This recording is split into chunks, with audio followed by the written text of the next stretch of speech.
Good morning. Just wanted to test my mic. Good morning, everyone.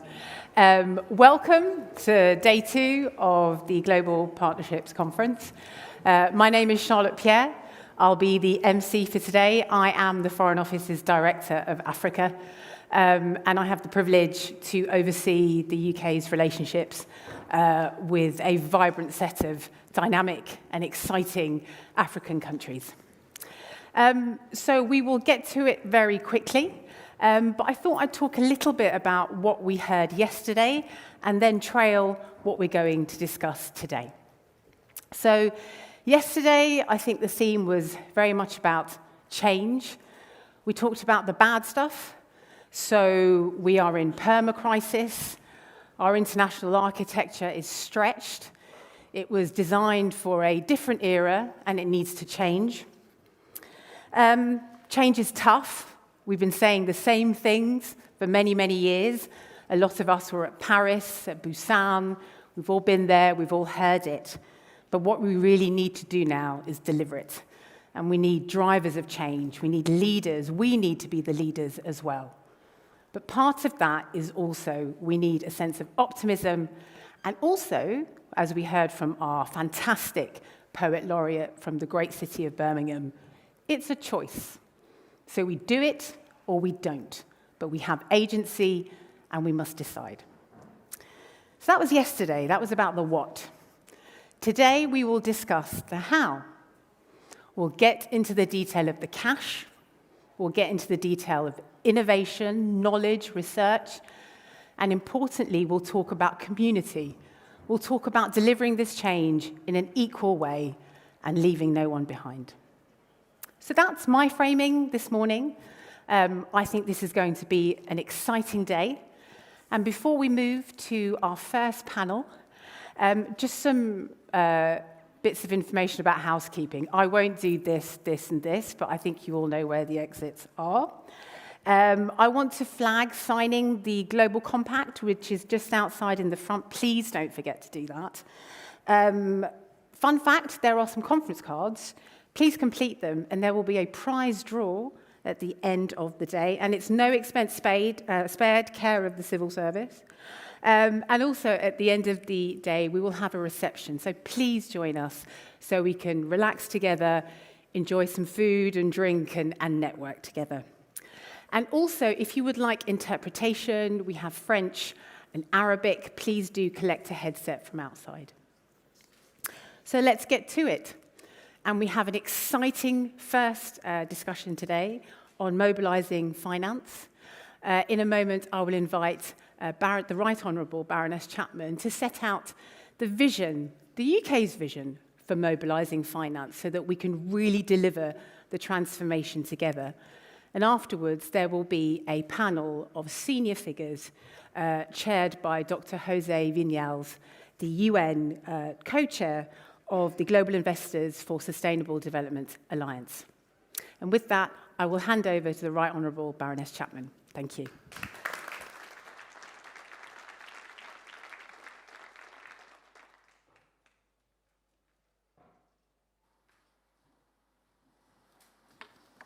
Thank you very much, Charlotte, and welcome back to the Global Partnerships Conference. You came back. This is good. It must mean you had an okay time yesterday.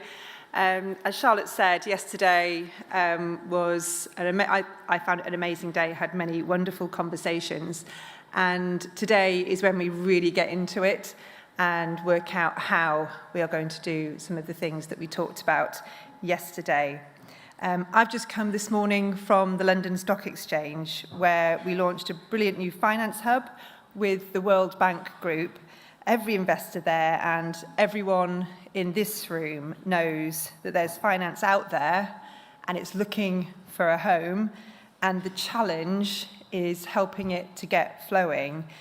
We all recognise that the global need for development finance is rising, and that's not surprising because the scale of the challenge has increased dramatically, but so has the scale of the ambition of our partner countries.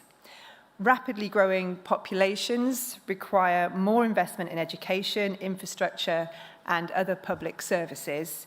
COVID and the war in Ukraine together reversed hard-fought development gains, particularly in countries already affected by conflict and fragility.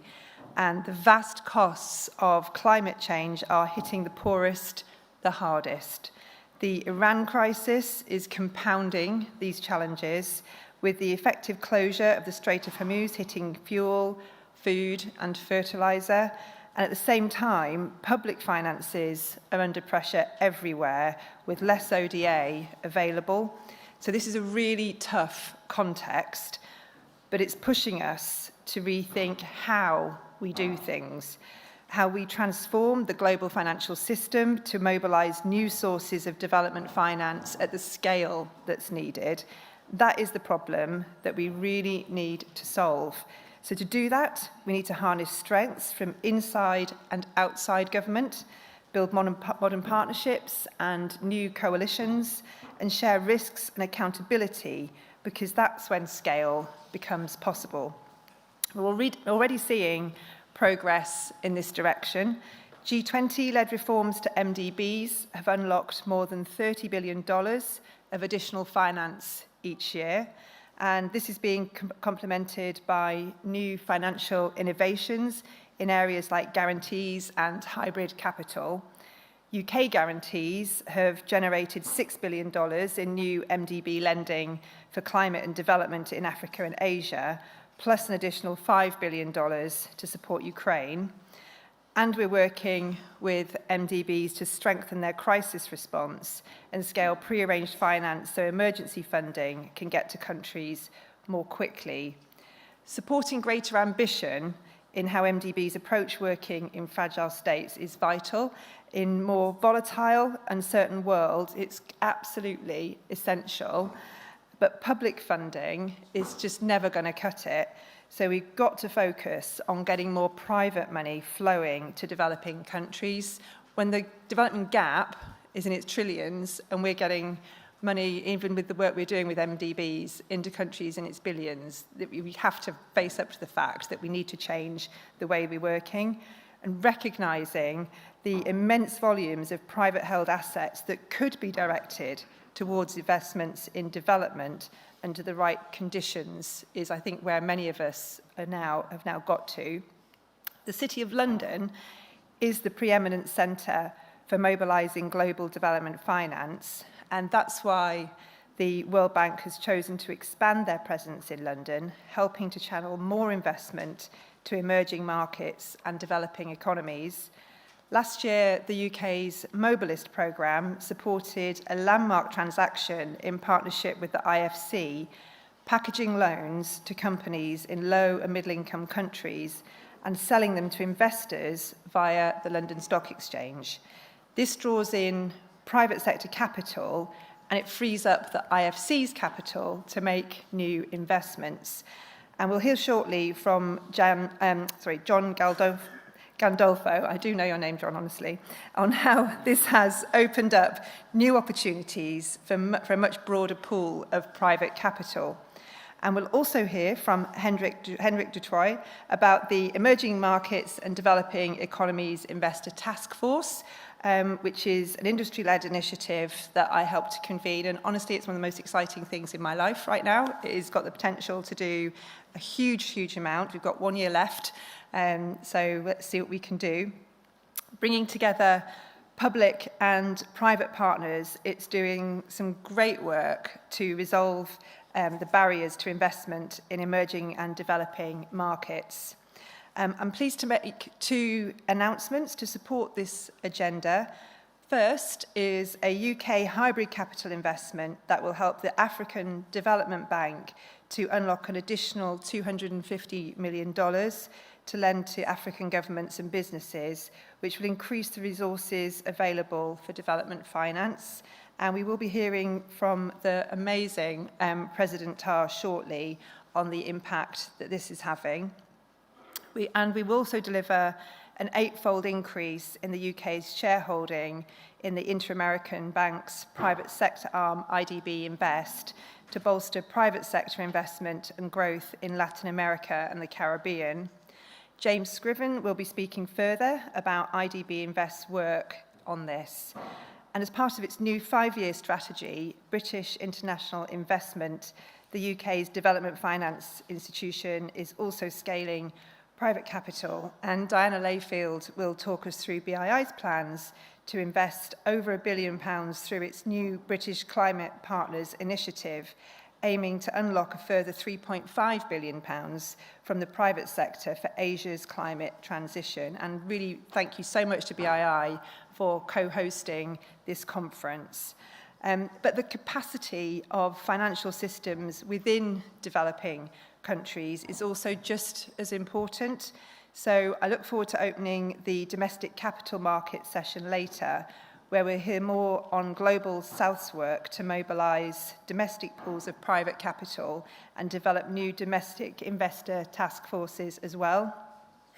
The FCDO's finance community of expertise will help bringing together the UK government and specialist partner expertise to help countries mobilise and manage public and private finance, build resilience to predictable disasters, and counter illicit finance. But there is much, much more that needs to be done. And that means bold steps from governments, MDBs, private investors, philanthropies, to transform development finance. It means going further. It means going a lot faster on MDB reform to unlock even more financial firepower, ensuring that they can be more responsive to countries' needs, including the most fragile states. And it means accelerating efforts to crowd in private finance into emerging markets to support the climate transition. It means building much closer links between MDBs and investors. And it means taking action to build resilience into the system so that we're prepared when, I think most of us, we've said already this conference, we see future crises as things we should just learn to expect. And I began by talking about the scale of this challenge. And we should be really clear-eyed about this. But if we get it right, the rewards are truly enormous.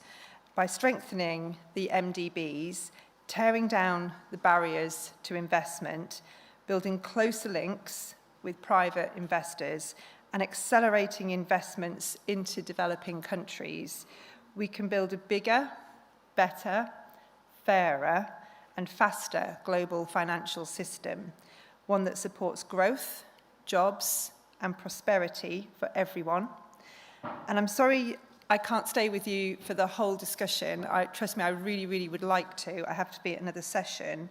But I am so pleased. Can I now pass over to our chair for the panel, who is Dr. Jose Viñals, which I'd like to welcome you to the stage, and he is the co-chair of the UN Global Investors for Sustainable Development Alliance. Thank you very much.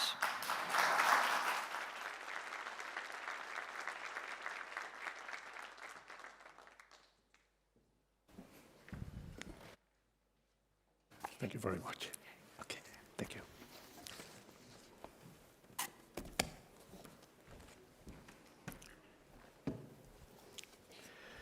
Good morning, everyone, and thank you, Minister, for laying out the UK's vision to modern development partnerships and the approach to mobilizing finance. I would like to invite the panelists to come to the stage. I'm going to, please, if you can come, I'm going to introduce them right now, and then I will deliver some opening remarks as a prelude to the conversation that we're going to have. See you. Please. Okay, well, the Minister has already spoken a lot about why we're having this session.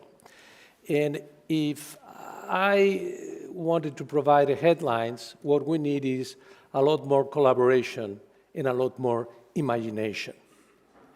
And I think that this is something which is overdue, given the tremendous challenges that the world faces nowadays. We have heard about the increasing development financing gap multi-trillion gap, at a time when public finances are stretched, when official development aid is falling and in some parts of the world, unfortunately, collapsing, and with the demand for investment across infrastructure, climate, health, digital connectivity, and jobs continues to rise. So we really need all the key actors to get together and make sure that we assemble as much financial firepower as we require. And I think this is fitting that we talk about firepower in this building. Now, public institutions remain indispensable, and we have a fabulous sort of a combination of panelists here from the public sector and from the private sector. So the public sector is key, both in terms of national governments, in terms of multilateral development banks, development finance institutions, but the private sector also plays a key role, a very important role in filling these financial gaps. Public institutions remain indispensable, but we know that the lion's share will have to be, in terms of financing, will have to come from the private sector if we want to reach to the trillions that we need. We are joined today by representatives from all of those public and private sectors.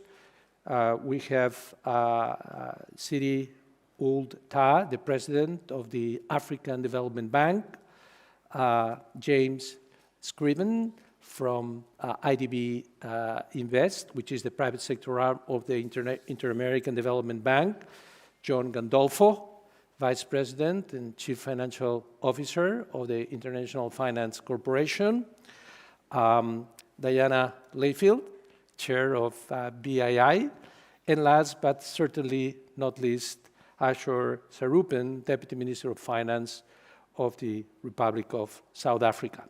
So I'm going to join them and sit down and start asking them a number of questions. But first of all, I just wanted to make a couple of remarks regarding the role of the private sector. And I think it's clear that private capital in a market economy, private capital flows whenever there are scalable commercial opportunities, meaning when the risk-return equation is right. And for that, you need sufficient clarity, a stable, enabling national environment, a credible pipeline of projects and structures that can be scaled over time. That means creating platforms that connect national policies, national priorities with investable opportunities.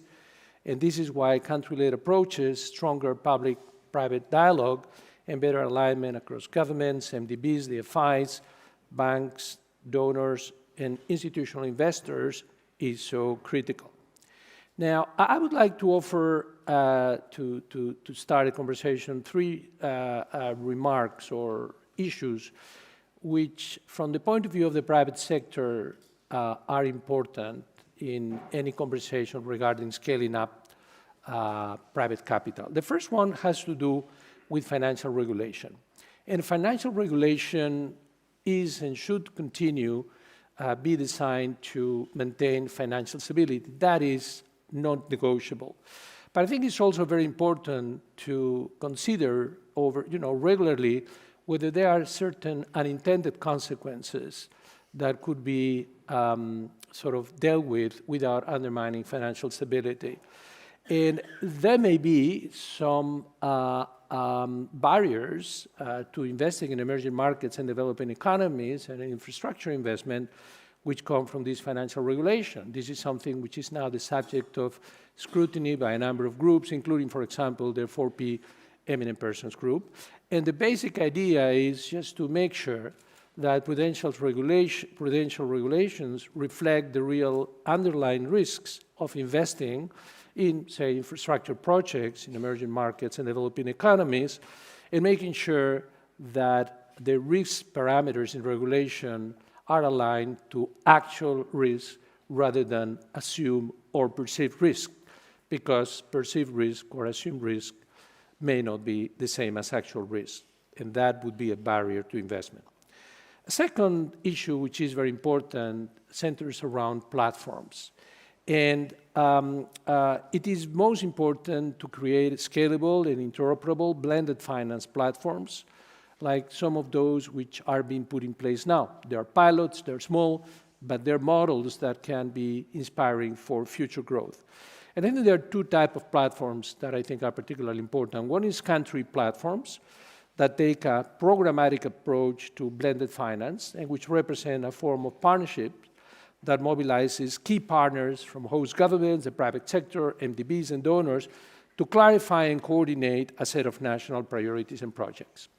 But there are also other platforms which are cross countries, cross emerging markets and developing economies, combining projects which are different and which allow some diversification across countries and across projects, and which are also adequately de-risked with the support of multilateral development banks, DFIs, et cetera, and donors to achieve the right risk-return equation, which is consistent with the risk appetite and the fiduciary mandates of the big money, which is institutional investors and asset owners. And the final point I would like to highlight is to advance local currency risk solutions and develop domestic capital markets. Capital markets are going to be discussed in a later session, but very important to make sure that one very important barrier to investment, which is foreign exchange risk in markets where you don't have the financial instruments to hedge, to protect against those risks, that there are instruments in terms of guarantees through the property institutions or efforts to lend in local currency by, for example, NDBs and DFIs that can help mitigate that risk and also make debt more sustainable on the part of borrowing countries. So our aim this morning is to move beyond broad consensus and into practical next steps. And this is why I'm going to be focusing on the what and the how, on what the public sector must do better and how, on what MDBs and DFIs must do differently and how, and what would genuinely unlock larger and more durable flows of private finance, and what the private sector can do better and how. So with that, let me now turn to the panelists and start with a round of questions. And I'm going to start first with the president of the African Development Bank. And I will relate this question to what the Minister for Development was mentioning earlier on, which is the increased commitment to increase your resources in the form of hybrid capital. What does that mean for the African Development Bank, and what more generally speaking, can MDBs and donors do in order to maximize the MDB's firepower? No, thank you very much. Let me at the outset thank Baroness Chapman and the UK government for the strong support the African Development Bank Group has been receiving for a long time. And the last announcement made this morning shows also the commitment of UK to really support African countries in this particular time when ODA is shrinking. So this will be the first friend and family's contribution to the hybrid capital of the African Development Bank, and it will enable us really to provide financing in the tune of 250 million additional to African countries in need of financing. And since the UK government has structured this hybrid capital without coupon, so that will also save to the bank more than $5 million every year, which will contribute definitely to increasing our capacity to provide loans and grants to African countries. But this is not the first support we have been receiving from the UK. So as you may recall, last December, UK led the replenishment, the 17th replenishment of the African Development Fund, and that was a historical moment for the fund because we realized we were able to mobilize 11 billion US dollar for Africa, and that was the highest amount the fund has never been able to raise, and the UK was the largest contributor to this replenishment. And last year, as you may also know, that we had the first, one of the most important exposure exchange with UK, 3.2 billion US dollar, which really helped the bank also to improve its indicator, but also to free capacity for mobilizing resources. So it means a lot. It means this will translate in impact on the African population, particularly within this time when, as you know, we are facing this crisis of Iran war and its impact on fertilizer in Africa, and its impact on agriculture, on food security. So this is very timely support to the African Development Bank. What more donors and MDBs need to do? Donors need also to follow the example of UK and support the African Development Bank through various instruments, including hybrid capital, exposure exchange, but also concessional financing and grants. So for MDBs, we need really to work together as one system and to support each other and to avoid duplication and to coordinate more and to deliver an impact, to be faster and to do better, and really to focus on impact. Okay, thank you very much. Let me turn now from right to left, at least from this side of the stage, and turn to James. And we have also heard from the Minister about the new sort of enhanced partnership between the UK government and IDB Invest, and it would be good to hear your views on how is this going to help sort of further deliver your vision for the region and the important contribution that the IDB makes through that, particularly through the private sector arm, IDB Invest. Thank you, Jose. And it's first, I'd like to start by thanking the UK government for the invitation and the announcement. I'd like to take advantage of that announcement to put it in context. Much has been said, I understand yesterday, much has been written about the development challenges in the world, and be it sustainable development goals or be it all forms of indication. And I think it's good, like Charlotte said when we started the meeting, let's focus on the how and not only on the what. And I want to talk a bit about the how. And I want to put the capital increase that we just closed in that context. One, emerging market has always been looked at as a difficult place to invest. But it's also a land of opportunities. If you look at critical minerals, if you look at a number of renewable energy opportunities, breadbasket of the world, most of those reside in emerging markets. And I represent Latin America and the Caribbean, that is true for that region as well. But traditionally, that is a world where MDBs worked in, and not international investors. There's many reasons, I'm going to describe some of them, but the world won't change if traditional MDBs work just investing billions of dollars. To be able to really transform the world, we need to go from billions to trillions, and a lot has been written about that. But just thinking it or wishing it is not going to happen.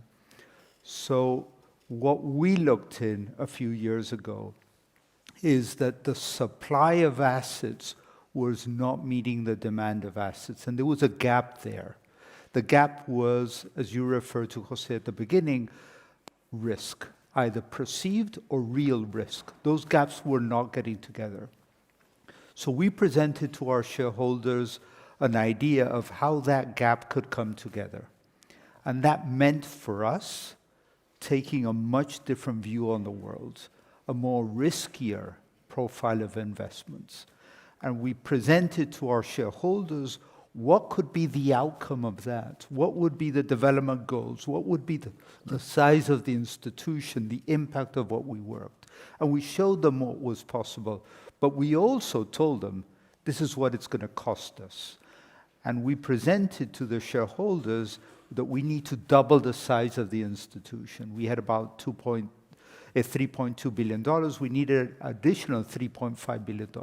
So that was the capital increase for us. It was good that we started a few years ago, because now it would have been practically impossible to do.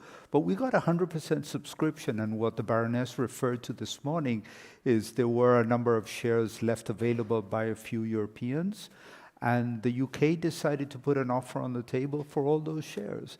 And that was an amazing, and I would say a very proud moment as a UK passport holder as well.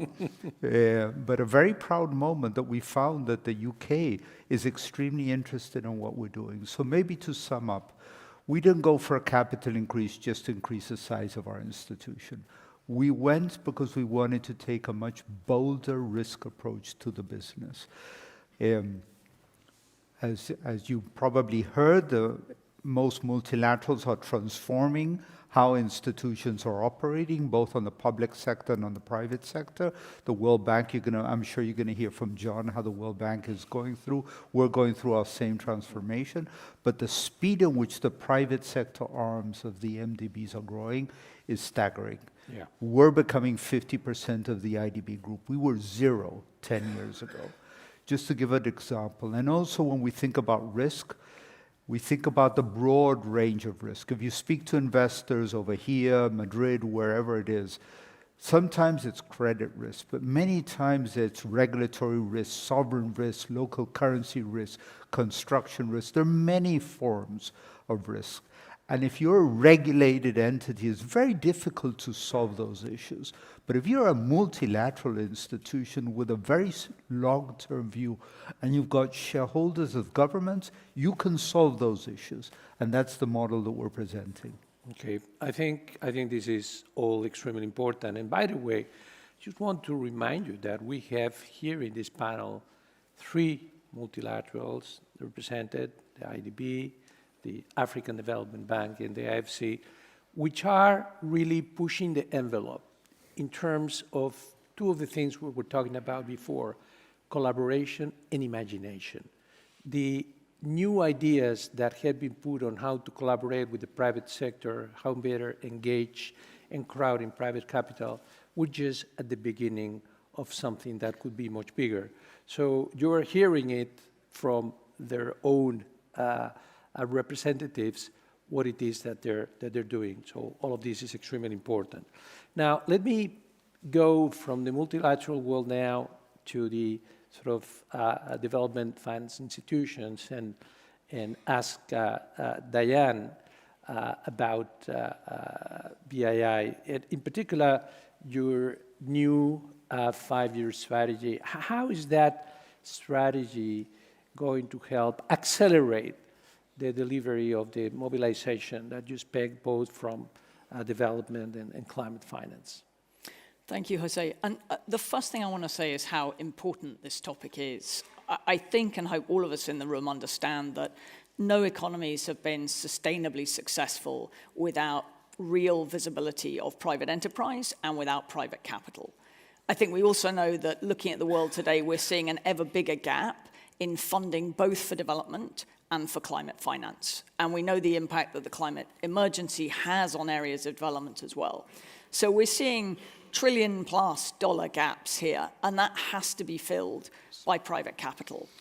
But I was struck by something that Baroness Chapman said earlier when she said there's lots of money out there, lots of capital looking for a home. But it's looking for a home, it's not looking for a really messy building site with no utilities connected. And I think what we have to do in this room is transform, first of all, the vision of that messy building site to being, we have to paint the picture of what that home really looks like, and we have to think about how we de-risk it in terms of infrastructure and structuring of those transactions. And I think there's a huge role that we can all play here. From a BII perspective, mobilization has been important to us for years. In many ways, DFIs do exactly that all the time, try and de-risk, build things to the point they can be commercially invested. But we recognize there is a particularly big gap around climate finance at the moment. And so the mobilization of that commercial capital is critical. And the Foreign Secretary announced yesterday that as part of that centrality of mobilization, which is one of the pillars of our new strategy, we are founding British Climate Partners, which is a new fund to focus specifically around that mobilization of private capital in the climate space. So we'll be investing $1.1 billion over the next 5 years with the aim to mobilize multiples of that, so well over $3.5 billion directly into those investments with commercial partners. The area we've seen the biggest gap is around equity and mezzanine financing. Mm-hmm. There's lots of availability for senior debt, other forms of debt, and so we're going to step into that riskiest, earliest space and drive equity and mezzanine finance there. Perhaps more importantly, we see an opportunity now to really mobilize from the start. And Leslie Marsdorp, our CEO, announced yesterday our first proof of concept here. So we have founded a platform called North Star, together with Copenhagen Infrastructure Partners, a very significant commercial climate investor. So we're putting 150 million each into a 300 million platform to focus on investing in the renewable sector in India.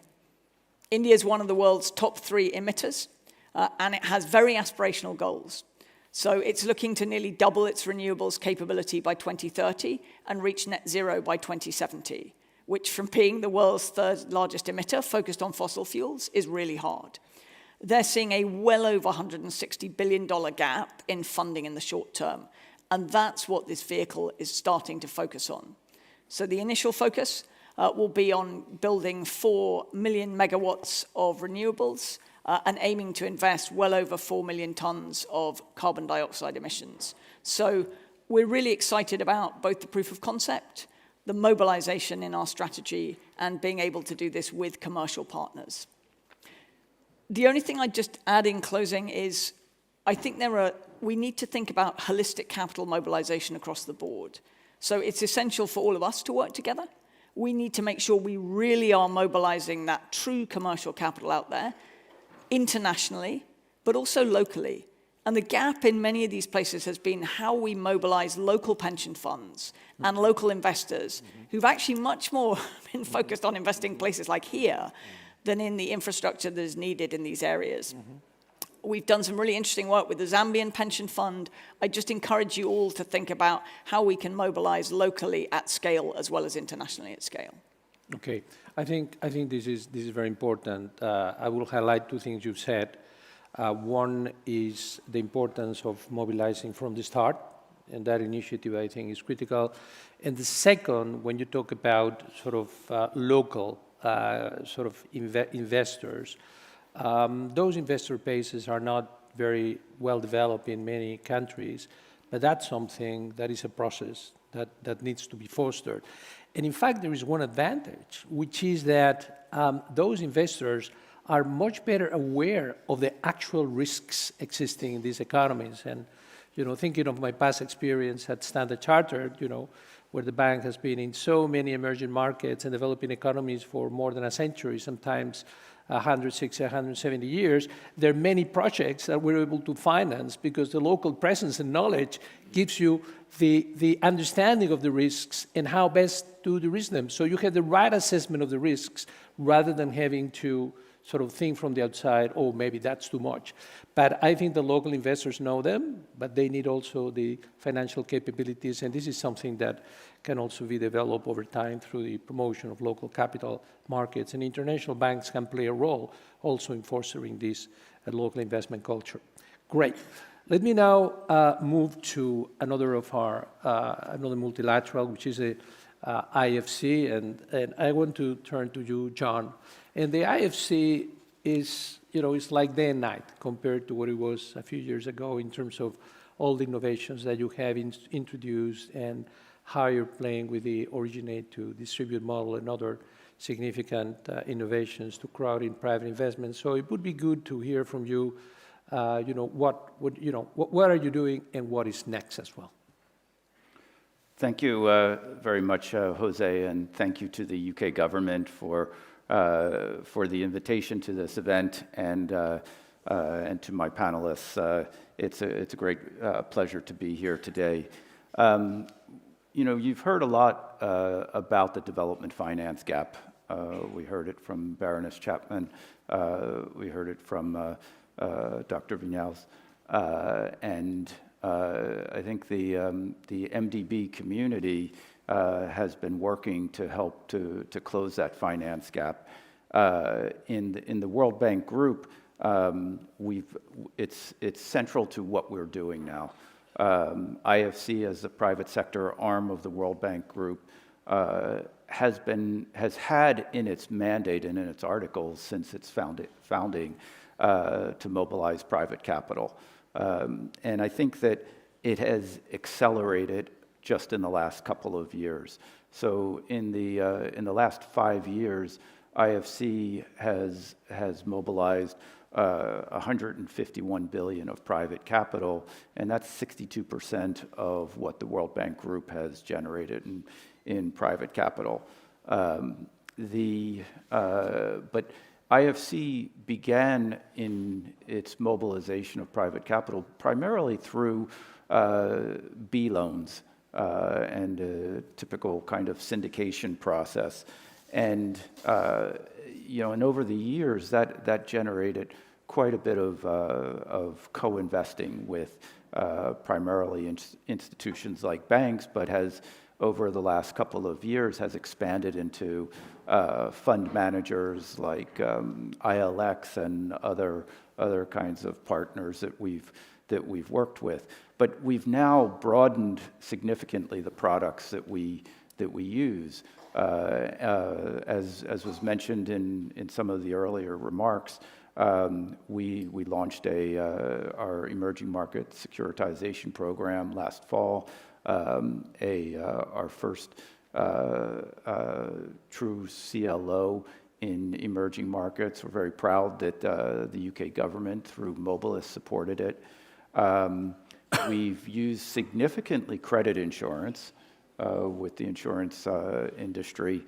We have a program where we're mobilizing insurance companies to provide cover for the emerging market loans that we originate. We launched recently the most recent iteration of that, which was a $6 billion facility with 19 insurance companies. We've also, through PPPs, we've mobilized through our advisory work and then through arranging or helping to arrange financing. That also has been a significant contribution to mobilization. We've not only done it in the debt side, but also on the equity side through our asset management company, which has raised $10 billion in the last decade or more in order to mobilize institutional investors to come in. So I think that what has changed in the last couple of years, in the last decade, has been the pace of increasing the number of products, and this also is bringing about a culture change for us, because we're no longer going to be an originate to hold entity, but we're going to be getting co-investors to participate with us. We'll always keep skin in the game, because we've heard that loud and clear from investors that is very important. They value the due diligence that the MDBs do. They very much value our participation. So now I will say that in order to scale something like our securitization that we did, which was a new and innovative transaction. It was $510 million. It involved us putting 58 loans into this vehicle, and then getting participation in the senior mezzanine and equity tranche. And as I mentioned before, the UK government through Mobilist in the equity tranche. But in order for securitization to, and a funded securitization to really become a significant form of mobilization, we really need to increase the velocity of the issuances. We need to increase the standardization. We have a working group across the MDBs looking at documentation, looking at other ways of standardizing. The structures need to become commoditized, and they also have to evolve so that they provide very good economics all the way down to the equity tranche to be able to accommodate private investors. Okay, well, thank you very much. I think you have described some of the recent initiatives that you have taken, and I think that your recent sort of $500 billion securitization sort of structure that you put in place in the listing in the London Stock Exchange, I think, for the equity bid, I think particularly important. Okay, let me turn now to to Hendrik Dutoit, who is here representing the private sector. And I think that the private sector, as we all have heard, needs to play a very important role. It cannot lead the process because it needs to play within a framework. But if the commercial opportunities are there, then certainly the private sector should go for them. And the question I want to ask you, Hendrik, is first, what more do you think that should be done on the part of the other necessary partners in this sort of objective of mobilizing private finance to achieve that objective? What more can the other players in this process, the MDBs, the governments, donors do? And also some self-reflection on, is there anything else that the private sector can do, and how? Thank you very much, Jose, and thank you to the British government and the other governments who, including South African government, to help coordinate this session. It's really important, and I think we're in a world which is, we talk about the de-globalization, but actually what's really exciting is development finance is globalizing.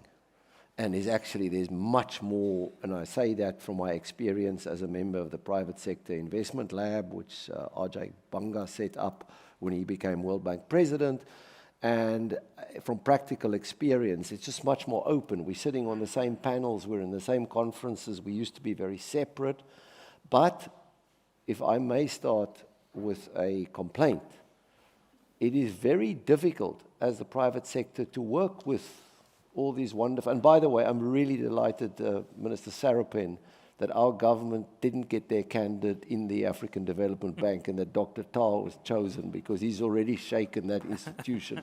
So sometimes you're happy when you lose a game, although Phil is not happy that Arsenal won the league yesterday, because at the cocktail party last night he was quite rude about Arsenal, and I thought I'll get this moment to just get back at him because I'm an Arsenal supporter. But where we are at the moment is intentions are right, governments are expressing, and in particular, the UK is taking leadership in coordinating many governments, and I think it's really a great run up to G20, and I think next year's G20 is going to be crucial. The private sector wants to participate and has. Why? Because it gives it diversified investment opportunity. How much money? James just mentioned 3 billion of capital. Well, you've got 300 trillion of private capital if you include the banks, and you've got 150 trillion if you include what is professionally managed by people like us. Sadly, Larry Fink has got a much larger share than the business I have represent, but we have 250, just under, probably about today, depending on whether NVIDIA had a good night or not, somewhere between $230 and $250 billion, of which more than 120 is deployed in emerging markets across the capital structure. But what we do need is an official sector that makes life easier for us, because it's so much easier to go to the US market where you can deploy at scale, and it costs you less to deploy the money and the return is great. Now, what's turned in our favor is emerging markets have started outperforming. We're reaching a peak dollar period. We know the dollar goes in 10 to 15-year cycles. So everything is going in favor of capital being spread and deployed around the world. And we all talk about risk. Well, we lost more money on US government bonds and UK government bonds in the last quarter than we could have lost in all the emerging market investments we've made. So I think the world is ready for diversification. What we do need is a really open, transparent, and easy communication between official institutions and people like us, because we also operate within constraints. Now, we must thank John for supporting our emerging market infrastructure debt vehicle, which we got off the ground, where IFC and Swedbank are the call it the equity, but they take the higher risk tranches, and we can then leverage it 10 times with private capital. That'll be, the first of a multi-billion-dollar program in emerging market infrastructure credit. But the time it took, and here it is, the time it took to actually go through different official institutions with slightly different requirements, and when you've been due diligence 10 times by the same institution. So I think we could really create those platforms, and that's why I spend time on these task forces, why I'm on the EMDE task force of the UK government, because if we make it simple, we can access investment opportunities at scale with really good partners. And I think the MDBs and the DFIs are great partners. So for me, the issue is, if I may, Jose, just summarize, is we've got to solve the data issue, which the task forces are solving, PSIL and EMDE task force working together. The data is not that difficult. Fund managers, when they don't want to invest, ask for data. If you give them simple default data, private and public, and thanks to the IFC for having released the GEMS, or World Bank Group for having released the GEMS database, takes the excuse away. The other one is to get the regulators comfortable with some changes, but not many changes. And I think regulation is the least of our problems. The other one is to simply get examples going and get proof points there. You've got fantastic proof points in the MDB history, but also in the emerging market investing history, and then be ambitious at the scale, because there's no point us going for small projects all over. We got the most exciting, example, I'll end here. We have been doing infrastructure credit in the most difficult places in the world for over 15 years. We have scaled, and thanks to UK government and other European governments with the initial capital, we've scaled it up to, if you use the velocity, the number is huge, but the actual assets under management is about $2 billion. Even in our firm, it's really small. It takes a lot of work. That should have been $20, $30, $40 billion by now. And I think it's the willingness to scale, take on scale projects, and work with other parties that's going to make the difference. And I think for that, we need the convening power of leading governments to just hold us to account and talk. But I am very excited that after many, many years of this vision, I can see it really opening up, and partly, finally, because of the developing local capital markets and local long capital in emerging markets. It's much easier for us to do a similar project in South Africa, where there's a well-developed pension system, there's risk-based capital locally, than doing in a place with no local capital. And I'm seeing the local capital growing across the world, which therefore makes it easy to partner, but we still need the name in the headline projects of the very big, the multilaterals and the DFIs, because they help deal with big political issues, which you do get from time to time. So excited, but we can't waste the opportunity running into G20, and therefore thank you very much, particularly to Baroness Chapman, for the leadership she is providing, and I hope the UK government can help us pull this together along with the multilateral institutions. Yeah, thank you very much, Hendrik. Well said. And I think that the UK presidency of the G20 is a formidable opportunity to unlock things at the global level and reform things which will be helping move forward in this objective. Now, we've heard from the FIs, MDBs, from the private sector, but we have national governments also as very important players. And I wanted to turn to you, Ashok, and ask you how, how are governments actually improving or putting in place the enabling environment that every private sector investment in the world would want in order to invest in places like South Africa and others? Sure. So I think it's important to understand that investment doesn't flow because there's potential. It flows because there's certainty. And that is the single most important thing any government can do. So governments have a core responsibility. You've got to create the environment, both for you in your domestic markets, as Hendrik pointed out, and for international markets, so that capital is willing to be deployed. And we know that growth tracks gross fixed capital formation, the DFIs and so on, are critical to getting gross fixed capital formation. So it really comes down to 5 key things that governments can do. And I think the first is in macroeconomic stability. Because investors have a tolerance for risk, but what they don't have a tolerance for is unpredictability. So if your public finances are not sustainable, if you don't have credible inflation management, if your policies are inconsistent, you will not be able to demonstrate the necessary fiscal discipline or the institutional credibility to attract capital, and in many cases, capital becomes more expensive or will leave altogether. And the second critical area, of course, is regulatory certainty, and I think that several panel members have touched on this. Developing economies regrettably create, unintentionally, policy risk premiums, either through slow approvals, I think Hendrik also spoke about this now, rules that are uncertain or unclear, or constantly change the frameworks for investment. If you keep changing the rules of the game, nobody's going to trust that the rules are going to be the same in 5 or 10 years' time, and then you cannot actually leverage or deploy capital. And the third area, of course, is infrastructure and state capability, and I think Diana touched on this as well. It's always tricky to go last because everyone's said everything you want to say. But truthfully, nobody wants to build factories in the dark. Nobody can move goods on broken roads, and nobody's prepared to wait years and years for permits. So governments need to do a couple of things: a focus on minimizing red tape when you want to get the environment created. And then, of course, you want to focus relentlessly on a couple of basics. Energy being top and first and foremost the most important thing. Energy availability and economic growth strongly correlate.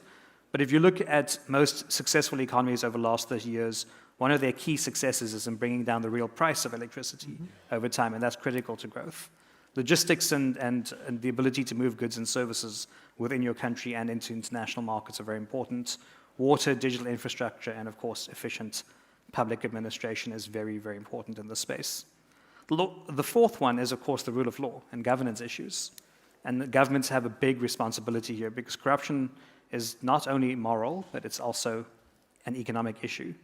If you have institutional voids or weak institutions, you cannot then get the kind of investment that you need. So you need strong independent institutions, strong courts, strong procurement systems, and your public service needs to be very professional if you want to mobilize private capital at the kind of scale that will bridge the sort of gaps that we see. Then lastly, of course, is domestic resource mobilization, which I think to a certain extent every panel member has touched on as well. And it was a big focus of South Africa's G20 presidency. I think last year we tried to make the point in our G20 presidency that because of changes to global conditions and the kind of deglobalization that Hendrik spoke about, developing markets can't depend indefinitely on external financing.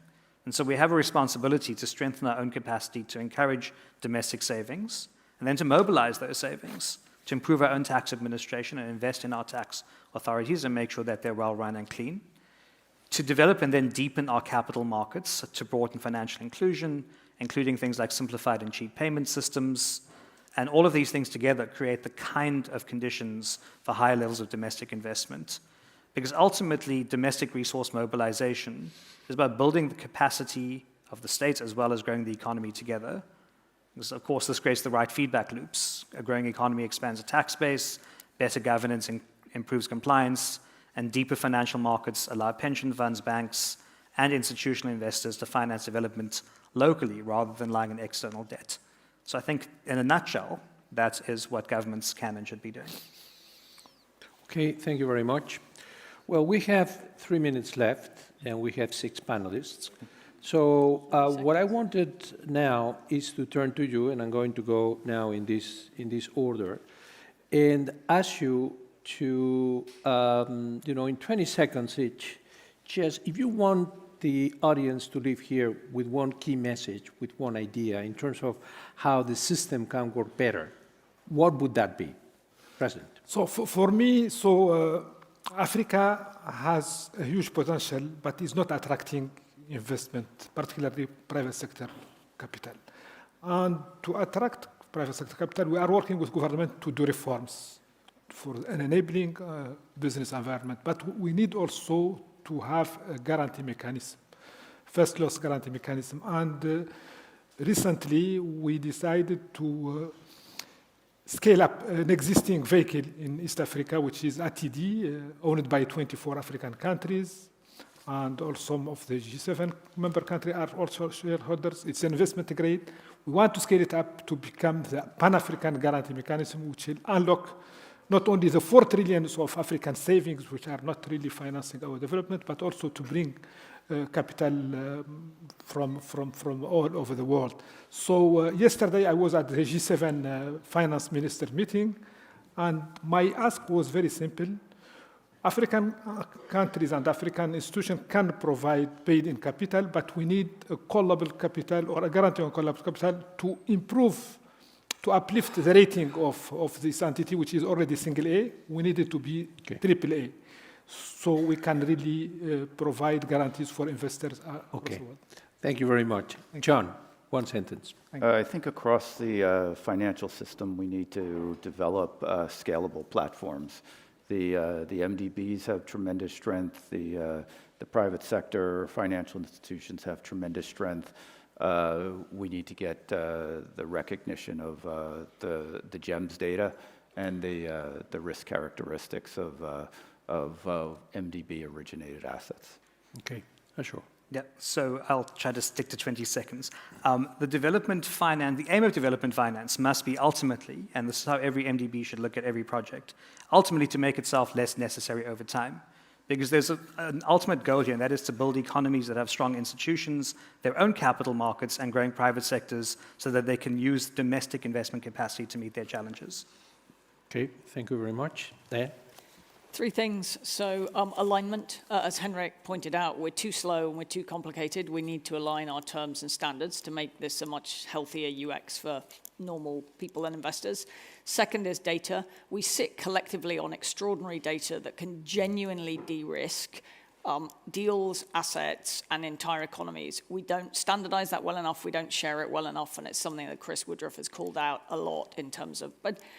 And then finally, local investors. We need to not just sit here as a group of international investors, but really try and mobilize and engage with those local investors. Not only do they de-risk in the sense that they can see things, they actively de-risk in engaging with local governments and communities to change things. Okay, Justin. 2 quick messages. One, I think we've transformed as institutions to crowd in private sector to do investments in emerging markets. And maybe this is a shout out to our governance structure. Many of our shareholders are sitting in the room. Is the speed at which we deliver is not something that is conducive to private sector investment. Henrik referred to it. We're all scaling up. We're going from doing 100 deals a year to doing 300 deals a year. That means we need to be looking at 1,000 deals a year. We can't take months. We have to take weeks at delivering. And I think we really need to think about the speed in which we deliver deals to the market. So that's one. The second one is just a big shout out. We refer to many times at the differences that we read and hear every day.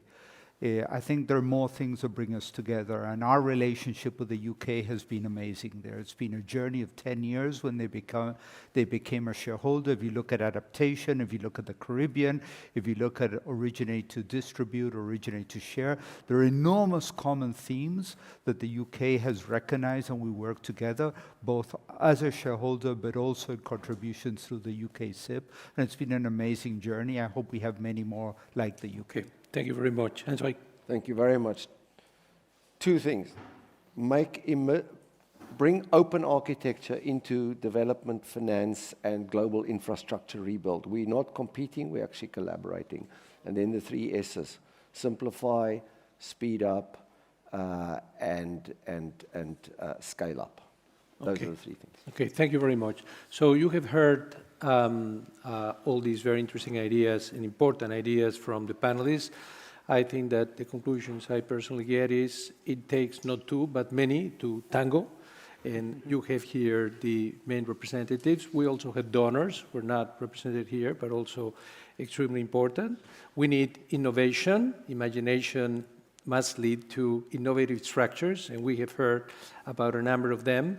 And the power of data, which is critical, especially to address risk misperceptions. You need hard data. And there are a number of initiatives that need to be delivering that data, which I think is critical for that. So success is never a solo journey, and I hope that we can get a much more collaborative international financial architecture in these and other domains so that we can push the envelope and help the very important cause of development in the world. Thanks very much to all of you, and I think that we should sort of thank you with a round of applause. Thank you.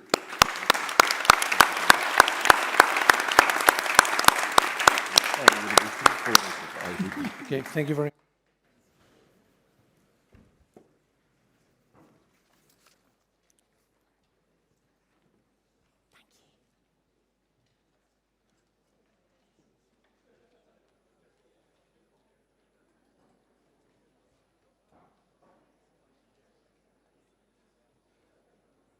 Thank you, President.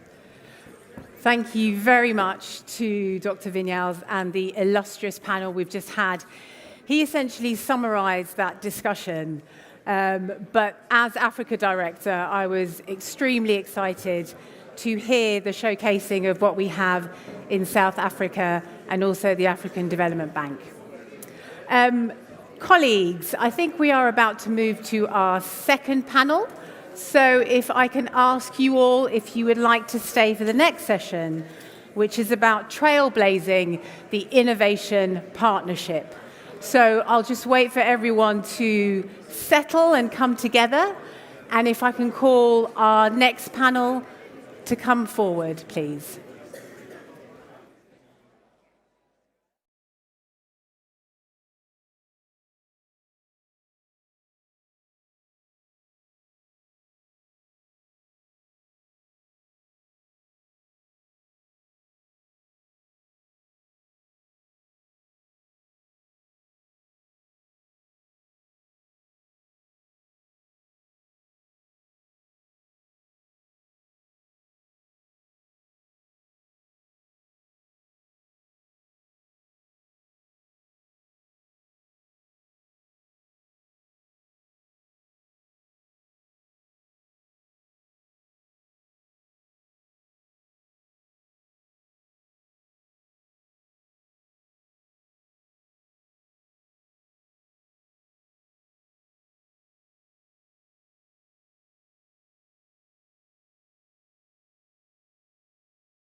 Right, we are now going to move to our next session, which is about trailblazing innovation partnerships. This is slightly unnerving for me because I'm still in the world of Word 97.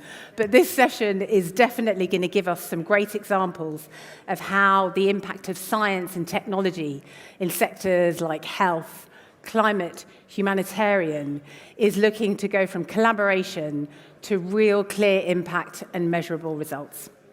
So with that, we've got a high-energy panel, and they will be moderated by Dr. Stephanie Hare, who's a technology researcher, broadcaster, and author.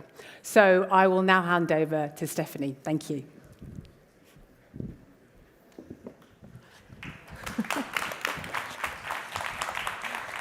Hello, hello. How's everyone feeling this morning? Are you ready for insights? Good, because we've got an amazing crew of people who are going to be coming on and off the stage. It's like a nerd ballet. We're going to be talking about when partnership beats products, how tech actually changes lives, which is quite exciting. We often focus on the physical aspect of technology, but this is a little bit more about the human and the interaction. So here's how this event's going to go, so stay for the full hour. We're going to have opening remarks. Then we're going to have lightning stories where 4 pairs of people are going to come on the stage and take on a myth in their field and hopefully dismantle it and give us some new thinking.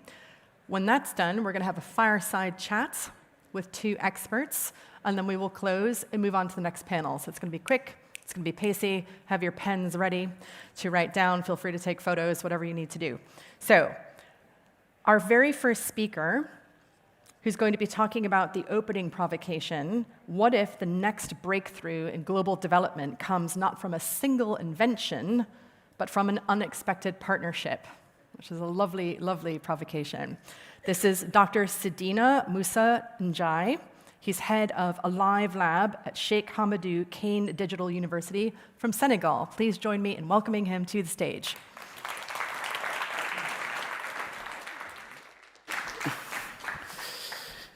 Okay. Good morning, and thank you, Stephanie. Let me start with a question that brings us here today. What if the next breakthrough in global development comes not from a single invention, but from an unexpected partnership? We often think of progress as driven by breakthrough, a new technology, a new discovery, a new solution. But what if the real driver of impact is not the invention itself, but the way we organize around it? In my own work on AI policy and implementation, this is something we encounter constantly, because today partnerships are everywhere across sectors, geographies, and institutions. And yet, too often they fail to transform the systems they are meant to improve. There is a widely shared assumption that if we bring together enough actors, public, private, academic, innovation will naturally translate into impact. But in practice, we see something very different. Partnerships distribute tasks, but not power. They scale solutions, but not capabilities. They connect actors without transforming who defines the problem.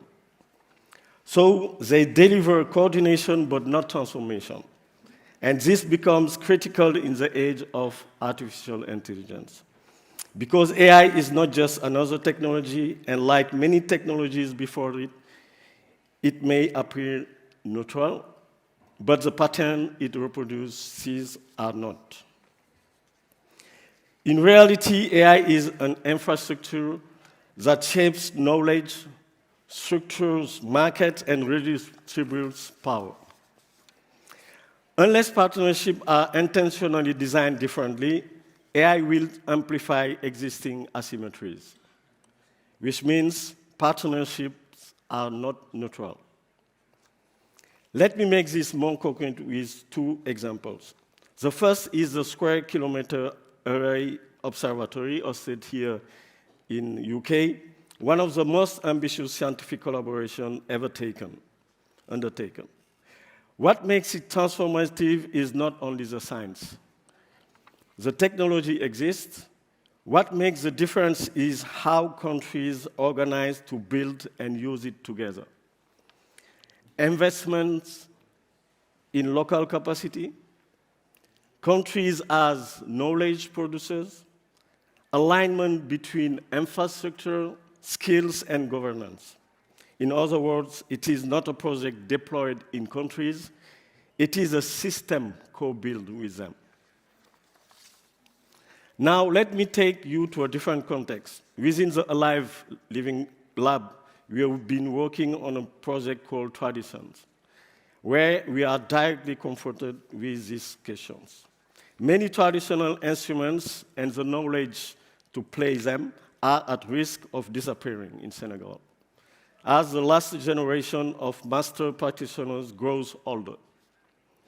But here again, the real question is not technological. The tools exist.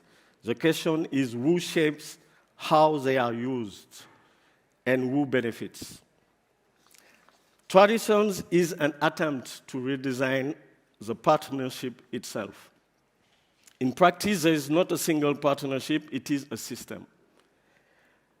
Communities shaping the data, researchers building the models, public institutions framing the rules, private actors enabling use, and experts ensuring rights and value are preserved. Grounded in the field through volunteers working in local languages and collecting data with communities, often sitting with practitioners, documenting knowledge that has never been formally recorded, so that the system is not being about them, but with them. This is a shift from extraction to co-creation. And this is not only a local conversation. We are now in discussion with a major actor from the global technology and music ecosystem, interested not just in the project, but in the model it represents. WIPO is also interested, not as dominant partners, but as participants in a system where the rules are being renegotiated. These two examples are very different in scale, but they converge on one fundamental insight. Breakthroughs do not come from invention alone. They come from how we organize around it. This is the difference between partnerships that connect actors and those that reconfigure systems. Because inclusion alone is not enough. What is needed is a transformation in how partnerships are designed, who participates, who decides, and how value is shared.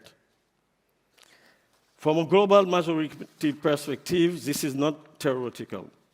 It comes directly from what we observe in practice. Because too often, innovation is still designed elsewhere and deployed locally. If invention alone were enough, we would already see different outcomes. So if we want a different future, we need a different architecture. From access to agency, from coordination to co-creation, from scaling solutions to building systems. So let me come back to the initial question. What if the next breakthrough does not come from a single invention, but from a partnership that finally gets the structure right? Because if we get that right, partnership will shape how knowledge is created, how value is shared, and how we collectively define the future we want to build. We have to choose. Thank you.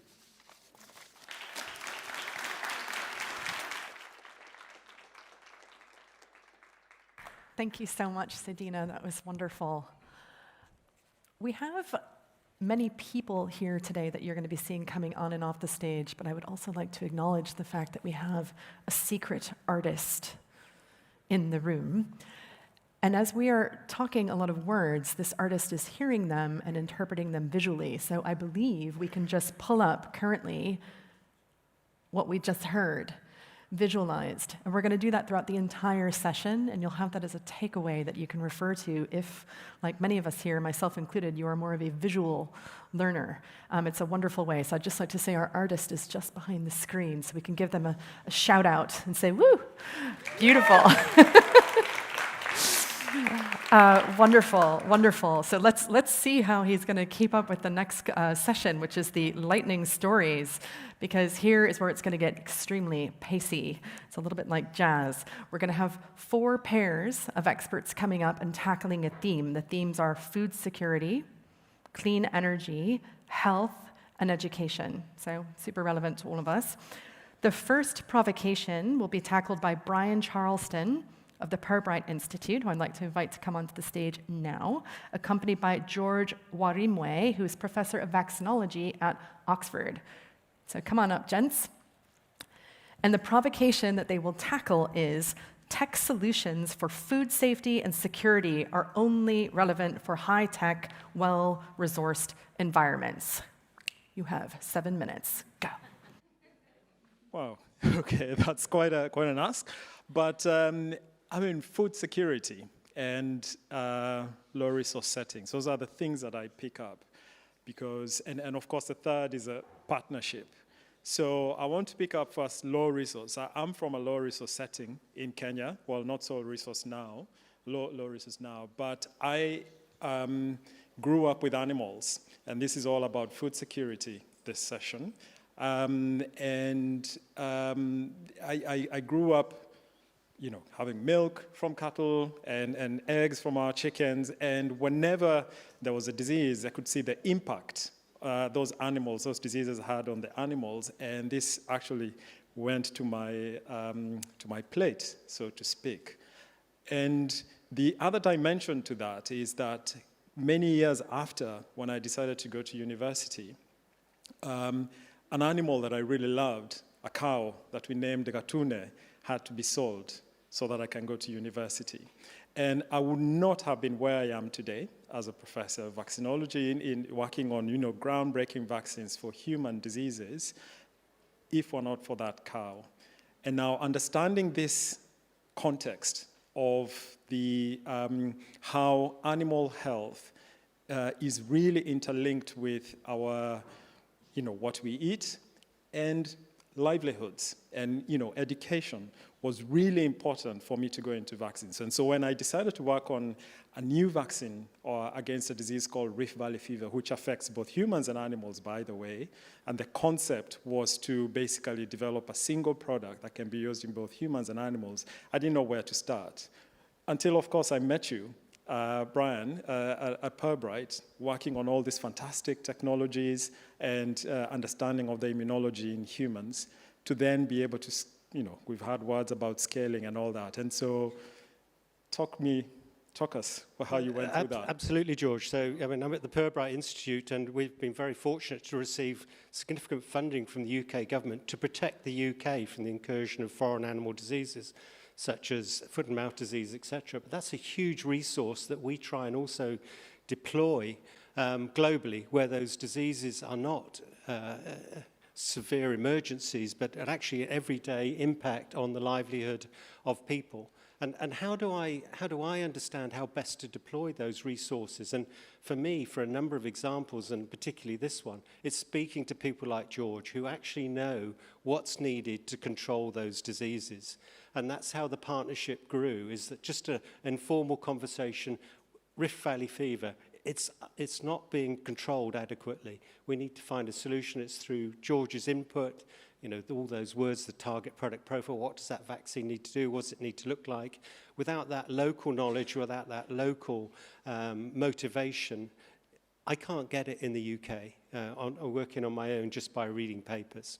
And I think that's been really critical in making this work. And then the idea that technology can't be used, can't be deployed in those settings is just wrong. Our role is to use those technologies to address and produce those vaccines that are really needed. So the vaccine that we designed together, it's a genetically modified organism. It allows you to discriminate between vaccinated and non-vaccinated animals and people. You could not have done that using, let's say, old technology. And just one thing about the partnership, and particularly resonates with what the first speaker said, is that we just chatted, we got things going, we found a little bit of money, made it work, got some proof of principle, and then we applied for the big grant, which we were very successful in getting from UK Vaccine Network. I've been very fortunate. I had a number of partnerships work really well to study important diseases, particularly in low and middle income countries. And the only one that I think hasn't worked is where we brought the team together to apply for funding. All the others, sensible conversations, what do we need to do? And then once we understood what we went to do and developed that partnership, we then went to the funders. Yeah, fantastic. And so the next sort of word, I seem to be just picking words today. He said, mentioned reconfiguring systems, and I'll steal that from him, because what this partnership has brought on is this One Health concept. And so many people talk about One Health, the idea of looking at the environment and animal health and human health to solve solutions. Now, One Health is currently center stage in sort of pandemic disease control, for instance. And the way we've actually leveraged that as part of this partnership is to look at the immunology. So, for instance, if you have a virus that affects both humans and animals, you can look at how that virus behaves in the different species. And that diversity actually creates opportunities. So, for instance, the antibody structures that are in cattle look a bit different from those that are in camels. And it's going back to the veterinary school where we are told dogs are not small cats or vice versa, and goats are not small cows.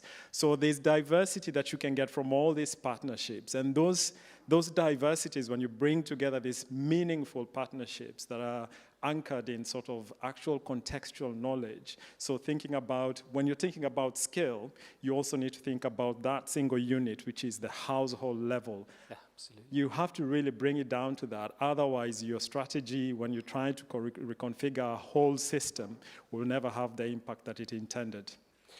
And I was just going to really, unexpected consequences of a partnership again was brought up. And we took this adenovirus construct for Rift Valley fever, and we got some funding, as I said. And we went actually from, despite extensive testing at lab scale, we went into a bioreactor and it failed. It was genetically unstable once it had gone through so many replication cycles. And that was completely unexpected. And through that knowledge, we understood how to improve that stability.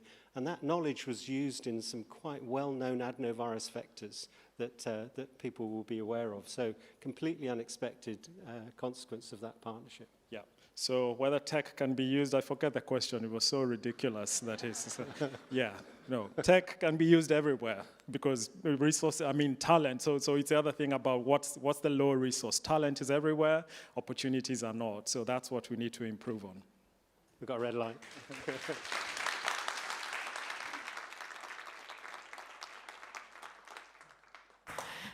Thank you so much, Brian and George. Can we pull up the artist's illustration real quick, just to see how much that's changed after... I love this. This is going to be so cool. We're just going to watch it evolve in real time. Thank you, Jack. I would also like to thank, we have, in addition to an artist behind the scenes, some people who are doing simultaneous translation in French, Spanish, and Arabic, which is such a wonderful and still very human skill, not replaced by AI when it's done really well. So thank you to all of you there. Indeed. For our next lightning story, we will cover clean energy. So please join me in welcoming onto the stage to tackle this very important topic. We've got Andrew Dedman, International R&D Partnerships Manager at the Faraday Institution. So come on up, Andrew, joined by Dr. Malawini Modibedi, who is the Research Group Leader at Electrochemical Energy Technologies, Council for Scientific and Industrial Research. Thank you. The provocation that they are going to tackle in the next 7 pithy minutes are clean energy partnerships are not only about technology transfer, are only about technology transfer, not local capacity or ecosystem building. Go. Okay, thanks. So no cows in this story, unfortunately. And we're going to sit down as well, because I've been standing up quite a lot recently. So I'm Andrew. So we're at the Faraday Institution. We're a battery research institute in the UK.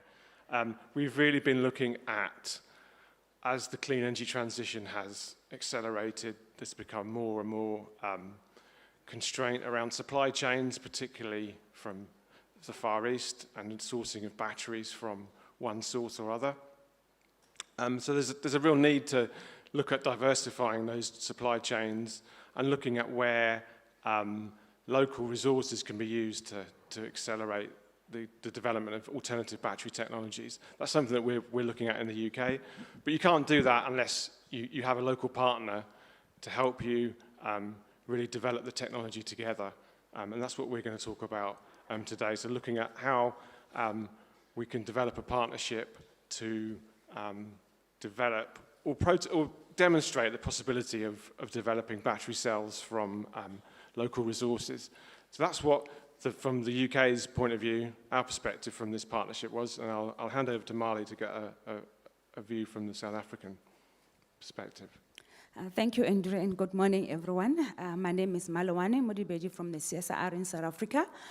I think, Andrew, when it comes to our question, when we look at clean energy partnerships, you have to look in, it covers just technology transfer, it covers capacity development, innovation development and ecosystems, financial institutions and policy support that are very important to build that. And with our relationship with South Africa and UK partnership where CSR were partnering with Imperial College, London, and also Coventry University, we are aiming to develop and demonstrate the sodium-ion battery prototype using local resources. I know in South Africa we have the minerals for battery technologies, but these factors that I've mentioned earlier,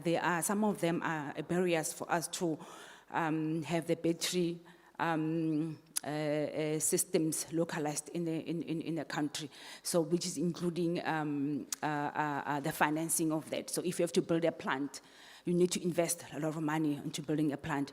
But technology development, the collaboration is important so that we can get insights, capability from different institutions. That's what we're doing. I know we said that there are no cows here, but with one of the materials that we're using for the anode side, we are using agricultural waste, which is everywhere in the country, which is in the UK and also in South Africa. So we're using that to make energy, moving from waste to energy products. So, and also it aligns very well with the strategy, the broader strategy of the South African energy strategy, where we need to reduce the dependence on importing technologies, as well as the capability building in that. Yeah.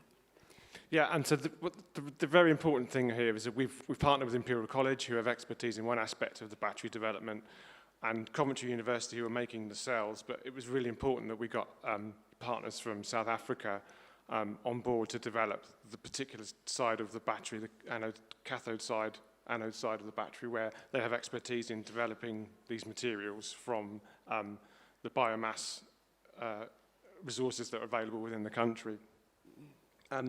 So the really important thing is that this is a co-development. It's not the UK bringing in some researchers to show the South African partners how to make batteries and then leaving them and then taking that expertise away. It's really about developing and co-developing the technology together using the kind of complementary skills and expertise they both have developed.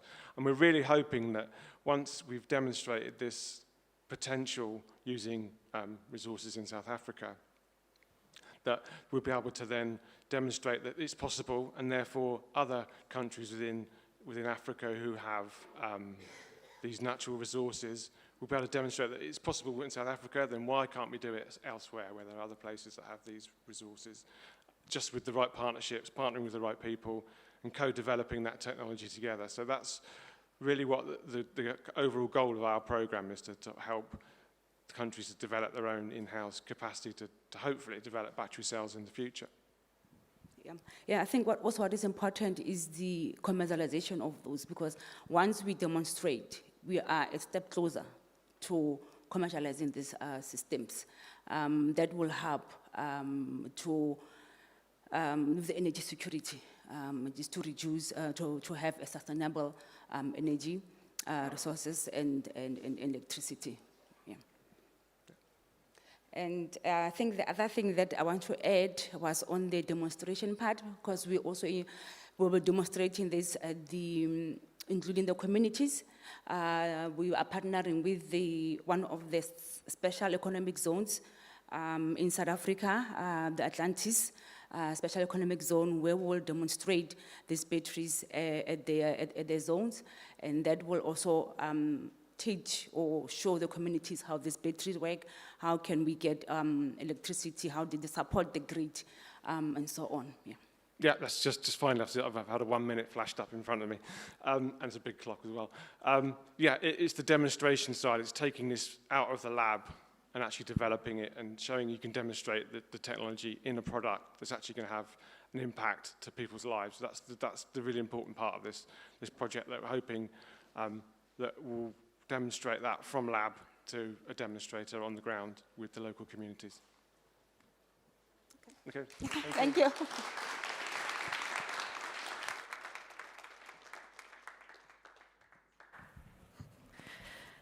Thank you, Andrew and Malawini. Can we flash up our artists' representations so far of these ideas? Evolving, so we got food, clean energy, moving, beautiful. Thank you so much, Jack. Our third lightning round partnership will cover health. So please join me in welcoming onto the stage Dr. Jacob Cresswell, Head of Innovations and Grant at Stop TB, and Max Roth of AI Diagnostics. They're going to be covering the following provocation. Health tech innovation is siloed and cannot benefit from cross-sector collaboration. Gentlemen, the stage is yours. Thanks so much, Stephanie. And thanks for the opportunity to talk. I think, like other speakers have said, this is not only a myth, it could be quite detrimental to progress if we followed this. So I work at Stop TB Partnership, which is hosted by UNOPS in Geneva. We run essentially a large grant platform that is supported by FCDO in Canada and Gates Foundation to support implementing partners in high TB burden countries to identify better ways to reach people with TB diagnosis. Tuberculosis is the largest single infectious disease killer globally. It kills 1.25 million people every year, and that is primarily because we fail to reach about 2.5 million people who develop TB, and a lot of those people die. And the best screening tools that we have right now for tuberculosis is chest X-ray. Chest X-ray is expensive. Chest X-ray gives off radiation. Chest X-ray needs a team that is specialized to use it. And as a screening tool, not a diagnostic tool, but as a screening tool, it has a lot of complications. So where we sit, we're always looking for new approaches, new technologies, new tools that can help bridge this gap and identify, reach more people, and that's how we met Max. So we're a South African-based medtech startup, and we've developed an AI-based digital stethoscope for tuberculosis screening using lung sounds, and importantly, this is for use by nurses and community healthcare workers. When we met Jacob and team in Geneva last year, we spoke about the product and the value proposition of the product, but I think as important, we spoke about the why behind the work that we're doing. Coming from South Africa, we've got one of the highest TB burdens in the world, And with that, many of our team actually have lived experience of the devastating effects of TB when it's missed. I trained as a clinician in South Africa and unfortunately lost patients as a result of this problem. So I think understanding what motivates, each partner in the partnership, understanding that why really checks, for value alignment, and I think that's really important at the beginning of any partnership. Yeah, it is important, but it's also, as many of you know who work in the field, engaging as nonprofit side, but even more with the UN, engaging with the private sector is complicated. We have at the UN, there's concerns about alignment of objectives, alignment of values. We have a neutrality and accountability standards. And so there's, and if you haven't heard, the UN bureaucracy can be a little bit challenging. But the need is there, because if we're continuing to use the same tools that we've been using for 100 years, then we're not going to make progress to reach those 2.5 million people. So we do need, it's clear that we need to bring innovations and engage with the private sector and bring those much faster than we're currently doing. And there's another core tension that I'd like to add. Being a startup, we're always racing against the clock. But for high quality evidence generation, high quality research, that takes time to do it properly. So there's this tension. So if we take too much time, the startup doesn't make it. But if we move too quickly, we degrade the quality of evidence. So I think one of the key questions is how do we find pathways to do this in which, in ways that it's balanced. And I think TB Reach is a platform to do this. Since July last year, we've launched 10 validation studies across 9 countries in Africa and Southeast Asia. So that's only in 10 months. And I think important to add, we've done this with implementers, so with people that are screening and treating for TB on the ground. So the nurses and community healthcare workers that will eventually be hopefully using the product to screen for TB are now providing feedback on their needs from this product on the ground. So things like offline use. We didn't appreciate, in community-based settings, how often they don't have internet connectivity. And other things like screening over clothing. In a community-based setting, you can't expect someone to expose their chest just to be screened, on skin using digital auscultation. So this feedback loop that's been created has helped us iterate on future versions of the product so that it's fit for its intended setting and intended use. So thanks, and I appreciate the words about TB Reach. We're happy with this platform. It's a two-way street. We have a lot of flexibility because of what FCDO and our funders have allowed us to take risks, because we do test different products. Not all of them work, but some of them are really impactful. And we provide the funding and the access to implementers in country and the neutrality to evaluate these products and that kind of honest broker, right? And from your side, you're providing all of the technology and the products at no cost. We actually don't have any formal legal agreement between us to do all of this work, and as you said, in less than a year. And you're providing that support so that we combine through the implementers to make this happen. Yeah, exactly. And I think what's impactful, in terms of how this is done, we actually, contract directly with each of the TB Reach teams, so it's quite decentralized, in that way. And the risk that Stop TB is allowed to take on actually de-risks us. The amount of grant funding and time required to validate at this scale, so it would cost tens of millions of dollars and take several years. And what that allows is for us to not only launch the product to market quicker after validation, but also to do it at a lower cost. And to add, the partnership with Stop TB also helped us raise our pre-Series A investment round from like-minded impact investors. So where are we now? 4,500 participants have been enrolled over the last 10 months, and we're expecting preliminary evidence through Stop TB in August of this year. And trying to innovate in global health from the global south in South Africa, it's exceptionally difficult. We didn't have the option to do it in a silo. So I'd say, to bust the myth, it's not only beneficial for a company like ours, it's catalytic. And at the end of the day, if we want to end TB, it's essential. Thanks, and I know we're out of time, so thanks so much. Yeah.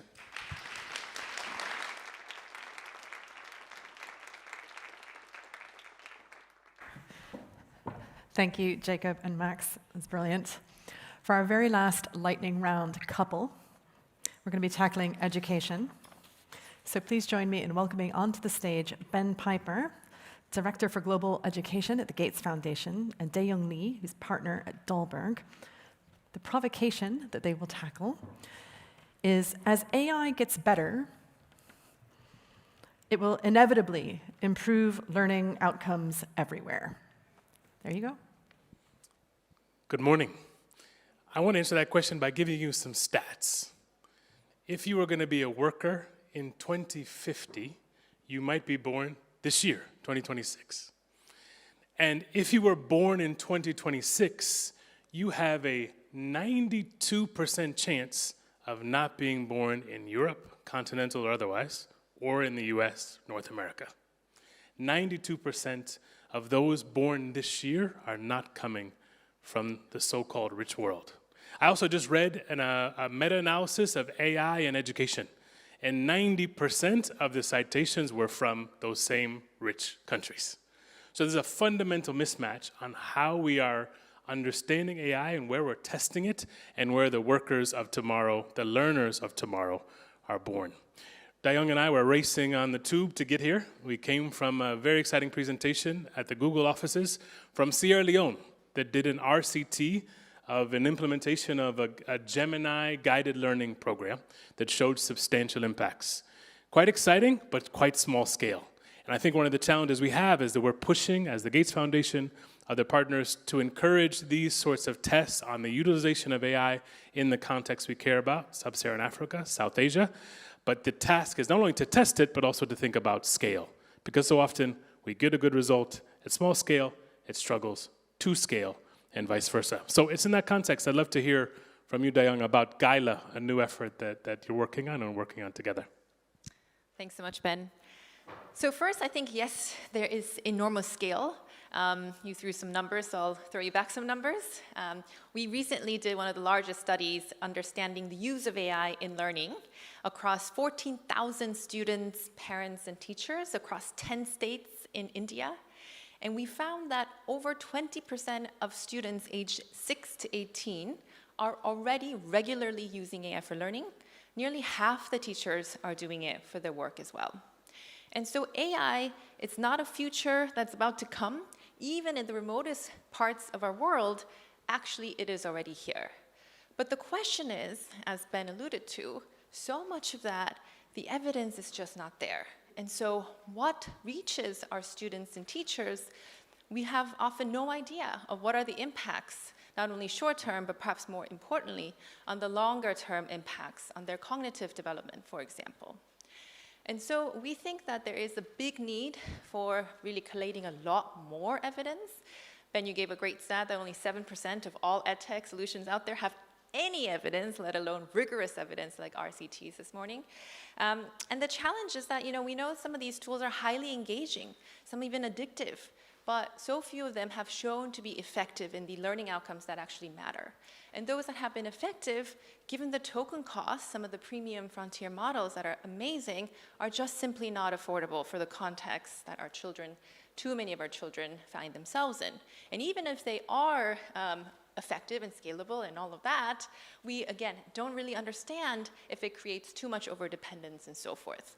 And so sitting with a lot of these fundamental challenges, I think one of the things that we realized was that just investing in solutions after solutions in a linear way is not enough. The technology is moving at an exponential space. And so I think we did a lot of thinking to understand how do we catch up to this momentum and this incredible game-changing technology that's going to be at the fingertips of not only 20% of students, that was last year already, probably 40% this year, and changing in all corners of a country like India, to think about what are the public goods, the infrastructure that's really missing behind this. And so, for example, data sets. And I'll hand it over to you because I know Gates Foundation has done a lot of thinking and work in this space already. But on child voice data, which is often missing, we have a lot of voice on how adults speak, but children speak totally differently. They often are switching languages. And so with AI models that are trained in English, for example, in classrooms in London, where we are today, are popped into the context in Sierra Leone, for example, it's often not understanding what the children are saying. And so how do we get common investments when data is so fragmented and sitting all across the classrooms, and there are very little commercial incentives today to invest in those public goods. And that's where GAILA comes in. So the Global AI for Learning Alliance, which Dalberg is a secretariat for, is, I think, a really exciting and fairly new initiative. We only launched publicly this February, so 3 months ago. And right now we have over 70 organizations supporting the initiative, which has been really exciting. And one of the biggest surprises for me was that it was able to really draw in diverse actors from all corners of the education ecosystem. So all the frontier labs, OpenAI, Google, GDM, Anthropic, fierce competitors, are part of the alliance, along with ministries of education, Rwanda, Kenya, and so forth. And so I think that's been exciting to get the education sort of innovators and civil society, the funders, but also the researchers, with the ministries in the room together to co-create these important public goods. And so from a Gates Foundation perspective, I love to understand, Ben, how are you thinking about your investments in the context of some of these missing public goods? Yeah, I was just in Rajasthan, in India, a couple of months ago, and I got to see in a rural area a set of teachers using an AI-infused tablet that is actually using Telugu language, student voice data for Telugu, and they're able to assess learning. These are classrooms that are complicated, lots of kids there. Teacher doesn't have enough time to do the one-on-one assessments, but the tool was able to do that for them. And the leader of the Telugu education system was in the meeting with us, and they were able to show the dashboard they had to kind of understand what the status of learning outcomes was across the entire state. This is 1 million assessments a month. Wow. Which just simplifies the task.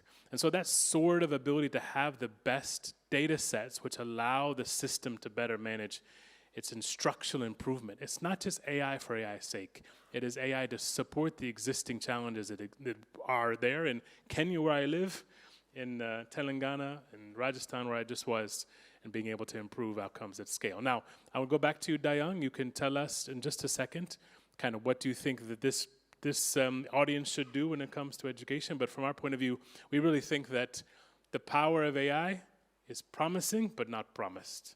That worker in 2050, we talk about the demographic dividend. It is promised, it is potential and not promised. That 2050 worker who is predominantly African, predominantly South Asian, requires skills. It's about their learning outcomes, and we think that there is a system for improving learning outcomes that we can get to, but it depends on choices we make in general and specifically in AI. So as we close, Diane, you can just tell us a little bit about what we should be doing as we think about the way forward on AI in this space. Thanks, Ben, and we are completely out of time, so just one quick shout out is that this compact the Alliance is working on, it's not for the next 1 year, 2 years, 3 years, I mean it is a long-term initiative, but we're building it now, and we need expertise, we need feedback, we need all the voices in the room, the credibility, and so we invite you all to join the Alliance and also co-create with us. Thank you so much. Thank you.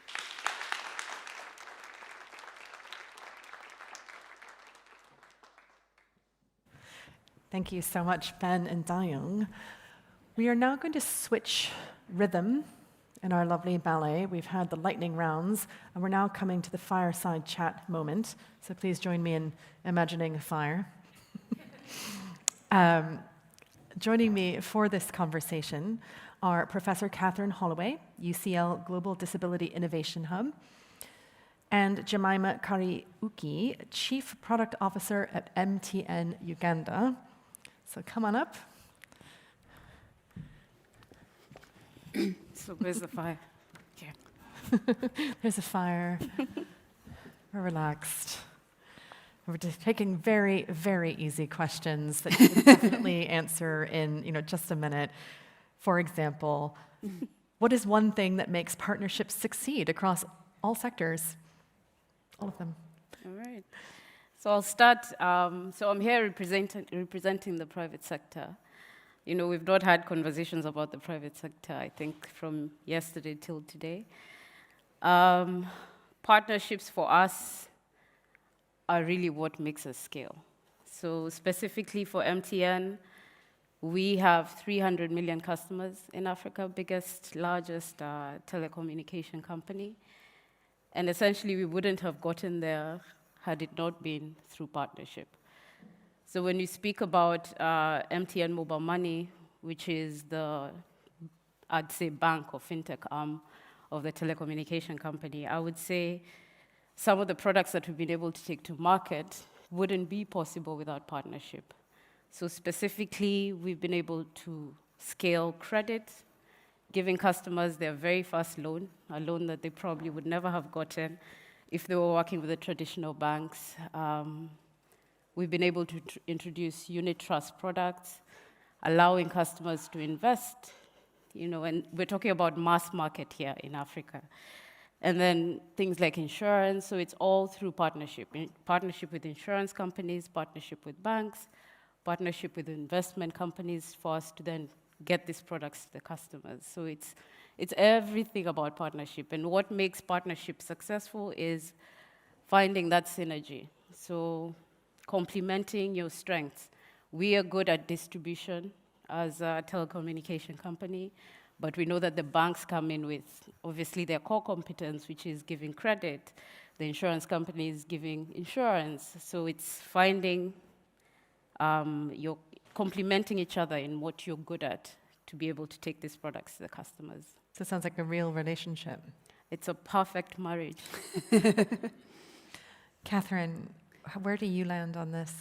So I run the Global Disability Innovation Hub, and so we do disability, which most people don't want. None of us sort of want to wake up with a disability, and innovation, which everybody seems to want and then gets very excited about.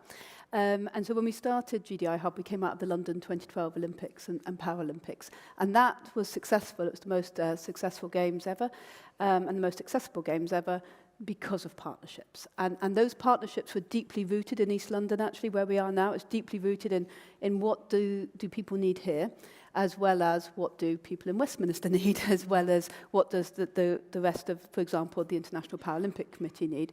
And so we took those principles and we built GDI Hub, and we're now global. And what's interesting about working in disability is two things, I think, with partnerships. One is that most people don't want to tell you to go away. You know, they want to do something, but equally they can't quite figure out how to make it part of their core business. That, you know, they want to do it, and they see the good reasons for it. So, for example, one of our best partnerships at the moment is the Centre for Digital Language Inclusion, which brings together expertise from Google and funding from Google with FCDO, along with my academic background and also our sort of innovation partnerships across Africa. And we've collected 13 African languages in non-standard speech. And one of the loveliest things that happened recently was when we had all the innovators, we trained local innovators on how to use the models, but also how to design with disabled people, how to design with speech and language therapists. And so we have these 5 ventures in Kenya at the moment that are doing brilliantly, and they're supported through Census Hub, our local partner. And so they're doing great. But what's amazing was the Clinton Health Access Initiative sent somebody to the day and said to us, oh, do you know what we really need is a screening tool. We've got the contract to try and screen children for hearing loss, vision loss, and speech impairment. And the next appointment we can get in Kenya for speech and language therapists is 2028. And actually, this technology can do that. So what's really nice is when we're working here, we're then able to feed those models back into the general ether of AI and actually make all the models better. So we've proven it time and time again that if you make it accessible for disabled people, it is better for everybody. And we're now proving that in the AI space. Incredible. Thank you. It's amazing to always hear what's happening. AI, particularly, is such a vast space, and it's what I cover in my own work. I've never heard this case study before, so thank you so much for bringing that to everybody's attention. This is wonderful. Can I ask a second question to both of you, so get ready? What's the hardest part about building partnerships? You know, so take us back from the success. When you're getting started and you're doing that relationship building, how are you navigating that process? All right. So for the private sector, I would say so there's in products, when you're building products, say for the mass, you would have to tick certain boxes. So desirability being one of the boxes. Are customers interested in what you're building? Have they said they're interested? Have you done a bit of research to find out that they're interested? And then there's feasibility, and this is where AI and technology and effort, time, all that comes in. And then there's viability. Now, for the private sector, viability is essentially that business case that you have to put together and pass it through the finance office, and they're able to give you money. So that bit is usually quite difficult. I would say, especially for products that are more impact-led than they are profit-led, right? So when you think of insurance products, we all know, you don't make that much money. And obviously, being in Africa, a very price-sensitive market, so quite difficult for you to tick that box on viability for impact-led products. So I'd say the hardest thing is finding the right product price for those type of products, and that's where partnership comes in. So maybe it's not just the private sector coming in to do this. I would believe in such instances you need the government, you need the philanthropic type of companies, organizations that can come in and help you, maybe fund it, maybe a subsidy that would then be able to allow you to get this product to the customer at the right price. So it's navigating those type of products, I would say, in the private sector. The other challenge we face and continue to face in Africa is the affordability of smartphones. I'm glad I'm here, and I'm hoping that someone in the room would be able to help us with this. In Uganda, our smartphone penetration is a mere 40%. And when you're thinking about some of the products that we want to take to market, the lending products, insurance, payments, it's very hard for you to give the best experience on a feature phone. In Uganda, we call it a button phone.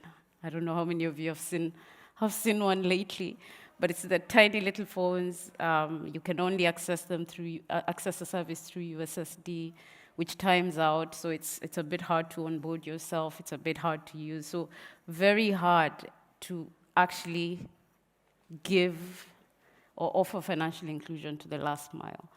So in this instance, the type of partnership we probably would require is a subsidy to help us get that smartphone in the hands of this mass market at an affordable price.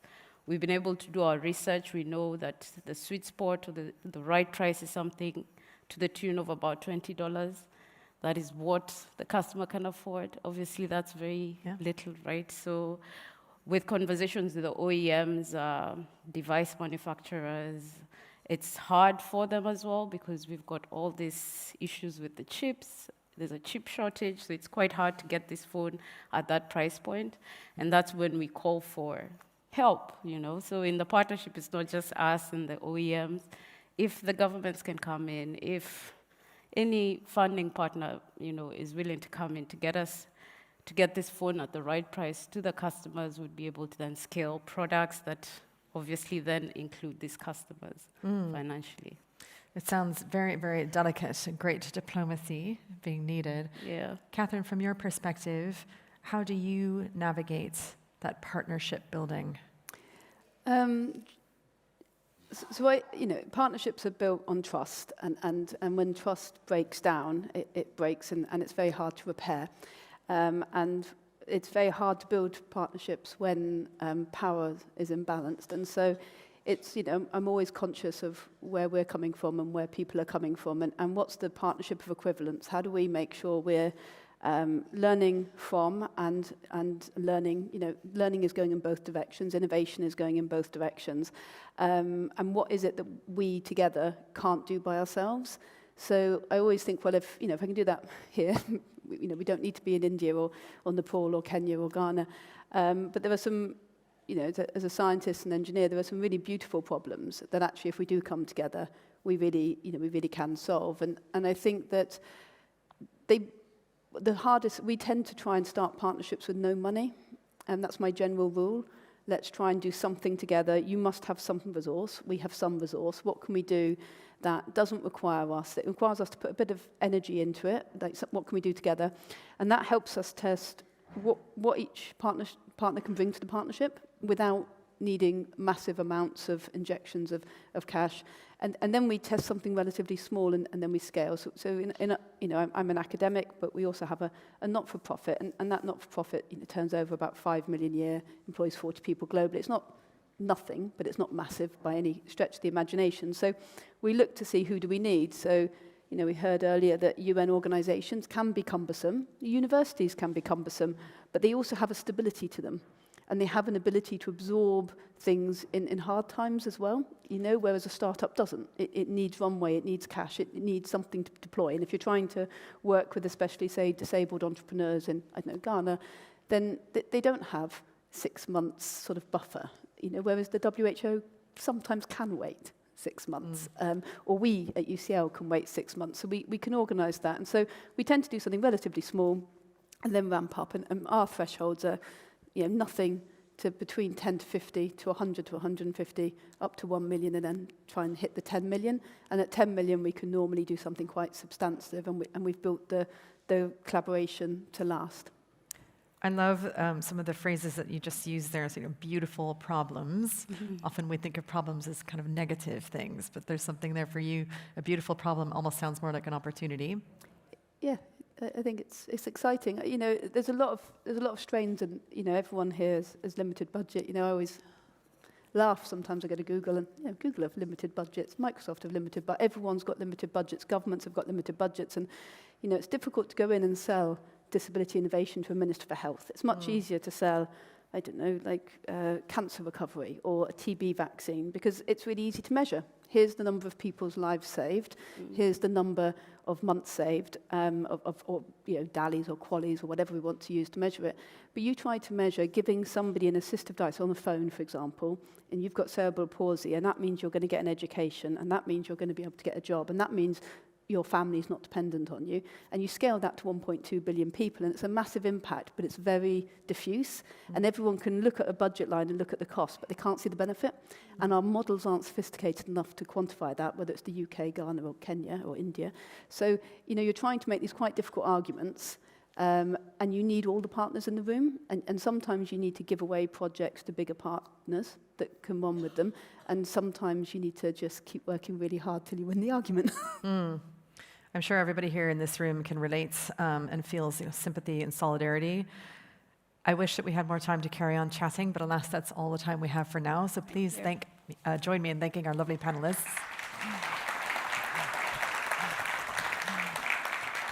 And we have a brief moment to check out how our art has been coming along. If we can flash that up onto the screen, please. Whoa. Talk about time well spent. Just gorgeous. We have one last speaker who's going to do our closing remarks. So I'm delighted to introduce John Edmonds, the Chief Scientific Advisor for the FCDO, to the stage to wrap up this session. John.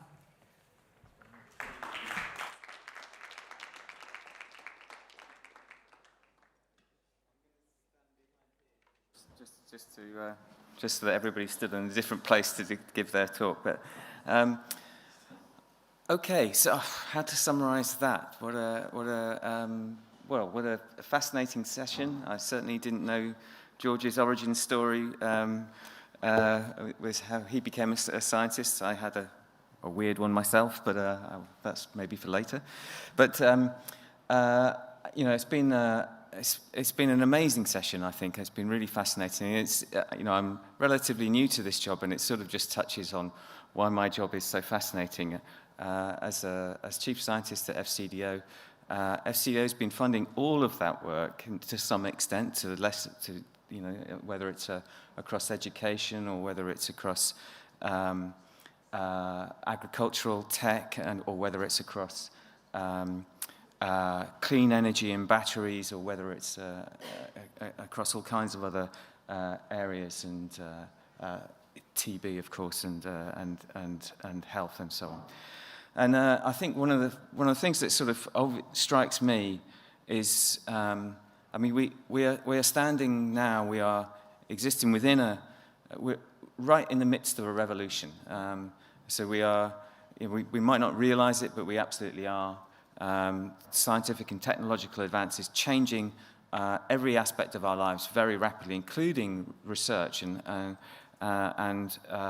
it's not just that, this scientific and technological revolution that is happening right now, we're part of it, but huge changes to the world.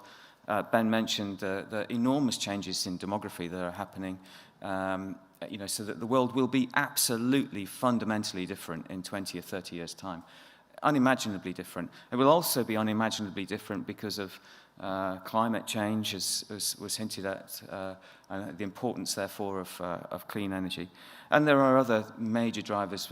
I don't want to labour the point. We know this.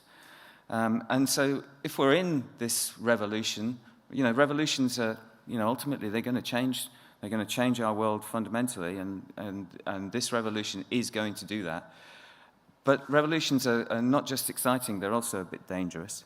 And so we need to, in some way, try and tame them and nudge them into a direction which might bring greater benefit to all, rather than necessarily just benefit to a few shareholders. I'm not against improving share price, but perhaps it doesn't capture everything and all the benefits that societies really should benefit from. So there is a role, undoubtedly, in my view, for governments to fund research, to nudge things along in the kind of direction so that we can achieve more wide benefits. There's also a role because we can take risks that perhaps others can't, so we can support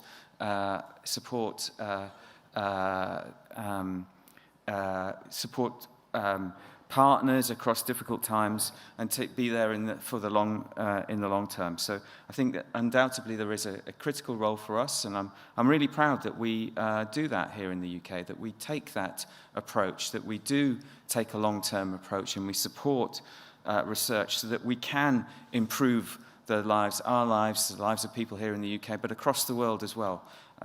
It's something it's why I took the job. It's what's made me. And it's sort of what still gets me up in the morning, and sometimes even to make sure that we continue to do this. And just a quick plug: as part of that, we've sort of slightly refreshed how we here at FCDO undertake research and how we the sorts of research that we'll be undertaking and our access to it, how people can access our research funds. And take ideas forward. And so that's we launched this week the Global Research and Technology Development site. Please look it up, and you see how we are moving forward in our vision for what research we should be doing, how we should be doing it, and so on. And of course, critical to all of that is partnerships. This is the name of the game here with the meeting over the last couple of days. But we do need to come together to solve these problems, to address the problems of the future. We can't here in the UK. We can't do it alone. We need to work with partners, whether they're other funders or research partners or implementers or whoever it may be. And I'd just like to finish up because I'm 22 seconds over time. Just say so. We're open to business. We're looking forward to working with you, and I hope that you take the opportunity in the next day or so here in the conference to make those connections, because it's those personal connections, as we've heard from the panelists, that really spark things and drive things, make things go forward. So have fun, talk to your neighbour, and come and talk to us if you've got a good idea. Thanks.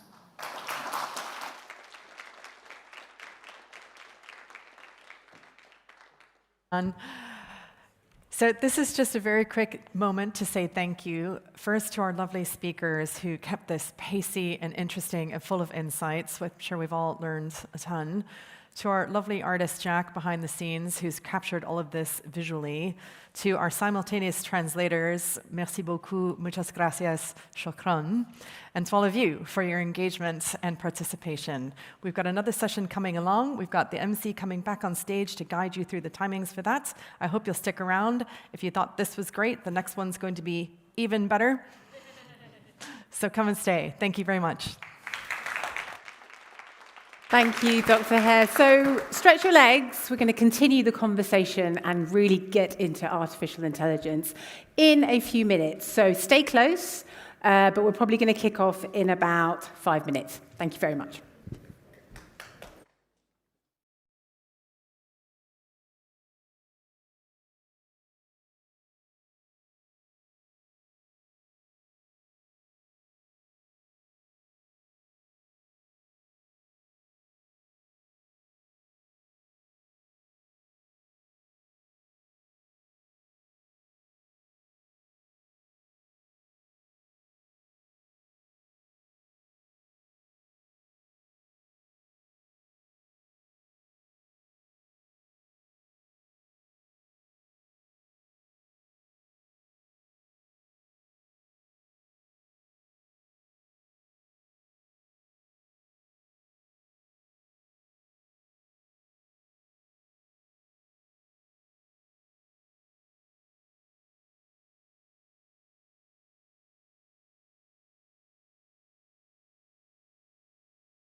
Good.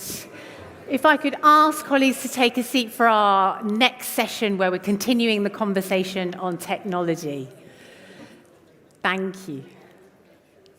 Also, can I remind colleagues, if you'd like translation, we have headsets outside for Spanish, French, and Arabic, so please do take advantage of that. So we are going to begin our next session now, which is on artificial intelligence. And what we will have is we'll have Dr. Hare come back and talk us through how AI is transforming scientific discovery on global challenges. We've already heard about it in the education space, and the message very clearly was AI is here, and we have to adapt to it. So with that, I will hand back to Dr. Hare. Thank you.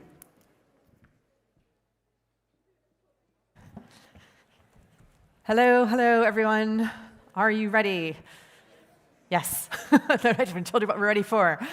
We have got a wonderful session ahead. We're going to open up with remarks from the Minister for Development. We've got Baroness Chapman ready to go, coming up in just a moment. After that, we're going to have what's called breakthrough visions. So we're going to have 3 guest speakers, all experts in their field, come and talk to us briefly about scientific visions and how AI is helping to accelerate discovery. So quite cool. Then we're going to have a panel discussion, which will be your chance to do engagement with us. We're going to have a Q&A opportunity. So be thinking as we go through this entire session of the things that you'd like to ask. We also have an artist behind the scenes who's going to be capturing our entire session into visual, beautiful learning for us. And we've got simultaneous translation happening in French, Spanish, and Arabic for those people who would find that beneficial or just fun. So please join me in welcoming to the stage Baroness Chapman.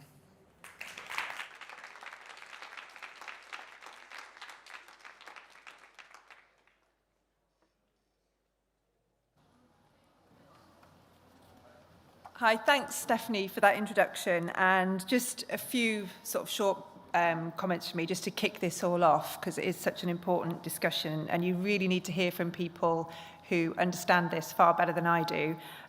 All I know is there are huge opportunities. I worry a lot about digital divide and AI being properly utilised for the benefit of everyone, and some of the decisions that we make now will determine whether that is possible or whether it actually increases some of the divisions that we have.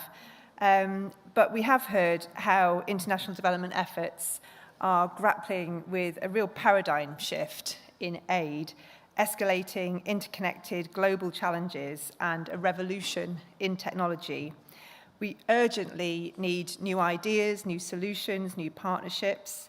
AI, I'm sure you're going to hear, is not a silver bullet, but it is opening up a world of possibilities. It's transforming science and accelerating breakthroughs with enormous potential for improving the lives of people in poverty. New drugs, more accurate weather predictions, early warnings of hazards, more resilient crops, cleaner, more affordable energy. This is genuinely exciting stuff. New solutions are within reach, and we'll hear shortly from our partners at the cutting edge of these efforts. But we do know that new technology alone is only ever part of a solution. To make a real difference, it's got to come together with inspiration from collaborating across borders and across disciplines, with ingenuity and persistence in compiling data, and with targeted resources and expertise to supply the right infrastructure. All of this means working in diverse partnerships between countries, policymakers, researchers, and the private sector. And that's why we're proud to be collaborating with some of the brightest minds across Africa and Asia since launching our AI for Development programme at the AI Safety Summit in Bletchley Park, working with Canada's International Development Research Centre and a wide range of partners. We're supporting locally led AI ecosystems, championing responsible, inclusive AI, and crowding in partners to coordinate scarce resources and channel them to where the evidence demonstrates real impact. These partnerships are already producing fantastic innovations. Millions of women in Kenya can safely manage the risk of their pregnancies thanks to Jacaranda. It's an AI-enabled chatbot. You can go and see, they're doing demonstrations at a stand that we have here. Pupils with visual impairments in Nigeria can access education through assistive technologies. Farmers in Uganda can get advice in their local language on how to protect their crops and boost their yields. And these are potentially life-changing developments. But as we begin to see AI bring about transformative strides at the cutting edge of science, we must widen our partnerships to answer new questions. How will we ensure that these breakthroughs aren't limited to only the most commercially lucrative areas of inquiry? How can we ensure AI helps us cure diseases for everyone, and that it doesn't just create more so-called diseases of poverty? How can we create an inclusive conversation about which global challenges matter most for humanity? And I hope we can approach today's discussion with these questions in mind. But before we do, I'm just delighted to announce today a new programme on AI for Development Science Breakthroughs, which is a collaboration between the Foreign Commonwealth and Development Office and the UK's Department for Science, Innovation and Technology. We will have new research which will rigorously test AI approaches to unlock breakthroughs, from weather prediction for hazard warning to crop engineering for food security to drug discovery for better health outcomes. With this, it will be quite a modest investment, but it will plant the seeds that will blossom into new trees of knowledge. And that could have been written by ChatGPT, that one. I'm sure it wasn't. But to realise, but it might have been, this potential, we need to work together to build inclusive partnerships on harnessing AI's potential to accelerate breakthroughs on global challenges. This is only the beginning of an exciting new era of scientific discovery, whichever country that you're from, whether you represent a government, a university, a startup, non-profit, or a major corporation. We've got to work better together to make today's scientific revolution one that serves all humanity. Thank you.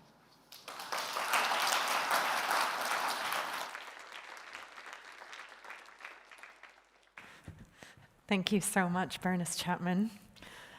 Love a little ChatGPT joke in all speeches. I was just reading today that there's a book about AI and truth that, alas, has been found to have used made-up quotes. So New York Times is now doing an expose on this, which just shows how difficult it is. We have this incredible tool, but sometimes it causes more problems than it solves. And how to solve that problem will be, I'm sure, something that some of our panelists will talk about. So we're going to move into our Breakthrough Visions section of this morning. We've got 3 future-facing scientific visions that demonstrate where AI can accelerate discovery. So we're going to hear about each one of them. First, joining me on stage is Professor Stephen Belcher, who's Chief of Science and Technology at the Met Office. I've had the pleasure of chatting with him before. It was absolutely fascinating. Please join me in welcoming him.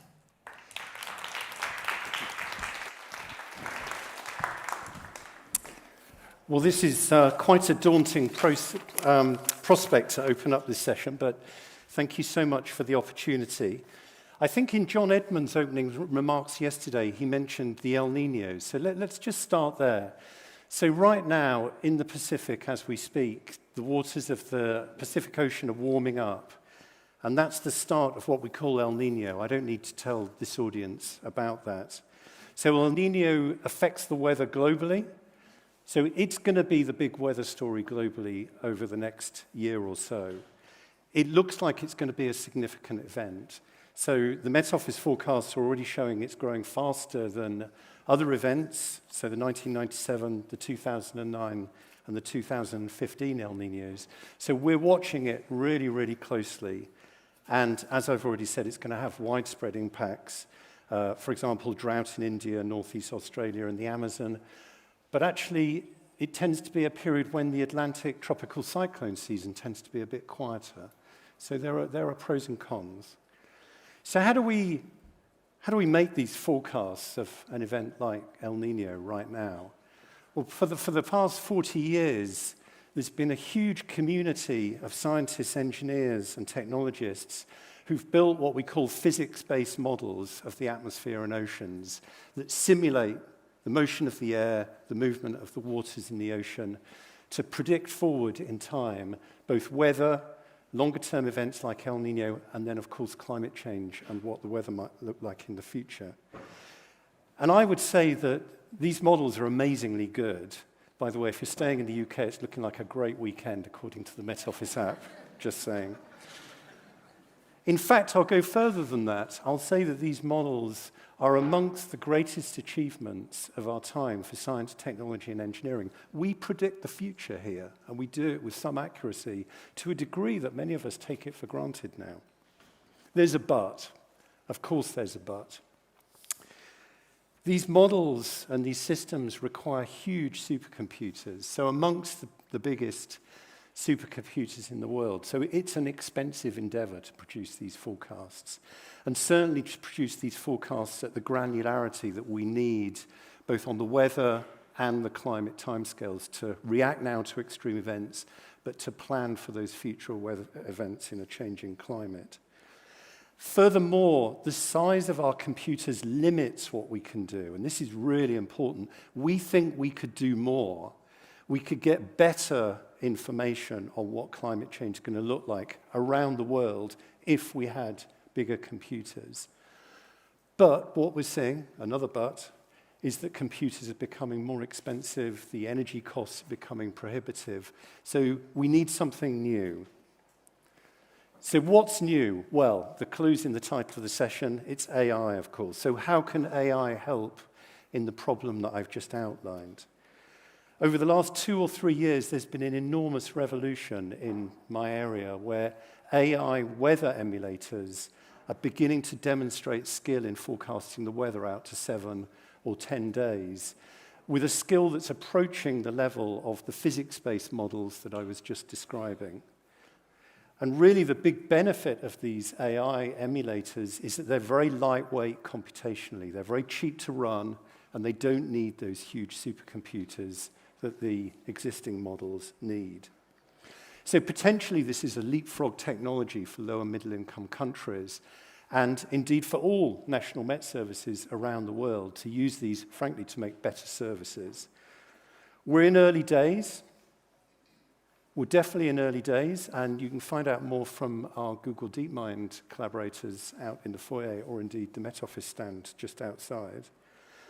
But I'm delighted to say, as part of the Minister's programme, the Met Office and Foreign Commonwealth Office is building a new partnership now called the Awaken Project, which is looking to build these AI models, build trust in them. I have a feeling that's a topic that will come up repeatedly in this session. So the physics-based models, we think we understand the physics, so we have trust in those and we can unpick events afterwards. The AI models don't have that luxury, so how do we build trust? And then perhaps most importantly, how do we deploy these models around the world to enable all of us around the world to really benefit from good weather forecasts and good information to plan for climate change? So I think this is super exciting, and I look forward to the discussion later. Thank you.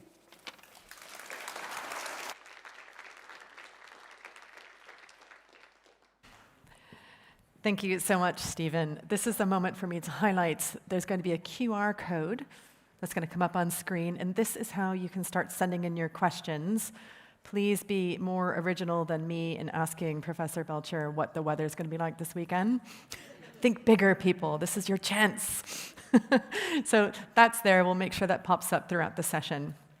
Now, our next speaker is actually coming to us via the magic of technology. We've got a pre-recorded video from Dr. Marie-Angélique Sen, who is the Institut Pasteur de Dakar representative in this talk. So let's get ready to tune into that video. Good morning, everyone. My sincere apologies for not being able to make it in person. I'm Dr. Marie-Angélique Sen. I'm the head of the Vaccine Research Center here at Institut Pasteur de Dakar in Senegal. So when we speak about AI in science, we often focus on acceleration, faster analysis, faster discovery, faster prediction. But I believe the real breakthrough is not simply speed, it is the possibility of fundamentally redesigning how scientific discovery itself happens. Because today, science is still highly fragmented. Our surveillance systems generate data, the research teams generate discovery, manufacturing teams try to scale them, and public health systems attempt deployment. But these layers often operate independently with long delays between them. And during outbreaks, those delays can cost lives, unfortunately. So what AI makes possible is something much more profound. It's the creation of continuously learning scientific ecosystems, systems where surveillance data, genomics, experimental biology, clinical insights, manufacturing constraints, and field realities can finally interact in real time. And at the Vaccine Research Center, or VRC, this is the direction we are trying to build toward. Not AI as an isolated tool, but AI as a connective intelligence across the entire innovation chain we have here. And in some cases, we are already beginning to demonstrate that, what this future can look like. For example, we had a Rift Valley fever outbreak last year, end of last year, and Rift Valley is a major zoonotic threat affecting both livestock and human across Africa. We developed a One Health mRNA vaccine, several prototypes entirely in Senegal, and are now preparing them for field deployment in livestock. But what is important is that in parallel, we also developed complementary DIVA-compliant diagnostic approaches using mini-binders and computationally guided design strategies based on surveillance data, and that can be used by farmers directly on the field. And what is important here is not only the vaccine itself, it's the integration of the system around it. Surveillance data, genomics, AI-supported antigen design, diagnostic, bioprocess development, and manufacturing readiness evolving together rather than sequentially. And this conversation is no longer theoretical. We saw it end of last year, and as we speak, the current Ebola outbreak, recently declared a public health emergency, is once again reminding the world how rapid regional outbreak can become global threats, and how urgently we need more adaptive response systems. And in this context, the ability to connect surveillance, AI-supported design, diagnostic, manufacturing readiness, and rapid deployment is no longer simply an innovation challenge. It is becoming a global health security imperative. And I do believe that this is where AI may become transformational for global health, not simply by helping us discover faster. We know we can do it, but by helping the entire response ecosystems continuously learn and adapt. And just imagine if, when a pathogen emerges, we could move from detection to optimized vaccine candidates design within days, or if manufacturability could be predicted during discovery itself, instead of becoming a bottleneck years later. Or again, imagine if AI could help design vaccines not only for efficacy, but also for the realities of deployment we face here. For example, cold chain limitations, regional manufacturing capacities, population diversity, or outbreak dynamics. And that changes the entire model for global health innovation. And for Africa, this is also a transformation, and it is important. Because as we all know, historically, many low and middle income countries have participated in global science, mainly at the edges, as sites of sample collection, clinical trials, or downstream deployment. But AI creates the possibility to participate differently, not because infrastructure no longer matters. It does absolutely matter, but because intelligence, integration, and learning capacity become increasingly central. And in many ways, regions facing the greatest health challenges may also become places where the most adaptive innovation models emerge and we witnessed it firsthand here in Senegal. Because when resources are constrained, silos become unaffordable.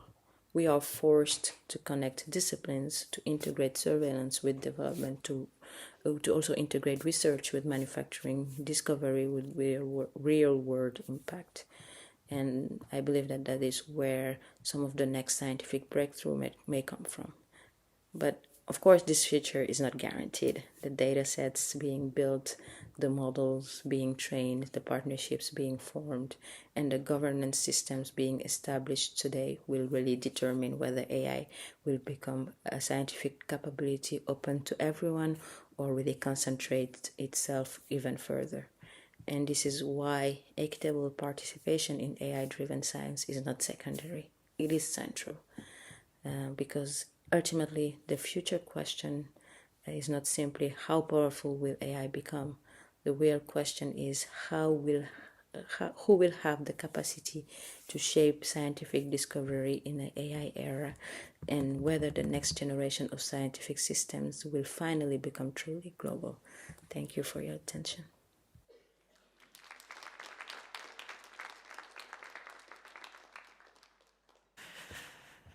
It's so exciting to think that we are truly on the cusp of a new world and a new way of doing science. We've covered climate and weather, we've covered health, and last but not least, we'll be covering food and crops. Please join me in welcoming to the stage Jiawoo Ku, who is the Deputy Director of CGIAR, Digital Transformation Accelerator.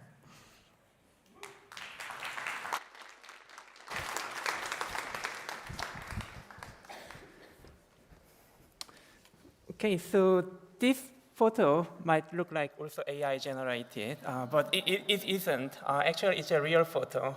With the partnership with Google, around 2022, we started testing robots like this for our breeding trials. So these robots have lots of cameras and sensors that take very accurate data and information from the field. Otherwise, breeder has to go out and measure one by one. So we have been testing a lot of this kind of digital technologies and robots and other tools to help our breeding systems. Not everything is successfully or meaningfully scaled and adopted.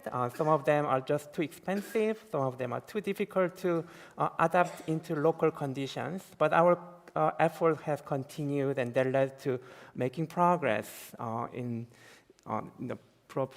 providing AI technology to support breeding. So I'd like to just share a little bit of how we are using AI, new AI tools for our breeding, accelerating breeding effort. So I'm a researcher from an organization called CGIAR. It's the world's largest publicly funded agricultural research institution in the world. We have about 9,000 scientists working across 90 countries, and many of them are working on crop breeding. And breeding is a powerful tool, but it's really hard work. It takes about 10 years to release a new variety to local markets. And a lot of time is spent on something called phenotyping. Phenotyping is measurement for breeding in the field, and a lot of times, still the main way of collecting that phenotyping data is manual, so pen and papers. So those are slow, and obviously they can lead to mistake and inaccuracies in result. So that's why we've been trying to incorporate complementary digital technologies in our breeding process.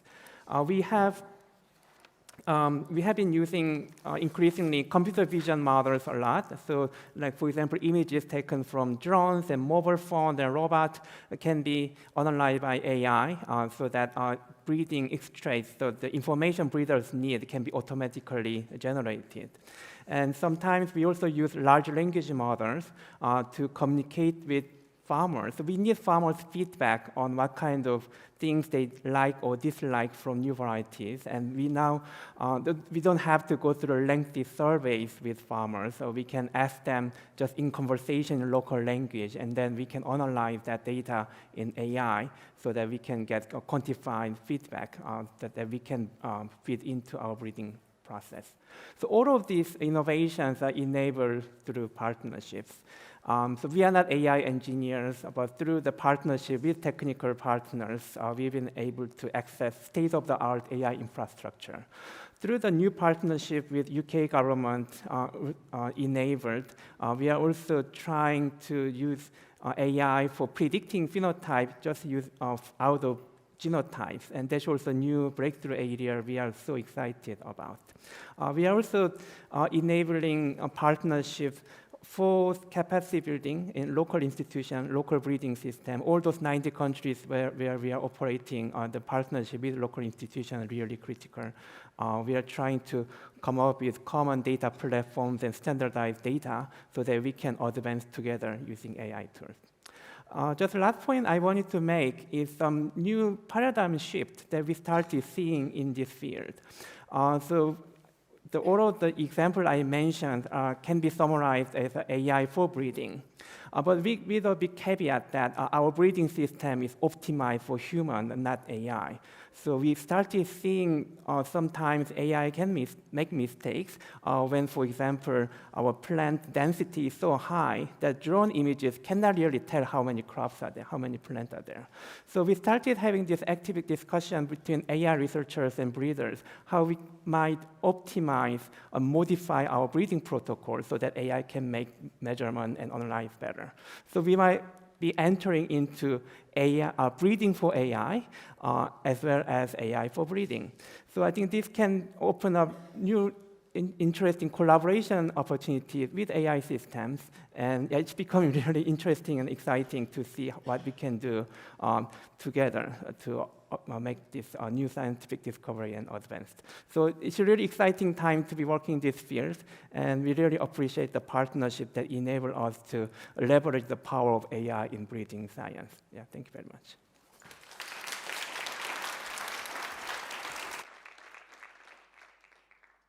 Thank you so much, Jawood. That was fascinating, and that thing of we shape our tools and then our tools shape us felt very apt there. I'm excited to see how farming might change as a result of AI. So we've covered a whole round of topics. I'd like to have a moment to check in with our artist and see how we are looking visually after hearing all of this. It's fascinating. And you can see when we talk about science, it just covers so many topics, right? And we're going to be adding more fuel to the fire, so don't rest on your laurels, people. There's going to be a lot here. I'd like to then bring up the QR code because I'm hoping that you've had plenty of stimulation for some questions. So far, you've been very shy or discreet. We've only got 4. Hit us. We want more. We want to hear from you and what you'd like to say. So what we're going to do now is go into a slightly deeper discussion. We're going to be inviting some panelists onto the stage who I will ask to come on up now and take a seat, and I'm going to moderate a discussion. Throughout, we'll have that QR code up, so if you're getting stimulation and creativity, you can ask questions as we're in the conversation, and then we will open up to you and have an interactive bit. So, thank you so much. Thank you. I would love to welcome you from my left all the way to my far left to state your name, your title. Why are you here? What do you want to talk about? My name is Bosu Tijani, the Minister of Communications, Innovation and Digital Economy of the Federal Republic of Nigeria. Welcome. I'm here because I've been invited. And we're delighted to have you. Is there anything that you would love to talk about today that you're really excited about? I think this topic in particular is not being given enough attention. I think when we talk about artificial intelligence, the emphasis is on the tools and the apps that we're building and how that is changing our lives. But I think the real opportunity is actually in science. And it is the foundation of ensuring that even those tools that we're building truly serve people in an inclusive manner. So I'm excited about it. Amen. Thank you. Hello. Hi, I'm Catherine. I'm the Director of Impact at Google DeepMind. Wonderful. And what are you excited to talk about today? Oh, well, I mean, this is such a privilege to be here and to have heard all the stories this morning and including some of our partners.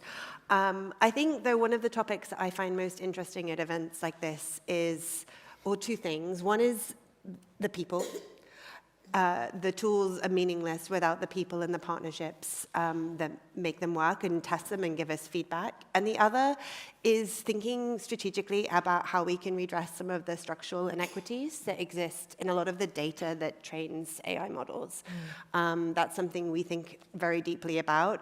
It is an uphill struggle, but that might be something that we could touch on. For sure. Hi, everyone. I'm Joyce Nabende from Makerere University. I'm a senior lecturer. I think what is interesting for me is we are in the space of AI being driven by both the global north, but we also want to do that as well from the global south. And I think what's key for me as we are thinking about AI models is around the data. How do we make this work with data sparsity that is existing in the communities, particularly from our context? If I think about the languages spoken on the continent, we want AI to work in those languages. How do we make it happen? Yeah. Yes. And again, we have our simultaneous translation with the 3 languages, and I'm very mindful that there's so many more on this planet that we could be doing, but thank you to our heroic translators. Wonderful. We've got 15 minutes. I have the questions ready that I'm going to ask to each one of you individually, then we'll tackle some together, and then we're going to open it up to our audience. So water is there for you. Wink if you need help. Or we can, ask a friend in the crowd. So, Catherine, I'm going to start with you, if that's okay. Yes. We're keeping our answers tight to about 3 minutes, which is wonderful. So, as AI increasingly shapes how science is done, how real is the risk that it's going to drive a scientific monoculture? So, we're talking about narrowing methods, narrowing questions, narrowing perspectives. How can we actively safeguard diversity and creativity in research? So, nice, easy question to start you off with. Yeah, and such an important topic. And I think with AI and all its different applications, you have to face into all the risks and the downsides as much as keeping focused on the upsides and the sunny uplands and the problems that you think it can solve. And just in general, thinking about how we don't have AI that is reductive, but instead is enabling, is an incredibly important principle. One of the things that we have done at DeepMind in particular, and luckily with the support of Google and Google.org, our philanthropic arm, is to look at open sourcing. So one of the principles we think about the way to ensure that AI is used for all the diverse problems in the world is by open sourcing a lot of the models. So a number of our science models, like AlphaFold, which is the protein folding model, which we were fortunate enough to win the Nobel Prize for, as well as our genomics models, have all been open sourced.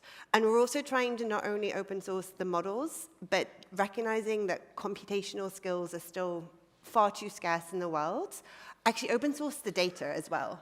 So with both AlphaFold and soon AlphaGenome, if you're a biologist or a research clinician, but not a computationally trained one, you can still access the insights from AI to help your research. And this is brilliantly being used across the world. So teams are looking in Cameroon at how you use AlphaFold to find new ways of dealing with antimicrobial resistance, or in India, how you deal with specific types of rot that is often very pervasive in their crops, or in Chile, looking at plastic-eating enzymes. So it is unlocking research that matters to communities that matter all over the world. But that is only possible if we do capacity building at the same time. So a lot of the other things that we tend to do is work with partners to think through what is the capacity building that's needed. Sometimes that's skills building, sometimes that's access to digital infrastructure. We're constantly challenging ourselves to think about smaller, lighter weight, more efficient models that can work offline or, address the digital divide. And so I think to address the fundamental premise of the question, you have to be intentional about it. You can't just say, here, world, here's a tool that we think can unlock scientific breakthroughs, over to you. We have to actually do the hard yards to make sure that researchers everywhere are able to benefit from it. And to the point I made in my introductory remarks, that the data that is trained on is inclusive. And where it's not in version 1, we go out and collect new data to improve the tools on a continuous basis. I'm definitely going to talk more about the theme of making sure that the data itself is inclusive. So I will open up, because I know that's an interest of Joyce as well, to whom I will pose the second question. So thank you so much, Catherine. Given that AI performs best where data is abundant, how do we prevent it from skewing science towards data-rich problems and places, where the data already is, at the expense of data-poor contexts and global priorities? Yeah, so when I think about AI, it amplifies biases, right? And so when we think about the bias and the way it's disproportionate in terms of the data sets that are available, if you think, for example, at the open source large language models that are out there, they work in data-rich languages, for example, in English or Chinese, and they definitely will not work for our languages because our data is not digitized, and money will flow where the problems are being solved faster. No one will come and say, oh, yeah, we want to do this for your local languages. And so AI is there, but it's already amplifying what is already existing in society. And so I think what we have to do as communities, and I think I have like 3 interventions of how I think this can work, is we start to think about it from a technical perspective. Of course, with all the AI techniques and models that are out there that can be able to work when you have limited data sets. If I think about techniques like few-shot learning, and you're trying to apply that on languages that are limited, there's breakthrough there that even with limited data sets, you can still be able to build a model that works. If I think about, for example, federated learning, and I think about the health problems in Africa, where it's so difficult to share data sets across different countries because of governance rules, because people are really uptight about the data sets for health. There are techniques there that you can actually be able to use to still make AI work in these different contexts. And the example that I give is we're working currently on a mental health problem where we're building speech models to understand mental health conditions from pre-recorded speech data sets, and it's incredibly taken us 9 months just to get access to the data, because there's just so much that you have to do to anonymize the data set, to remove the PII, but even just for the mental health people to understand that, oh, we're actually going to use your models for training to use your data for training the models. It'll be like you have to bring your GPU in the hospital, train your models here, because we are not very sure that you'll take out our data sets from the hospital and use them. There are already all those things that people do not understand. But we can have technical ways of dealing with those problems. And the way I think about it also from a governance perspective is when we look at governments are very excited when you tell them, oh, bring money to build a road or invest in agriculture, but yet we are excited to incorporate AI, right, to use this. And I think with AI and with data, we should also treat data as a public good. How can we be able to have governments invest in ensuring that there are systems to support the creation of AI-ready data sets? Because we're not going to wait for someone to come and create data where they think it's commercially interesting for them to invest. As governments, as African governments or Global South, we should be able to take this up and say, okay, we want to have AI work for our context. AI, if it's not trained in our context, it will not work. So how can we build these data sets? How can we make this sufficiently enough that there's systems, there are policies in place for us to create the data sets? And then the third intervention that I think about what you mentioned, of course, is capacity building, and the minister also mentioned it. For example, the program that we have under AI4D, where we have IGRC and the government of the UK through FCDO funding research labs on the continent to not only define their research problems, but also be able to think about, if I have a problem that I want to solve, I can be able to collect the data and create this gap that is existing. Can I solve the gap through the data sets that I'm creating? And we make this openly available. So it's not just for you as a researcher, but for other researchers across the continent that can benefit from the data sets that are being created through programs like this. So you're not only empowering the researchers on the continent, but you're also creating the data sets and the tools, and people can appreciate that there's capacity that is being built to solve the data capacity problem on the continent. I think those are my interventions on this data problem. Wonderful and so concrete. And I'm thinking as you're talking, we are seeing a real movement about data sovereignty and tech sovereignty, and obviously even thinking about AI and models, and what it means to be independent and not reliant on the technology of the two superpowers in the world of AI. So I think that would be an interesting thing perhaps for us to pick up as well. I'd be very curious to hear the thoughts of this panel here. But first, Minister, to you. If AI can accelerate science, won't scientists just start using it? We're going to see all the benefits. Why do governments need to get involved? Can we just leave the scientists to it? Or is there a role for government here? No, I think there's a significant role for government, especially when you look at the state of play of scientific participation from countries like Nigeria or developing countries, for that matter. On paper and on record, we're known not to be producing the highest number of research results that can help us address significant problems. And we're the ones who need to understand how patterns contribute to a lot of the decisions that we take as a people. Even as government, with the mega resources that we have, it's important that we're able to prioritize on where we put our money for the best outcomes for our people.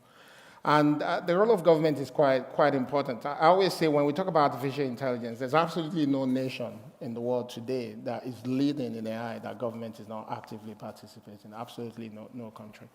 Because when you don't get the government to prioritize and understand why we should invest in it, you then end up leaving it largely to the private sector. And the private sector in most of our countries are not participating at the level of production in AI to the point where you think their effort can accelerate development in the space.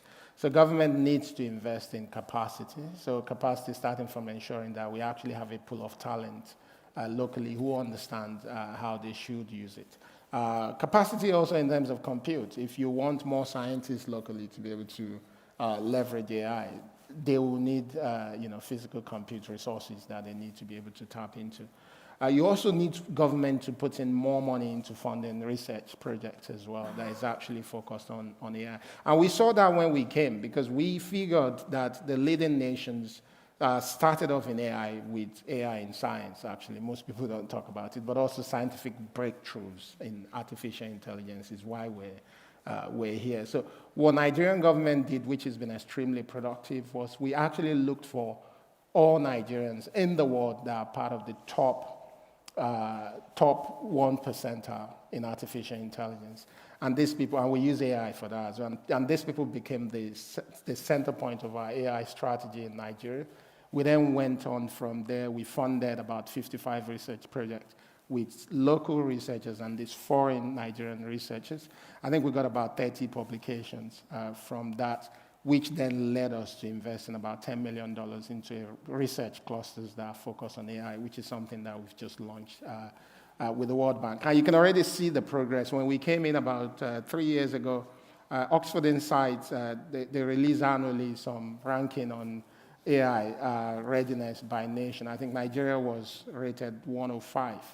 As of the last one, we've moved places by almost 32%.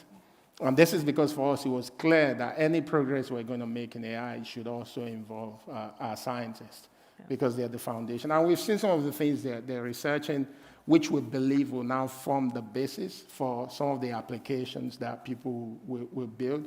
We believe it will form the basis for understanding our realities as well. So the way I like to look at data sets is not just in the languages we speak, but also the reality. When you talk about agriculture, I think the last speaker was showing a machine. I've seen that on a farm in Brazil before, which is a robot that is constantly collecting data. The data set that you collect from a farm in the UK is not the same as the one you collect from a farm in Nigeria. Why? So, because the reality of the field is not the same, weather condition is not the same. We probably don't plant the same thing as well. So the behavior of the diseases as well, they're not the same. So if we literally take that and you say you want to build an AI-powered application for tomatoes, for instance, which has been developed in the UK, and hopefully you want to apply it in Nigeria, there'll be questions as to whether the data set that is being used is applicable across board. So for us, it's important, extremely important, that we bring those things into consideration. So when we talk about diversity in data sets, it's not just in languages, it's also our reality, our culture, our way of life. The questions we ask as well, even in science, right? The question that a UK researcher may ask will be influenced by their lived experience and their society and culture. That may be totally different from what a Nigerian or Ghanaian researcher will be asking. So there's no world where we do this without prioritizing AI in science. I also think it's the low-hanging fruit, actually. There's more opportunities for researchers to be able to provide support for a better society using AI in science than even in actual applications that we're building. It sounds very much like one of your challenges is about making sure that AI is working for people and that there's democratic accountability. It is. I had 2 speaking engagements yesterday, and I think that's what I was talking about. As a minister, last 3 years, I've been to so many AI gatherings, including Bletchley, and the conversation is always focused around geopolitics for obvious reasons. The countries that are leading in AI have been there. They want to be the best and take advantage of it. But I think for many countries in the world, the actual pain is in ensuring that it can serve the people. Mm-hmm. And again, if you don't have that context, you don't know what that means. I use the example of the fact that I have a farm, which is quite big, which has a GPU. But unfortunately for me, my farm is connected to the internet through dongle. So anyone who is technical in AI knows that you can't use a GPU on dongle. A dongle, you may not even know what that is. No, I mean, there's a tiny device that is smaller than a phone that you put somewhere, and that's how you connect to the internet. Yeah, okay, so it's wow. very limited in reality. So for me, Starlink. No, again, people don't know that Nigeria is the biggest market in the world for Starlink.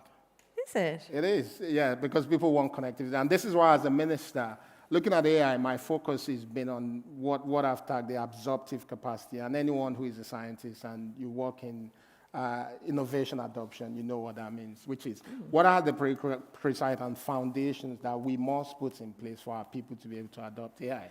Connectivity is one of that. That's the biggest project I'm doing as a minister, invested in 90,000 kilometers of fiber optic network, similar to Openreach in the UK. Talent is another one, training a lot of people to ensure we have a good talent pool. Governance, and also by extension policy, making sure we can actually govern these things and we have the right policies in place. And quite a number of things, including, of course, compute, data center, and all of that. If we don't get that right, geopolitics is important, who owns what is important, but I think the biggest gap we're going to see is the fact that what we've seen in digital divide will be minute compared to what AI is going to bring in terms of divides, because it means that those farmers using those equipment, my surprise when I saw your picture, I was really, it brought back memory, because the reality is, on my farm, I've got DJI drones. So this is meant to be a tech farm because it's owned by the tech minister. But DJI is nothing compared to the machine you're showing. Because DJI, when you use it to apply herbicide, is just spraying herbicide all over this place. This machine you're showing will pick out the actual weed and dispense the herbicide, saving close to 92 to 95% on herbicide use. So you can see the disparity. First, most farmers in Nigeria don't even have a DJI drone. So that's already an old technology that is not useful for you if you're a serious farmer. And what we're seeing today is that it's cheaper for Nigeria to import some produce from Brazil and Argentina than for local farmers to cultivate some of these things. Maize, for instance, which is something we consume in large quantity, is way cheaper to import maize from Brazil. So if we don't accelerate the absorptive capacity for our people to be able to use AI, in a few years, many of our sectors will not exist anymore. Right. I mean, talk about a way of focusing the importance of this, what this means for your economy, Absolutely. for people, for well-being. And I take your point about the digital divide being amplified by AI.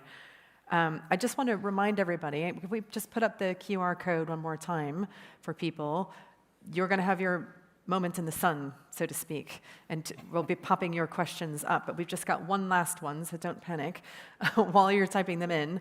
One last one for the group. You're welcome to take it individually, as a group, however you like, is this. As AI is becoming a more powerful force in scientific research, how real is the risk that it's going to bring new biases into the lab? Okay, so how are we going to ensure it makes science more, not less, inclusive of, for example, women, people with disabilities, other underrepresented groups, taking in just the beauty that is 8 billion people on this planet? We know it's not perfect now. Is AI going to make it worse? Could it make it better? Probably not going to keep it the same. Discuss. I can start.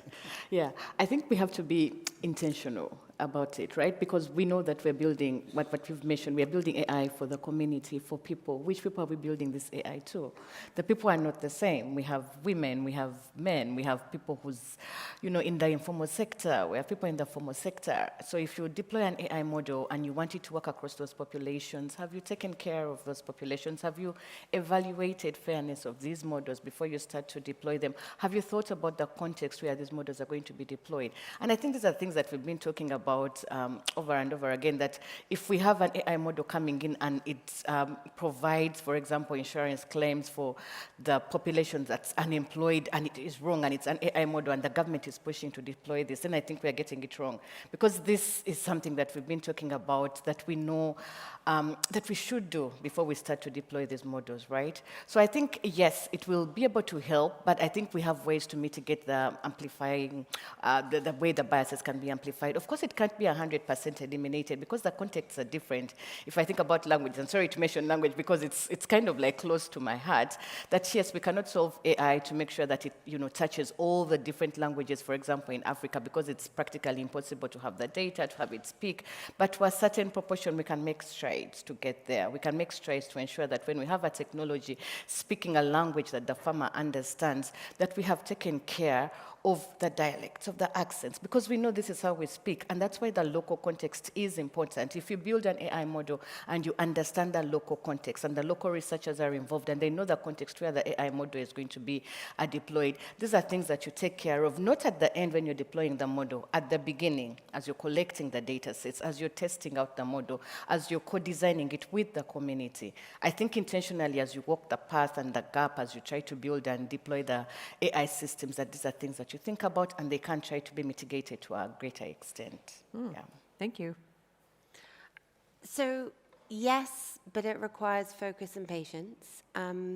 One of the things that we are doing is being relentlessly focused on who the intended user is. So on the farming piece, we've been doing a lot of work with smallholder farmers in India, really trying to understand what their challenges are, be it about irrigation, be it around decisions about when to plant their crops, be it advice about what fertilizers to use or what pesticides to use, and all of those factors.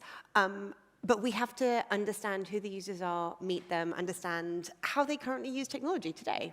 And it goes back to some of the really basic UX principles. You can have a really fancy model, but if you've not packaged it up in a way that meets the person, the language, the idiosyncrasies, you won't be able to, it won't have the impact.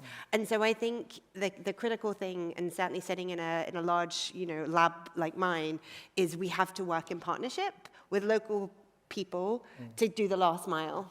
Otherwise, we will never get there. In theory, AI has fabulous capabilities. We can do easy read conversions to help people with different learning styles, and different literacy levels. We can do translation. It's not perfect, but it's definitely getting there. But you have to be just relentlessly focused on the user and then get a lot of feedback and expect that you're going to need to iterate it. Thank you. Minister. No, I think for me it's capacity. If we truly, truly want to discourage the sort of gap and encourage inclusion, we need to understand that the scientific community, researchers are generally anti-change. These are not people that are open to new ways of doing things. Scientists. I've seen one of the best rated researcher in AI in Nigeria will tell you he doesn't use Gen AI for anything. Right. Okay. So in education, more broadly, there's still the conversation around whether artificial intelligence is something that is welcome or not. Yeah. So you still have a lot of people who still want to collect data, process the same old way. I think it's important, especially in our context, that we do large-scale empowerment, help people understand, and appreciate the power and how to use it. The second one that we should also not ignore is compute. I did my PhD here at University of Leicester years ago, and as I knew the UK had shared compute infrastructure for researchers across universities. This is not the case in most of our countries. So we can talk about AI in science, You know, what do we do? And government is taking that seriously. We're now putting our first set of compute in Nigeria, which is going to be open to researchers. But I think there should be partnership on helping to plug that gap across the world. Because if these researchers don't have access to that sort of resources, there's a limit to what we can encourage them to be part of. So we need to train at scale. We need to think of the capacity, the compute that these folks will need to be able to carry out and participate in more research. And I think it's for the good of all. It's for the good of all. If we bring more researchers from all over the world into the so-called community, we only get better because there's diversity in perspective that we'll get in science that I believe will help solve significant challenges for the world at large. So we've got intentionality, focus and patience, capacity as our big themes. Thank you to our panel for submitting to my interrogation. They're now going to submit to yours. But for that, I need the iPad, which I believe is over there. Thank you. If you need water, please help yourselves. This is going to be rapid round, so it's kind of fun. It's like you're the students again. You get sort of 60 to 90 seconds to answer these questions, and we're going to use up our time to do them. So, hands raised for who wants to take it. Don't fight, please. How realistic are all these ideas in the context of the UK's cuts to aid? Ooh, punchy. Many of the speakers' innovations are heavily reliant on aid funding. I'll start with that, and this is what I've been pushing. I had a chat with BII yesterday. I think partnership shouldn't always be seen as only coming from a single perspective. If aid is going, it can be investment, right? There's still a gap in the world where no one is yet to be able to help government understand the value of investment in AI infrastructure for economic growth. And until when that was done for connectivity, many countries couldn't raise significant amount of money to plug the connectivity gap. So I think entities like BI can play a role there, partnering with nations, investing in capacity to develop the ecosystem for artificial intelligence. It doesn't need to be a gift all the time. I think if we get it right, if we build a capacity for AI in our economy will benefit. We'll see the impact on the competitiveness of our nations. We can keep more of our farmers on their fields. They can employ more people. So it's business. I think it shouldn't always be seen from a charity point of view, which I think limits what's possible. And charity doesn't scale anyways. It doesn't scale. There's not been many nations that have been able to scale proper development through charity. Thank you. We have one question from the Met Office. So Stephen, are you still here? Cool. Maybe this is just a yes or no, so if you can give me a thumbs up or a thumbs down, please. Very sophisticated communications we have here with the audience. Is the Met Office developing any new AI innovations in early warning systems? Yes, 2 thumbs up. He's over there if you want to follow up on that. Hopefully we'll have some chat as we go to lunch later, but thank you for that. In all this amazing work, who owns the data? And how do you avoid harm when working with large tech companies? Catherine. Great, love it. Well, the answer, unfortunately, is it depends, because I could go into a lot of detail about this, but the general principle is that the data ownership should be incredibly clear. So if the understanding is that the data ownership is owned locally, and a lot of the open source and open weight models we have developed are designed so that data is very much it's just retained locally, so it doesn't even become a question. So I think that's kind of the first principle. And then the second principle is we are also doing an awful lot of work to open data sets. So we're actually working on open sorghum data sets and things like that. And then obviously AlphaFold and things. So it depends. You need to be incredibly careful about data stewardship. You need to understand controllership, processing. Lots of lawyers need to get involved. But I think the most important thing is consent and absolute clarity, and then that clarity is enforced. But it very much depends on the terms of the data. But in general principle, the data is an individual's, and it's only by their consent that they have shared it. Right. So we need transparency, explainability, accountability. A nice softball question. I really want to meet the person who asked this one. How fast will things go? Will we get a century of progress in a decade? Is that also... Who's why do you take that one? Swing for the bleachers. I think they're moving really quickly. That's what I can say, yeah, because, and I think about it from a research perspective. So before, it was, the need of, we have to create the data sets have to be there, but now we're moving beyond just creating the data sets. How can we be able to use AI for scientific discovery? How can we be able to use AI to fill the gaps where the data is scarce? And I think we no longer can approach problems the way we approached them, for example, 5 years ago, with the way AI is moving in our context. We also have to adopt the way we think about the research problems, like when I think, for example, a smallholder farmer in Uganda, and thanks from CGR for mentioning all those examples, I think about now that, because we've been thinking about fundamental problems of connectivity, of electricity, things like that.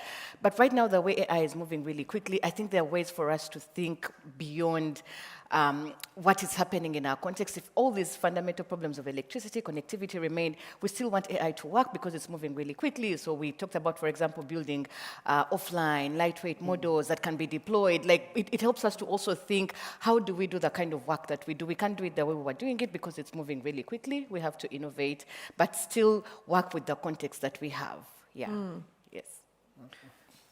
This one actually, I think, will be of interest to everybody in the panel, so please feel free if you all want to have input here.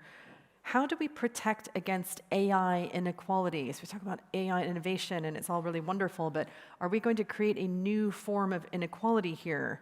So for instance, our questioner says, low-income countries will struggle to have locally relevant AI without dramatic investment in hardware, servers, etc. And also, most AI is still driven in English. So how are we going to make this so it's working for everybody? I think it's just being honest about what we have on our hands.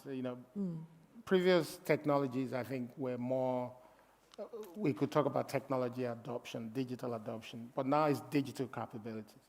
And that's what you're talking, in terms of how do we empower local communities to be able to apply.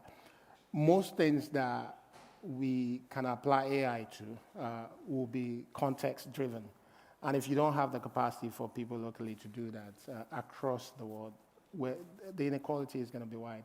And I still believe that we don't talk enough about the absorptive capacity for AI to work.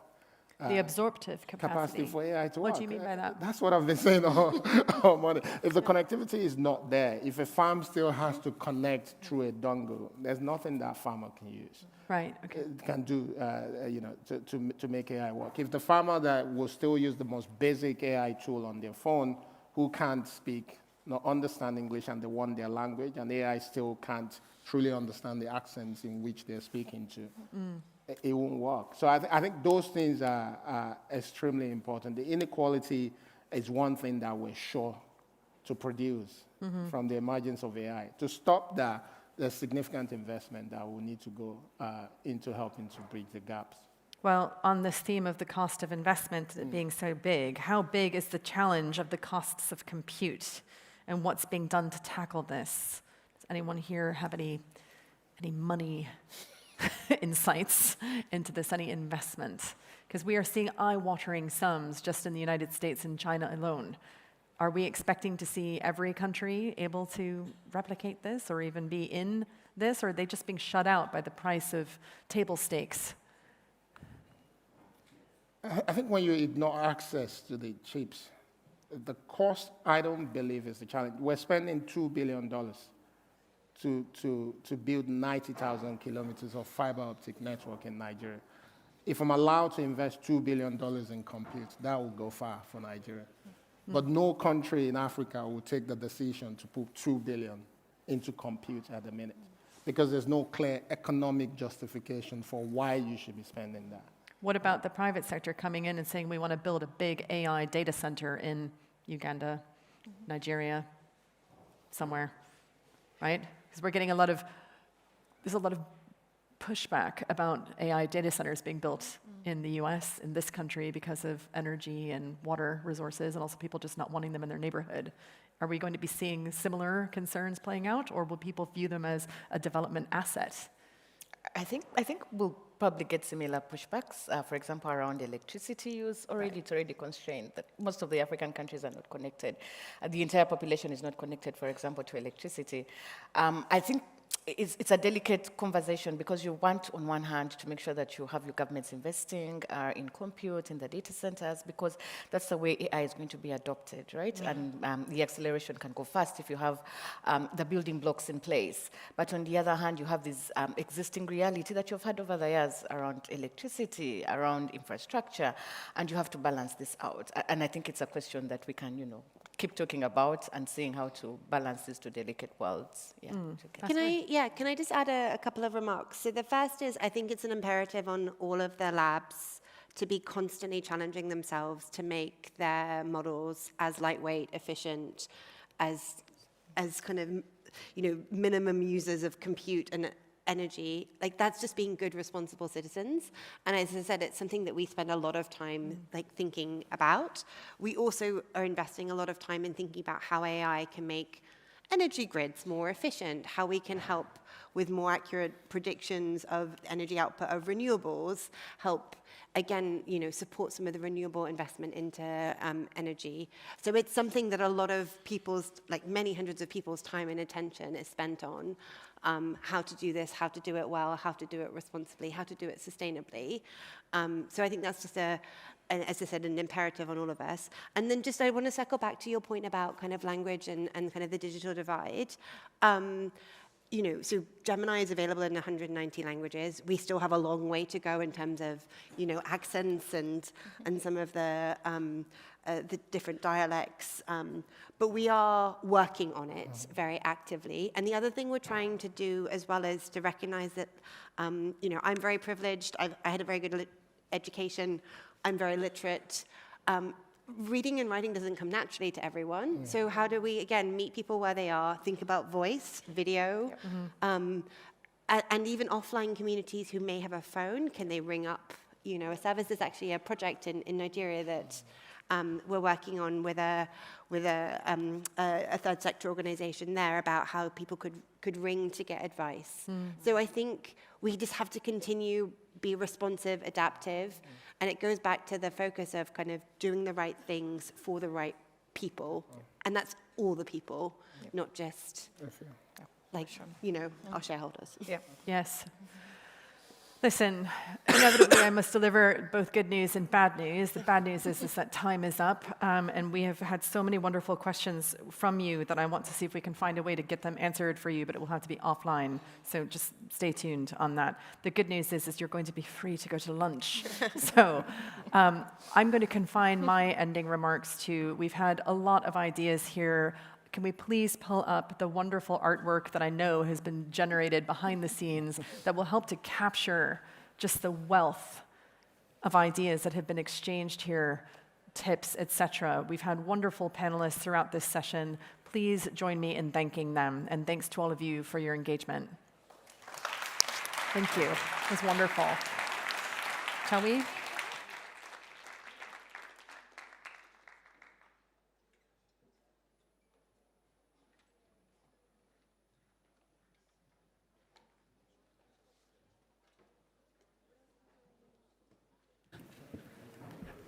And with that, it is lunch. I just want to thank the panelists for our last two sessions. Fascinating. I want to thank Dr. Hare, who has energized us, inspired us, instructed us. Colleagues, please help yourself to lunch, and we will reconvene at 2 o'clock for an equally fascinating afternoon. Thank you.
Drawing from the insights of 132 young leaders across India, Sierra Leone, and Zimbabwe, and also 300 young people who attended the Women Deliver conference, as well as our youth-led research reports, we invite you to build a new era of global development.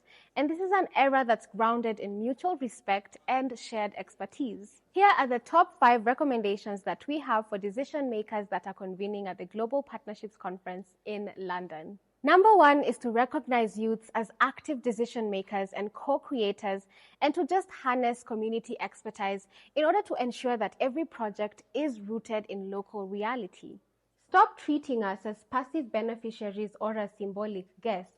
Now, programs that are designed in distant capitals often fail local realities, and we demand genuine co-creation from setting budgets to final evaluations. And this means shifting resources directly to youth-led organizations that hold the local trust and the lived expertise that outsiders simply do not have. Second is the transition to patient capital with minimum 5-year commitments in order to allow local organizations to move out of survival mode and actually build lasting institutional change. Short-term 12-month grants keep us in survival mode. Now we need minimum 5-year commitments to actually shift social norms and build local institutions. We must bypass elite gatekeepers and funnel patient capital directly into youth-led agribusiness, renewable energy, and digital innovation. The third is practice authentic participation. Now we can strengthen global governance by institutionalizing binding youth rights for youth organizations, which is actively going to make them move from advisory roles to genuine shared leadership. Attendance surely is not influence. We are tired of marking the register in meetings where we have no power, and we need binding voting rights on boards and funding committees. We are calling for 360 accountability, where donors are as accountable to the communities they serve as they are to their own boards. The fourth is to advance connectivity as a universal human right. Now we want tech giant and global partners to promote transparent and explainable AI, ensuring that decisions that are regarding health, loans, and employment are made using data that truly represents the global south. Internet is not a luxury. It is essential infrastructure, and we demand affordable access and an end to black box AI. Global South communities cannot be governed by biased algorithms that they did not help build, and we need to move from being passive tech consumers to active digital creators protected from surveillance and harassment. The fifth is implementing the direct-to-girl pipelines and establishing binding mandates for 50% female representation in all global decision-making bodies. Gender equality isn't a checkbox but a prerequisite, and we demand a 50% representation mandate in all leadership spaces, backed by consequences for non-compliance. We need direct-to-girl funding that bypasses bureaucracy to support feminist movements and grassroots leaders who are already doing the work. Yes, we are ready to work as equal partners to build a future that's defined by transparency, impact, and a shared success. Young leaders are going to be in the same room as the people who make decisions about global development and partnerships. If you had 1 minute with those leaders, what would you say? When global partnerships are designed in silos, they will always fall short. What we need now are integrated approaches that reflect how young people actually experience development, not how it looks like on an organizational chart. A good partnership is an equal effort. Trust us to lead. Invest in community-led solutions.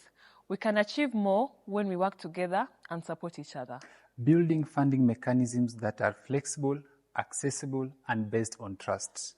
When the funding architecture reflects our lived realities, we have the opportunity to create lasting change. Meaningful partnerships surely cannot start at the implementation stage. If young people are brought in to execute decisions that they were not a part of, then it's not a partnership. We need to be involved at all stages.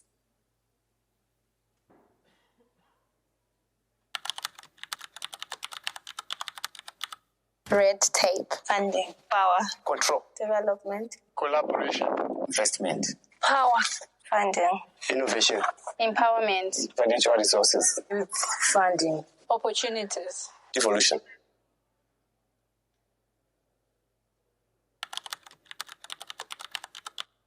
getting youths in making those decisions in the early stage will make and bring a better change for the future.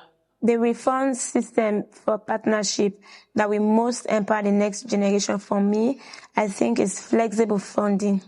Because one challenge that we face now as young people is the rigidity of some of the donor funding. So for the next generation, I feel like if they have more flexible grants, funding, or opportunity, it will enhance them to do exploits and to be able to reach out to more young people.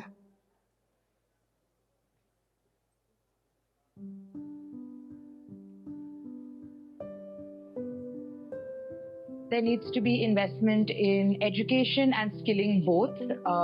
We see that AI has really taken over the job market within my time working, and there are people that haven't been equipped to deal with this AI takeover. So investment in like future-ready skilling and future-ready education would be a big factor in really allowing the youth to meet their full potential. So I believe we can invest in two ways. First of all, definitely AI skilling and learning about different opportunities that are available in the world. Now we are moving from bookish language and bookish education towards tech-based skilling. How we can provide those skillings to young people who really are worthy and who are interested in learning these skills. And also after learning skills, there's a gap which we can see between opportunities and skilling. So how we can bridge that gap, what kind of opportunities we can provide to young people which meet with their expectations and also align with the industry standard.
Sound is turned on, thank you. Good afternoon, everyone. I hope you ate and drank well at lunch. Welcome to our afternoon, which I'm sure will be as rich and exciting as the morning was. Once again, I'm Charlotte Pierre. I am your compere for today, and I'm also, in my day job, the Africa Director at the Foreign Office. So we are now going to drill into a critical issue that was flagged in all our sessions this morning around mobilising domestic capital markets. And that is key, as we heard this morning, about localising and also generating the revenue and financing streams that we need for that sustainable development. So we will bring policy makers, reformers, development partners together now in two exciting panels to consider the issue in practice and to talk about what will work at scale. Before we do that, I would like to invite the Right Honourable Baroness Chapman, our Minister, back to the stage to give us some framing remarks. Thank you.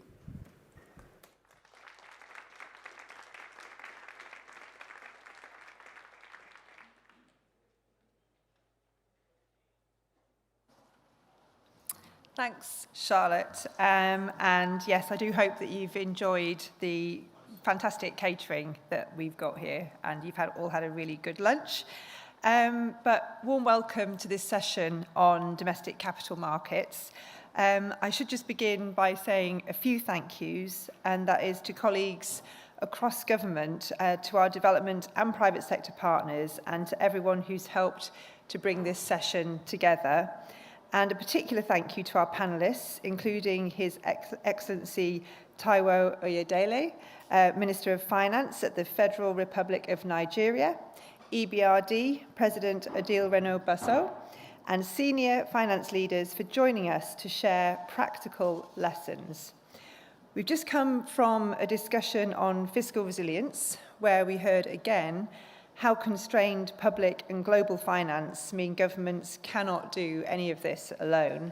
So this session is about what comes next, how domestic savings and private capital can do more of the heavy lifting for growth, jobs and resilience. Domestic capital markets matter because they mobilise long-term local currency finance, allocate domestic savings more productively, and they reduce reliance on capital flows they don't control, which ultimately supports growth and resilience and helps us deliver the Sustainable Development Goals. There's over $2 trillion of assets under management in Africa alone, so this represents a real opportunity. But in many developing economies, capital markets remain shallow, and large pools of domestic capital are servicing foreign debt rather than financing productive investment. The good news is that there's growing political momentum for country-led reform, not least South Africa's leadership on this agenda during its G20 presidency. In this session, we'll hear from political leaders, policymakers, regulators, investors and partners on the reforms and solutions that can make a difference. And we'll do that through, as Charlotte said, two panels. We'll first hear about advancing reform, the political vision for deeper domestic capital markets, the institutions and regulation that build confidence and the actions that make them stick. And then we'll look at how to scale vehicles that unlock domestic institutional capital and what it will take to move from a handful of pilots to full platforms that can be replicated. From the UK's perspective, we want to be, and we really strive to be, a trusted partner to nationally led reform agendas, bringing finance, convening power and practical expertise to help turn ambition into investable reality. You'll hear today from some of our speakers about effective partnerships in action, the work between FSD Africa and Ethiopia, standing up a new stock securities exchange in Addis, and the Growth Investment Partnership in Zambia, anchored by BII and mobilising more than $17 million from local pension funds. And the work of PIDGE to roll out new credit enhancement vehicles, bringing private finance into fund national infrastructure. They all have great stories to tell, and from a UK perspective, we want to help develop more of them, including through our communities of expertise, where we're drawing on UK expertise to help countries strengthen their market regulation and fiscal resilience. And through our industry-led EMDE Investor Task Force, which I convene with the Economic Secretary to the Treasury. The task force brings key players together, investors, credit rating agencies and regulators, to reduce frictions, make investments easier, and bring down the cost of capital. They're doing great work, and we, alongside FSD Africa, PIDGE, CIF, and QCF, are ready to help bring that idea to other places where partners would find that useful in the form of potential domestic investor task forces. So let me just finish there for now, and by saying that, yes, I do realise that this is quite a hard nut to crack, but working together, we absolutely can do it. So thank you. I am sorry that I need to go off to another engagement now, but I look forward to hearing how you get on in your discussions. Thank you very much.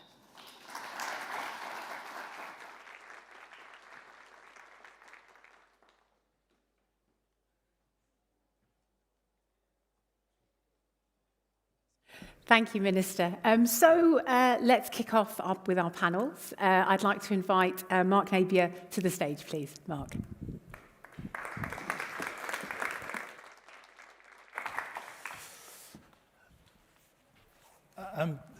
Good afternoon, everybody, and thank you for coming back so promptly after lunch. Just as the Minister leaves, I think we should recognise that the Minister has been very consistent in her support for financial market development. And that's really important because it's complicated work that we do and we need consistent approaches. So I think we should thank her for that consistent support. I'm very proud to have an excellent lineup of speakers who I'll just introduce in just a minute. My name is Mark Napier. I run FSD Africa. I'm based in Nairobi. And we basically work to build financial markets in Africa, so a particular focus on capital market development. We're a market facilitator, making the connections that I think this conference is in many ways about.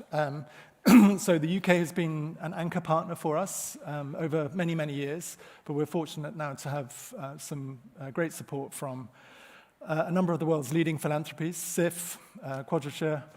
We also have support from the government of Norway as well. So I think in the interest of time, I'd like to welcome our speakers to the stage. First of all, we're very privileged to have the Honourable Minister from Nigeria, Honourable Taiwo Oyedele. Welcome.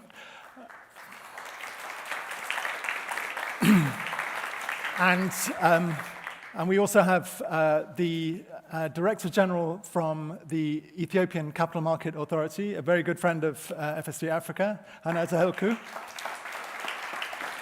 Remember, Ethiopia is one of the fastest growing countries in the world, so we have to think about what's the role of capital markets in driving that growth.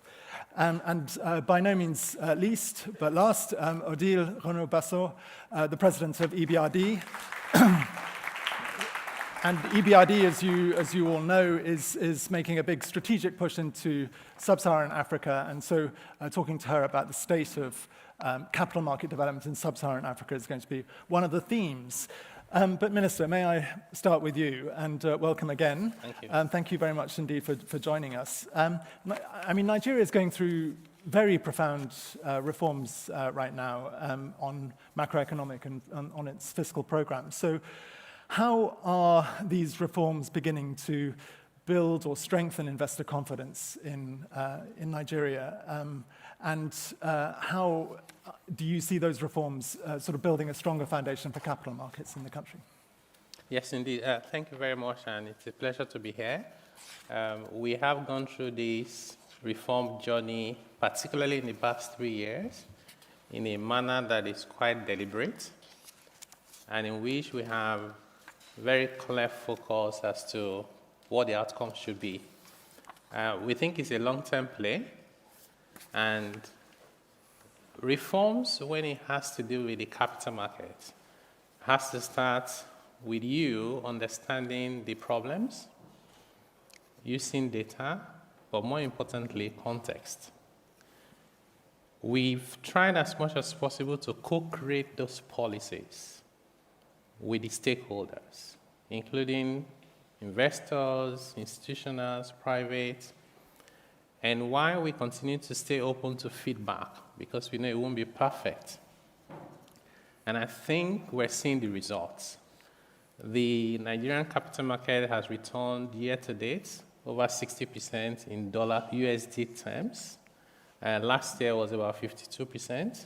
Local currency, USD, was close to 60%. And we think that is driven by the fundamentals. Around 2022, I think almost all the foreign portfolio investors exited, almost. Today, I think we are maybe at about 2 to 5%, clearly less than 5% that is foreign. So it's now a market that is being driven by domestic capital. We still want foreign capital, but we want that on terms that will not create volatility for us. Part of that is what we have introduced with the tax reforms, where you get tax exemption from capital gains on equity only if you reinvest, because we want people to stay medium, long term, not short term arbitrage. I think the long and short of it is no reform is easy. But if you are clear about the direction of travel and there's credibility, market confidence will come and then growth will follow. At the end of the day, you can't grow without investments. And the most reliable and most sustainable source of financing is the capital market. So that's the experience we have, and quite happy to be here to share some of that with you. So can I just stick with the theme then? Yeah. Pension funds, right? So you have some of the deepest capital pools domestic capital pools in Africa. And yet we still have 2/3 of those domestic pension funds tied up in funding government securities. I know there have been very specific reforms to try to change that, but it's still a very significant figure, isn't it? What can you say to that theme, and how are you going to diversify away from government securities into the real? Yeah, great point. So that's just the fact, the way you've put it.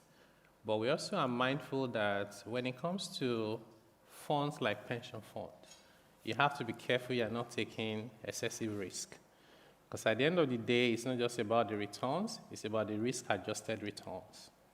And what's happening is because of the events of the past couple of years, and no thanks to what's happening in Iran today, because of the crisis, fighting inflation and now dealing with all these issues, we see interest rate was going up. Now, if interest rates was high, it's tempting to just go to government security because the returns are high, the risks are low.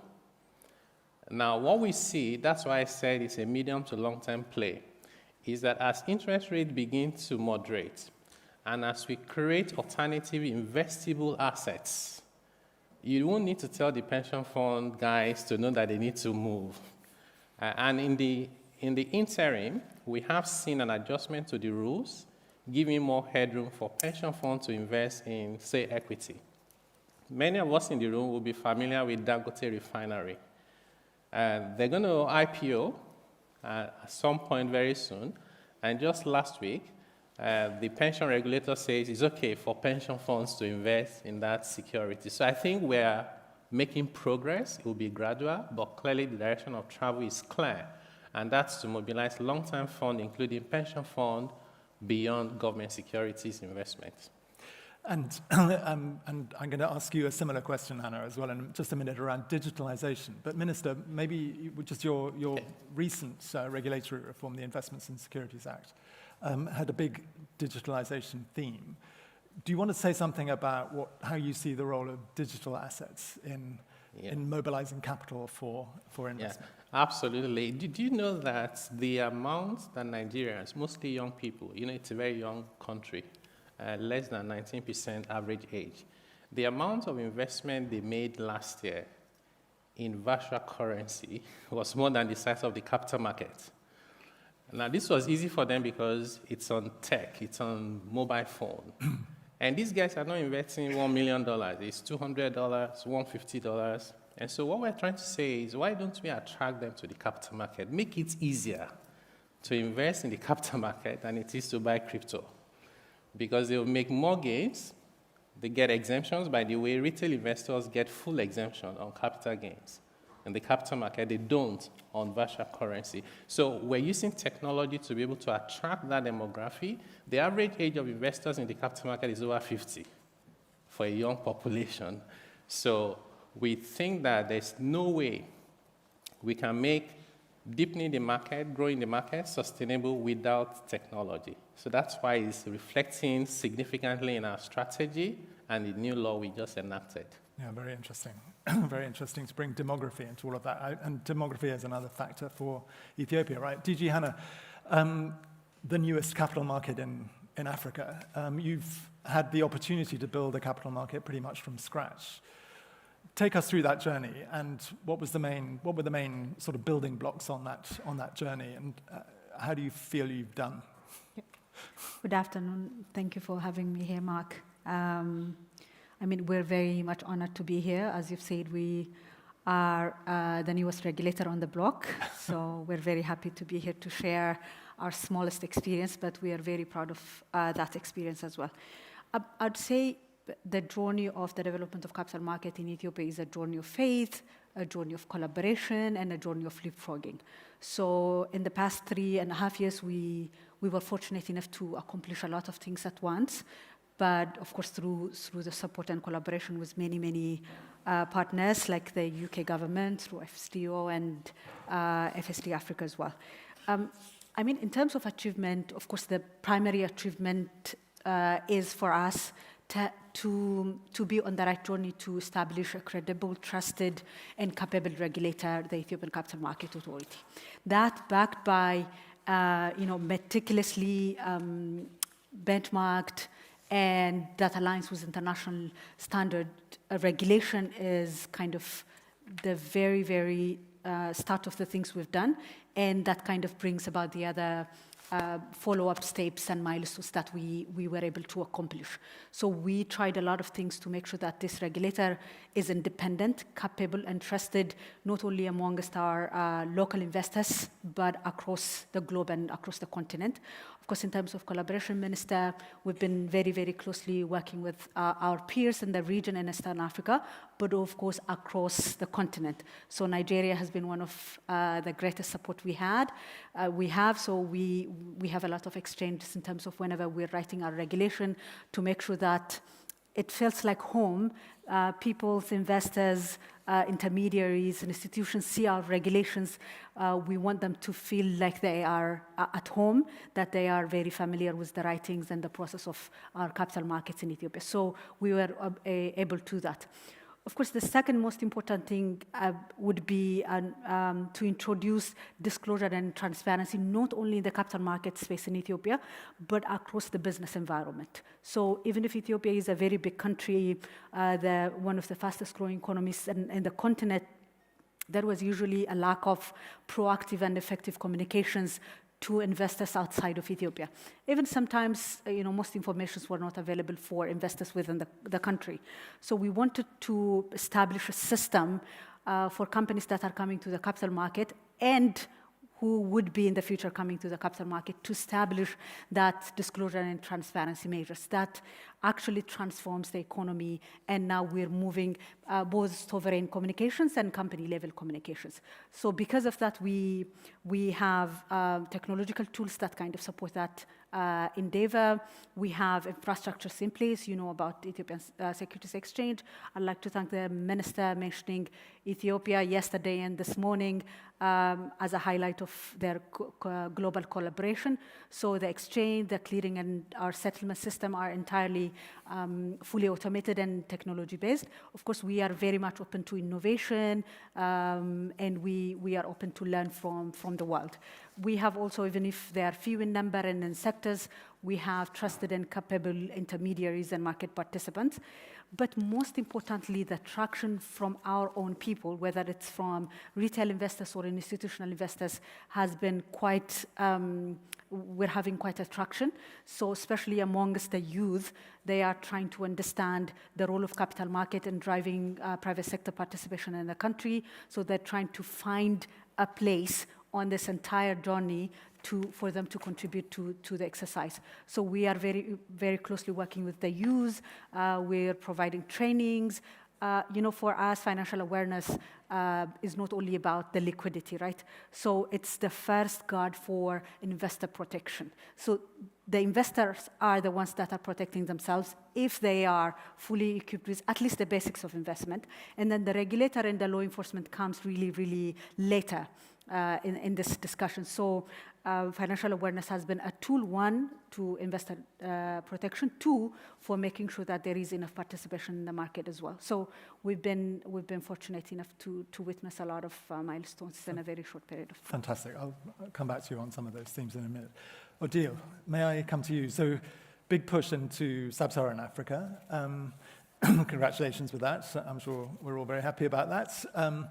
What have you discovered on that journey about the state of capital market development, and where does that mean, how does that influence your strategy as to how EBRD can add value to the development of capital markets? So I will be very modest because we are still at the beginning. We're just starting investing in 5 countries, Nigeria being one of them, and 4 others, and potentially Ghana. So we are still in a sort of learning phase and understanding how things work and so forth. But of course, we come with our experience and what we've seen in other emerging market countries and the way we've approached this issue. And I think that to start with, that we have in mind what are really the key conditions for being able to really develop, local capital market and local financing. And the first one, and this was mentioned very much by the minister, is the macroeconomic stability. Having a stable framework, credible framework with a good regulation, fiscal sustainability, rule of law, and so forth, is one key component. If you don't have that, if you have a very strong volatility in the market, fragile institution, fragile regulation, and so forth, this would undermine. It would make it much more the journey much more difficult. The second thing is to have the country leading the reform. So there is nothing that you can do instead of, or we can bring experience, we can provide some advice and so forth, but at the end it needs to be owned by the authorities and the government, the supervision authorities and so forth, and owned by the country, because this is the only way also to ensure that it will be stable and it will remain with, it will ensure durability and sustainability. The third thing is the sequencing, I think, which is very important, to start with the credible market infrastructure, the regulation, investors' protection, and so forth. So there are a number of steps that are important, and the sequencing, which is important.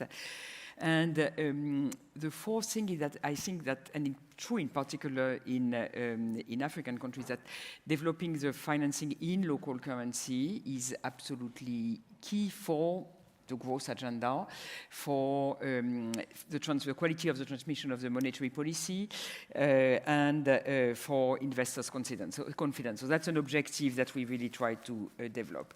I think our first, what we see in the market is, and it was said very much by the minister, the fact that there is a lot of local savings, lot of pension funds and so forth, which are invested in government bonds, which is useful, of course, because government need to get funding, but it's not, you may have, it doesn't finance the real economy, and so it's not necessary. You would like to have a allocation which is also more tilted to investment in the real economy, and also invested abroad. So I think that how to channel these savings in investment in local companies, local project, infrastructure, and so forth is very important. And we see 2 ways. I think there are 2 dimensions on which action is 2 levers, 2 kind of levers. The first one is to develop new asset classes or asset classes that facilitate investment in the economy, such as securitization, covered bonds, real estate investment, trust fund or investment vehicles, or investment vehicle for infrastructure, thematic bonds issuance, and so forth. And that's a way to create the vehicles for the money to be allocated.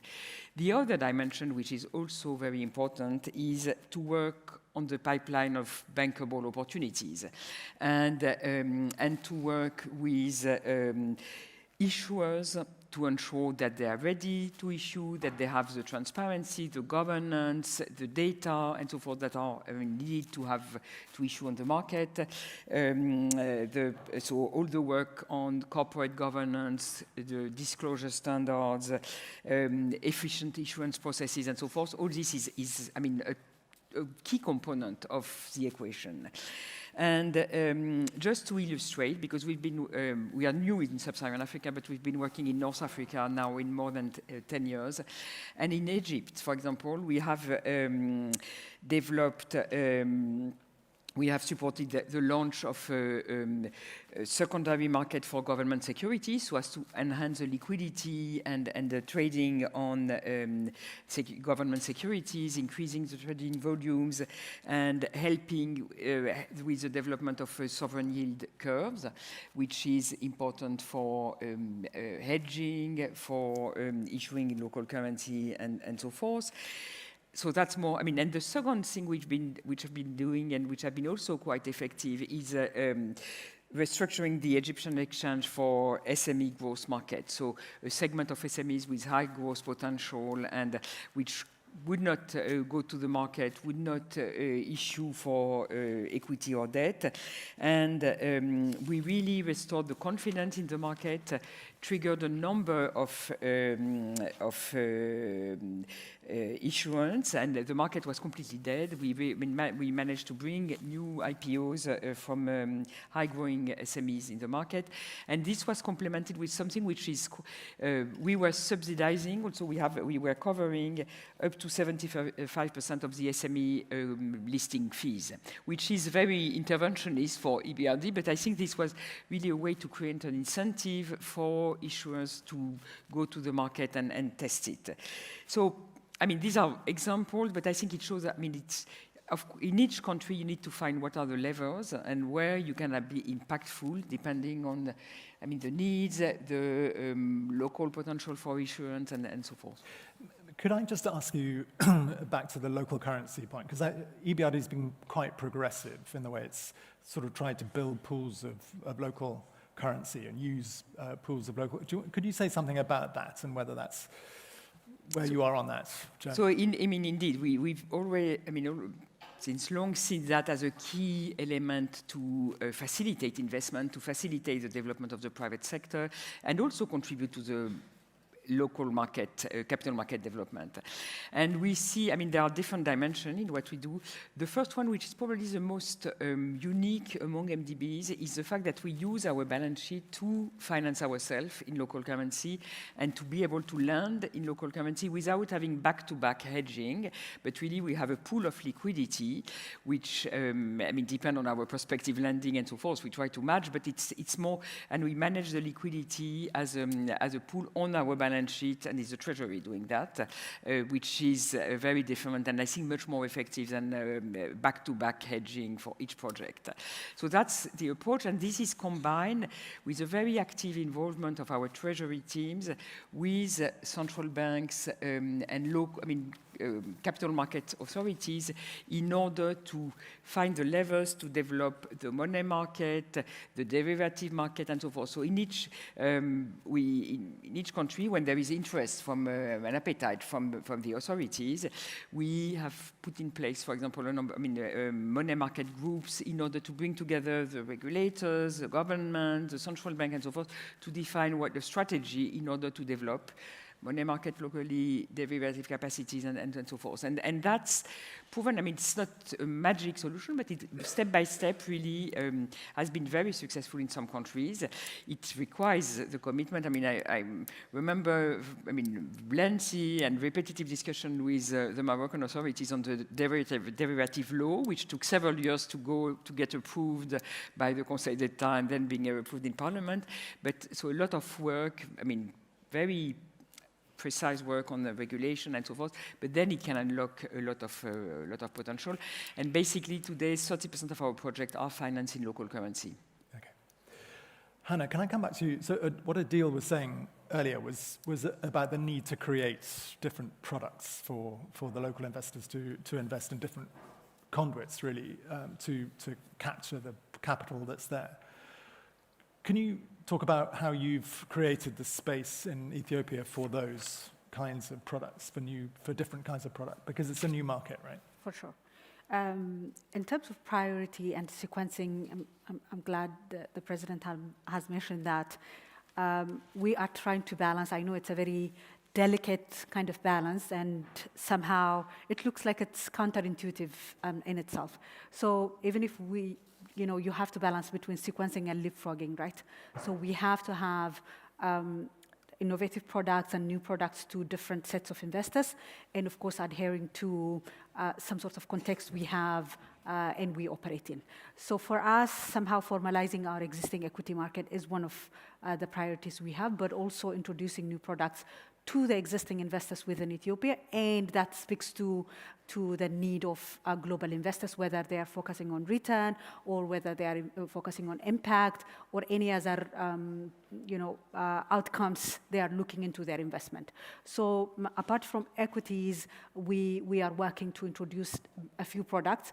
For example, we have Sukuk priority, one, because we have a significant portion of our population is Islam, more than 35% of our last census. So we want to devise product around that to make sure that we have a new pool of investment. Because of several reasons, those fundings from those part of the community is not coming to the formal financial system.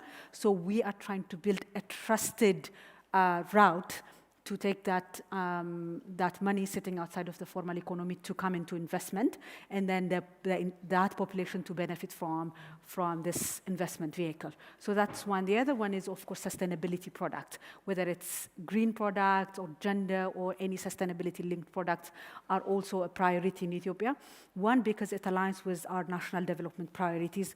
Most of you might know about the national green agendas, green documents. In terms of policy alignment, most government institutions, if not all, are aligned in terms of this national priority, but channeling and making sure it speaks to the financial sector is very, very important. So we have worked on a disclosure requirement so that investors have that confidence. We are working with FSD Africa and other partners to develop those products and to design a transaction, actually. As you know, COP32 is on the corner, so Ethiopia is chair. So we are trying to, one, showcase successful transactions in that green space to replicate that at COP32. Yeah. Two, if possible, to avail a transaction opportunity for investors that will be present at COP32 so that they can have that presence in that. We are also thinking about environmental products like carbon credit instruments, so that what we've trying to do in the country in that space to be translated into finance, and maybe if possible to do multiple listings in different exchanges globally. So I know London Stock Exchange is trying to work on green environments, and there are also other global exchanges. We're trying to do maybe multiple listings of these instruments, on bigger exchanges globally. Minister, I think this is going to be the last question of our bit of the panel to you. You gave a very good description of all the things that were going on in Nigeria. You've got very sort of active intermediaries in the Nigerian capital markets. You've got a very active regulator.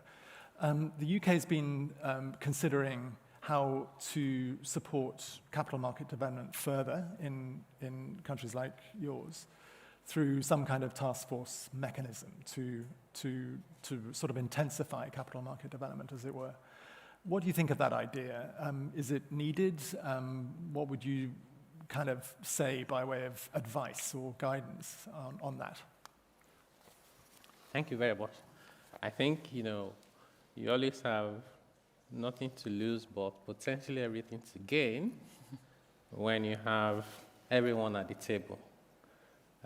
With the reforms we have embarked on in the past couple of years, we've adopted this approach of co-creation, co-execution, and continuous monitoring. So I think the same thing will work for the capital market. Any platforms that will enable us to bring all the stakeholders together, the regulators, institutional investors, foreign investors, and even just to share experiences, can only enhance the value.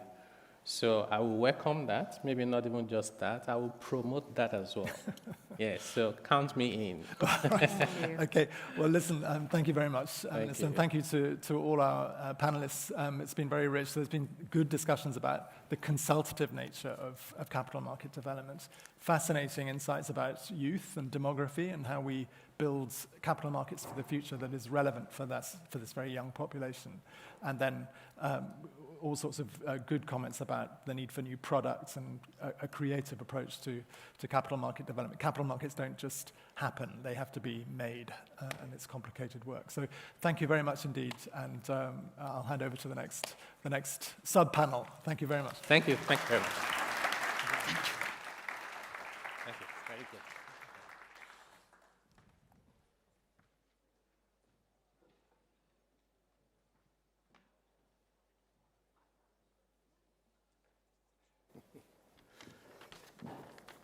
So, thank you very much to the previous panel also for giving us some time. I was concerned that, when you have two panels, that the first one runs over.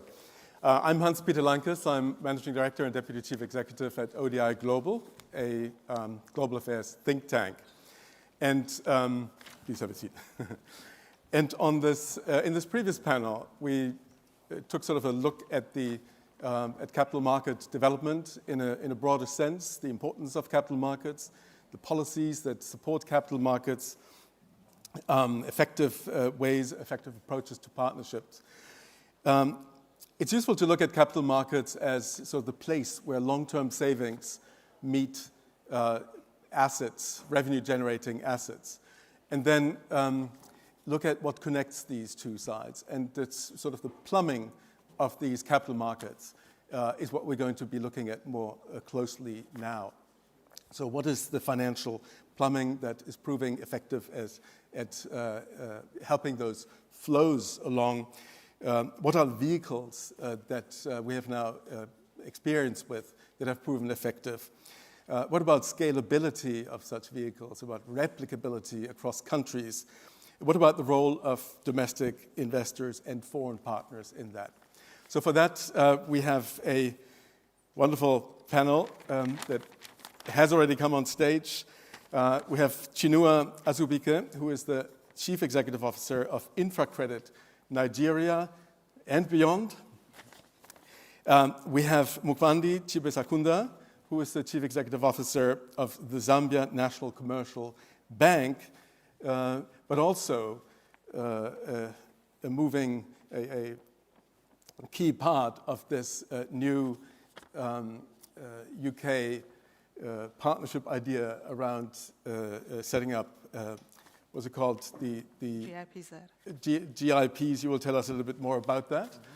And we have Rémi Rioux, President of Finance in Common, FIX, and the former CEO of the Agence Française de Développement. And with that, let's get going on our panel and our questions. And Chinua, I would like to start with you. Perhaps you could give us a little bit of a sense of InfraCredit, what it is doing, how it is helping to build Nigeria's capital market, and then we kind of take it a little bit from there. Thank you, Hans-Peter, and thank you for inviting us. It's a pleasure to be here. So I think the journey started in sometime 2015, 2016, when the UK, through Page, with Goranko, were exploring with the Nigerian Sovereign Investment Authority the question of how do we create a locally established guarantee institution that could de-risk long-term savings to flow into infrastructure development and help deepen capital markets. The market failure at the time in Nigeria was that we had, as our Honorable Minister said, we have long pools of savings, very youthful population, but we weren't getting a lot of money from our pension funds investing in infrastructure and helping to build that long-term local finance that projects needed. And with the volatility in the foreign exchange, we were seeing challenges with companies borrowing in dollars while the revenues are in local currency and the tenors were not long enough. And the banks do have a constraint in lending long-term, whilst we have, contractual savings that could bridge that gap. And that was, the context through which InfraCredit was conceptualized and established in 2017. So my role then was acting as the project lead and then the pioneer CEO. And between then and now, what has happened has been quite transformational in the Nigerian debt capital markets. It's really demonstrating the perception and actual risk in terms of perceived risk that prevents even local capital from flowing, and how de-risking tools help to bridge that gap. InfraCredit's guarantees has been able to mobilize first-time borrowers to issue term debt instruments in the capital markets, tenors of initially 10 years in 2017, but subsequently we helped companies, energy companies, and logistics companies to raise 15-year financing in local currency, and this was in 2019. And then in 2022, we helped the Lagos Free Zone to raise 20-year financing. So this tenor elongation was quite significant. Now, another interesting thing was, after these issuances, especially with North-South Power, which was the first green bond, 15 years for hydro, and Lagos Free Zone, the pension funds were willing to invest subsequently without guarantees, demonstrating the catalytic role of what credit enhancement tools can do. And I'll just talk about what Mobilis did for us last year. So after we attracted other funders, so we have the like of AFDB, AFC, KFW. We had 2 institutional investors in our equity alongside Infraco Africa. And then last year, Mobilis provided an anchor equity that enabled InfraCredit to list for the first time, crowding in 7 pension funds into our equity last year. And it allowed, Mobilis anchor investment allowed InfraCredit to list, and then they were able to recycle that capital to pension funds, increasing the participation of equity investors and giving us financial flexibility, and providing also exit options for DFIs that also had a lifeline for a life cycle for the investment. So that partnership has been quite powerful, but also provided a demonstration effect and also the power of replication, what can happen if you take similar lessons learned and deploy in other markets. So in a way, this was an intervention, a partnership that helped to catalyze this aspect of the market and is now phasing out. And you don't need that to be a permanent fixture of that capital market, this kind of external support that you had. Yeah, I mean, what we're seeing is how these catalytic instruments build capacity, right? So it's about strengthening capacity and helping a journey to self-reliance. And so our domestic pension funds, they're building confidence to invest without guarantees, but also with guarantees where it's needed. So we're shifting to where there's more risk. Interestingly, with Mobilist, they're also helping us to explore other catalytic pools of capital that are beyond downstream, which is where guarantees act, but midstream, where we also need construction finance. And then we're also having strategic, partnerships on upstream finance, which is, again, how do we create more bankable projects? And how do we look at this as a system problem, right? Because sometimes we look at one component of an entire system that needs to work in symbiosis to scale markets. We had that conversation before about project bankability, which is an interesting aspect of capital market development. But with that, perhaps I could turn to Mugwandi and really with the question, managing a bank, what is the perspective of a banker on the development of capital markets? What's your experience with this in Zambia? And picking up a little bit on this question, you need bankable assets for capital markets to find a place to go, right?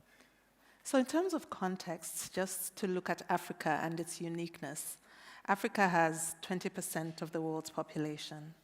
It has 20% of the world's land, but has less than 5% of the world's capital. And the reason why that is that capital goes where they understand a market, and it has been built to create capacity to absorb it.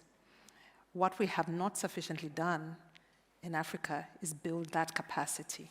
And that is what we're working on now, to just make sure that the African markets are able to absorb that capacity and then grow the markets from a capital perspective so that we can see a better future for Africa. So having said that, it doesn't mean that the African markets are not ready. It just means we have not told our story sufficiently. So now I go into Zambia and what has happened there. Over the last few years, we have been able to identify opportunities that have then meant that the capital markets are growing, and we're also able to build the capacity that is required to crowd in some of these flows. One such is the GIPZ, which is the Growth Investment Partners, which is a blend of financing between BII, Swede Fund, and the local pension scheme authority. That is now providing financing to the SMEs in the local economy. What that has done is that it's demonstrated that it's possible. First of all, for local finance to actually match on the ground, and also for some of these DFIs to come in and help grow our markets so that in future others can come in. But beyond that as well, what we have identified through this process is that our capital markets have more room for growth.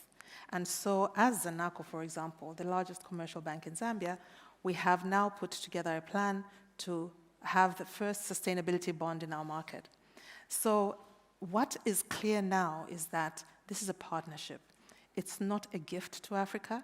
It's us as Africans rising to the challenge as well and building those bridges to be able to grow our markets and make them ready for those capital flows that are looking for a home. Those of you who may have been in the sessions earlier, they were saying the capital is looking for a home. You need to make sure that the home is ready.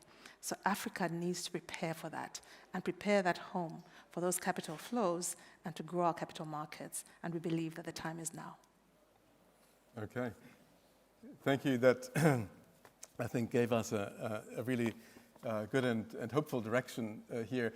And I'll come back to you on that. But Remy, could I ask you now, from your perspective in the finance and common sphere, you working with lots of institutions across many countries. What is the role of FIX in helping to develop a capital markets? What's the experience that you can look at looking across countries? So music to my ears, and I want to thank the British government, South Africa, our fantastic colleagues for BII and CIF, Leslie, Kate. I really like this discussion, this meeting, which is really about investment, domestic resource mobilization, country ownership, and I particularly like what Chinua and Mukwandi said about what's happening in Africa these days. And President Sidi Ulta of the African Development Bank was on stage this morning. So there's this new African financial architecture building up with many stakeholders involved.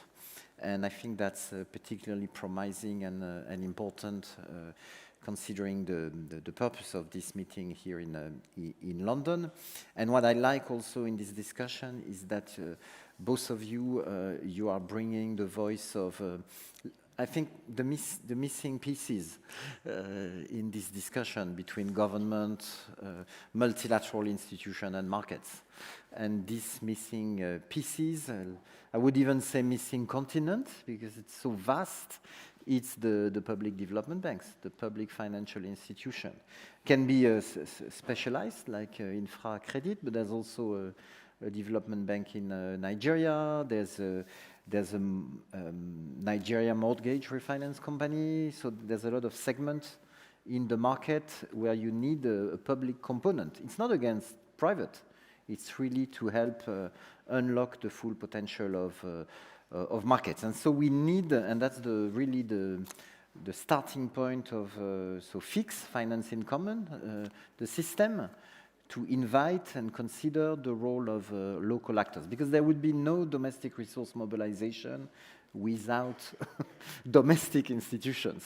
By essence, there will be no country platforms to coordinate, to originate pipelines without national institution at the core of the implementation of the vision. And so public development banks can, my experience is they can do many things.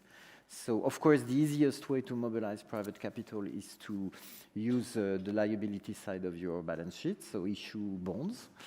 So a lot is happening to support institutions to issue their first bond on the market, hopefully green and sustainable bonds. Then there's all you're doing on the asset side, so all types of blended finance happening. There were examples, especially what Chinua said. Like Odile Renaud-Bassot said, the data component, how to assess the risks of a market. And I commend the GEMS initiative that goes beyond the MDBs. Now you have about 30 institutions, including national public development banks, declaring their data to better attract private investors. And of course, the origination component is crucial. If there's a market failure, of course, private sector is originating, private banks. But if there's a market failure, you need to correct it with a public component for a moment. There are 550 public development banks in the world. So when I'm saying it's a continent, it's 2.5 trillion investments every year. And beyond this financing, you have all the halo effect, all the role building infrastructure in markets that this institution can do. And I just want to add something, because we're also in a meeting about development finance, what could be the best use of ODA. I want to highlight that we gathered the FIX movement in Paris 2 weeks ago. We collectively produced this small paper, and in this paper, page 7 and 8, there's a call to protect concessional resources. So, of course, we know there's a bit of a, let's say, a scapegoat moment for ODA. Everybody is attacking ODA, but we know that if we want to accelerate, and that was made clear by colleagues, the transformation, if we want to activate markets, if we want to de-risk investors, we need a pot of concessional finance. And we also need concessional finance to finance what the market will not finance. And so I hope from the discussion here in London, there will also be a call from partner countries, institutions, and also a call from the private sector that the governments have to keep a significant amount of concessionality in the system. And as we had also been discussing together before, there are opportunities here in capital markets by acting catalytically with official development assistance. So not to take sort of the very long-term perspective, but to act temporarily in order to get things going. And then you can withdraw, and that we heard that very nicely here from Chinua. Can I come back to you, Chinua? So this, I think everybody is quite aware that infracredit has been a very successful experience. You have brought long-term savings into those markets. You have opened doors. You have actually come to a point where investors no longer need you, which is sort of a great sign of success. Yeah? Is this something that is scalable and replicable in other contexts? What is your sense? I know that you're looking at Ghana, for instance, now. If you look at these markets are all somewhat different. The players are different. The conditions are different. Is this an instrument that we ought to replicate? Absolutely, with lessons learned, and then obviously adapting to local market conditions. But I think broadly there are key pillars you look at for every market. I really admire the work FSDA did in Ethiopia in helping to set up the capital markets, because I think one of the things we ask ourselves is, is there a capital market? Is there pools of savings? There's always a deficit, right? And then the intermediation. Because really what we're trying to stimulate is the intermediation capacity in these markets in order to move, capital, across, from the deficits, from deficits to surplus. And that intermediary role is where guarantees come in to really create markets and then ultimately catalyze growth. And so when you use that lens, it doesn't have to be perfect, right? Because when we were setting Infocredit up, it wasn't entirely perfect. There were questions around whether it could work or not. But it has this impact once markets see what is feasible, and then it begins to create other issuers. So we found issuers benchmarking against the guarantees we've issued to raise financing, even without necessarily using the guarantees. And we saw replication of some of the products. So I think that broad-based sort of looking at the market to say, do you have capital market, do you have pools of savings? Is there an intermediation system? It doesn't have to be perfect, but you have issuers, issuing houses, sort of investment banks, and then typically it's now about deal flow. And the difficult part is really on creating the underlying projects to be bankable, which is why in my experience now, I look at it as a system problem. And when you go into markets, whilst you look at downstream, you ask what's happening upstream and what are the midstream interventions, and how do you crowd in other actors just by demonstration effect.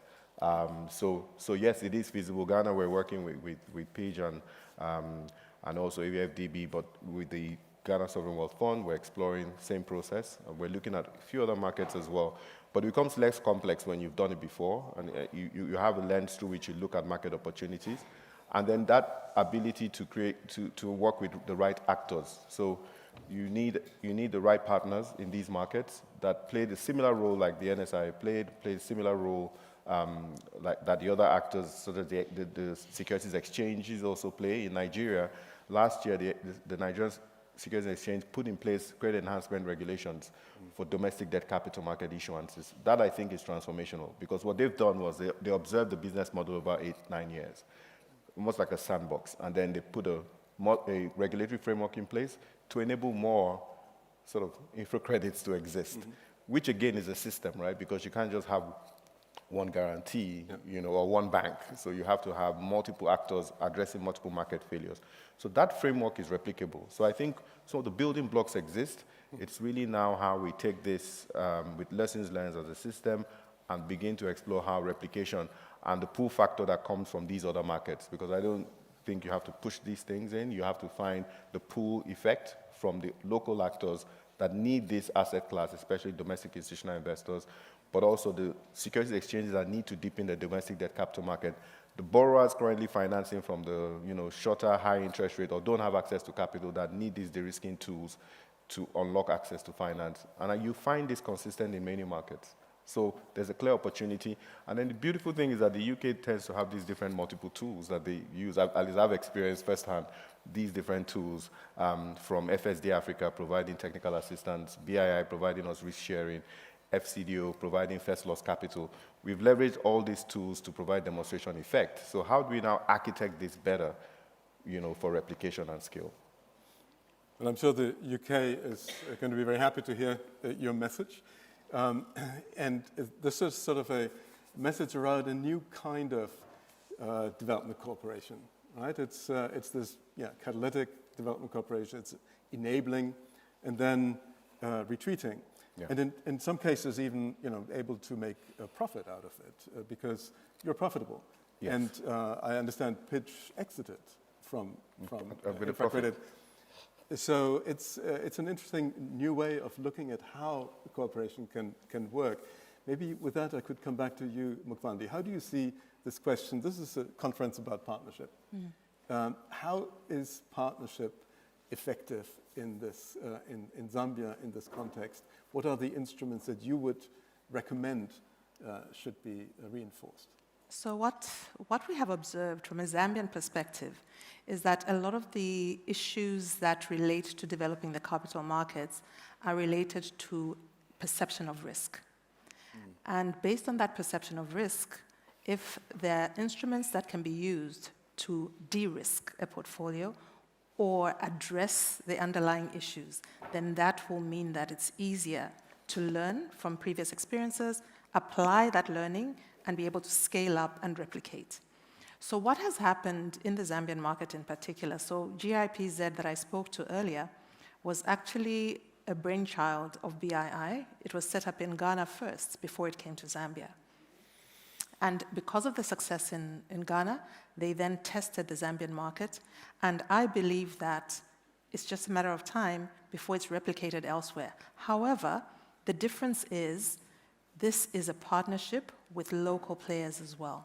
So the domestic markets are participating in building that ecosystem. And that's the slight shift. And that, to my mind, is what is going to be a bigger catalyst, because then it brings out the capacity of the domestic markets to further grow beyond what is their initial investment at the starting point. My view is that GIPZ, that is a model that can be grown. The sustainability bond that I spoke about earlier, FSDA helped us to actually put that together and take it to our own regulators to get the approvals. And so all these are models that we don't have to reinvent the wheel. What is clear is that we can learn from others who have done this before, apply ourselves in our local environment, and also share our learnings so that others can also replicate. So each of these initiatives can be scaled up and replicated for better impact, better value, and growing our own capital markets, because the funds are there, the domestic funds are there. They're just not being applied in such a way as to grow our capital markets. Thank you, Mukwandi. And perhaps sort of picking up on that question, the vehicles, the trust and the partnership, that is really at the core of that model, really, because you say it works because local parties are the full integrated part of that. If I could come back to you, Remy, you, of course, the whole fixed model is based on the question of local actors connecting with the international. So it's about that partnership. If you take this and look a little bit across experiences, also in other parts of the world, what do you see, what kinds of partnerships work if we want to promote capital markets? True.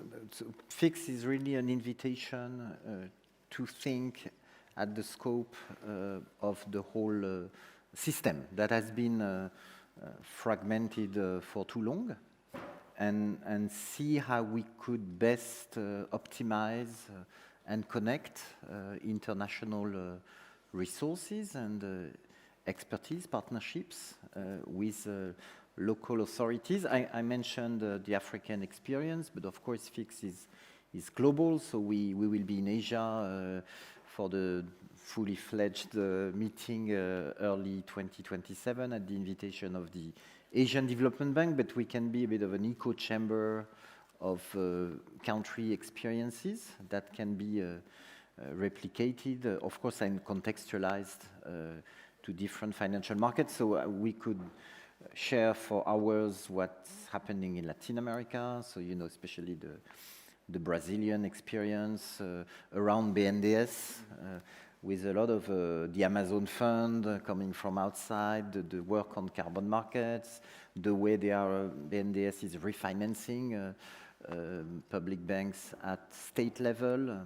We could also follow the Grupo Centenario work in Colombia. That is, they are more specialized public banks for housing, for SMEs, but with also a common governance that help optimize sort of aggregated balance sheet and make best possible leverage on financial markets. We could turn to Asia. The Indian experience is fascinating for so long, especially in the connection with the central bank and the incentives that are given to the market. So yes, FIX is this place.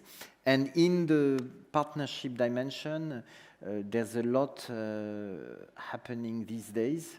I want to commend especially the work on guarantee.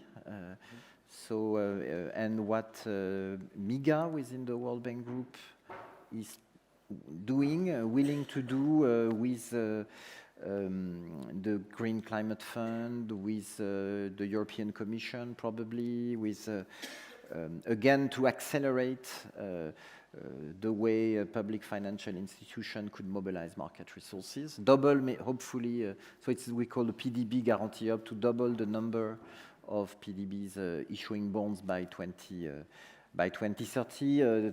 TCX is in the room. There's also there's a specific window that is now, that has started operations on FX currency risks, again to lower the cost of capital for national institutions. So of course we stand ready to do that and to share that. And tomorrow and the day after in Clermont-Ferrand in France, ODI will be there. There's a gathering of the Global Research Network. FIX was born from academic work, a database. And so it's just to say that there's a lot Must be a good idea. And there's a lot of things that we still have to learn and explore and share.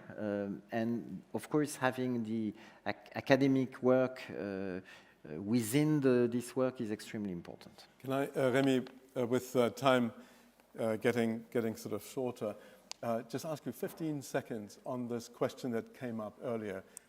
To develop capital markets, local savings needs quality assets to go into. If you don't have assets that are reliable, trustworthy, you're not going to get this going, right? And there, it strikes me that development finance institution, development banks must have a significant role to play. Is that something where this fixed network helps to develop these assets? Well, generally, public development banks are mostly non-profit, let's say, or they can pay a dividend, but their main function is contributing to public policy. They are also very active in setting standards. So you mentioned quality. Climate has been a very important common thread between all these institutions. So yes, in the world of ODA, somehow we are doing projects from Paris or from Washington or from London, sending people on the ground. So it cannot be the machine we need if private flows start really coming. So we need to build another machine where the local origination is way stronger than one we have on the table. Yeah.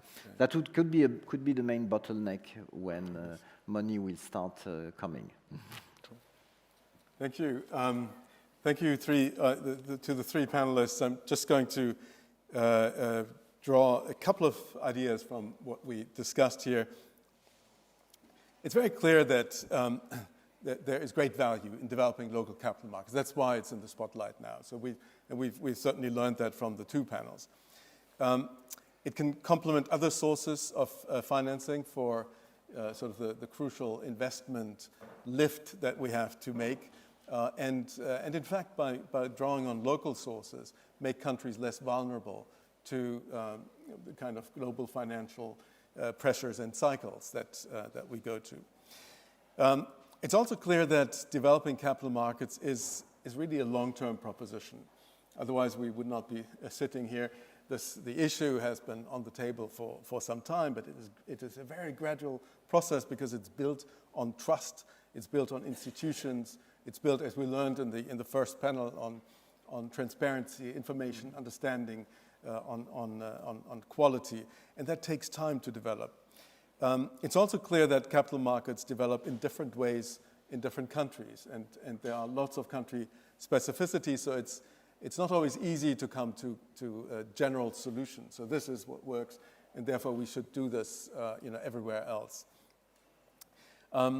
There is a role for partnerships, and I think that has come out very clearly here. There's sort of a modern role partnerships for cooperation and how foreign partners can come in building institutions and helping to build them, to enable regulation, to build the ecosystem for the capital markets.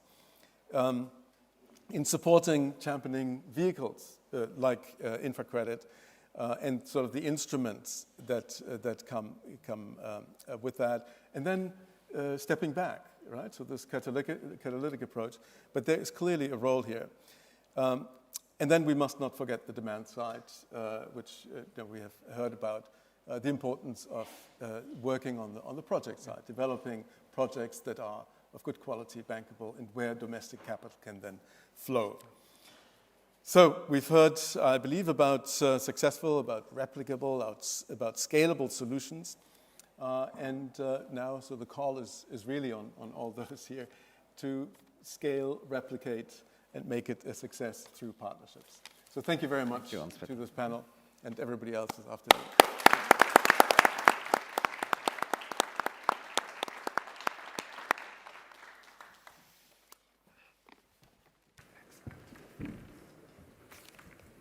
Thank you very much for an excellent panel. Thank you so much.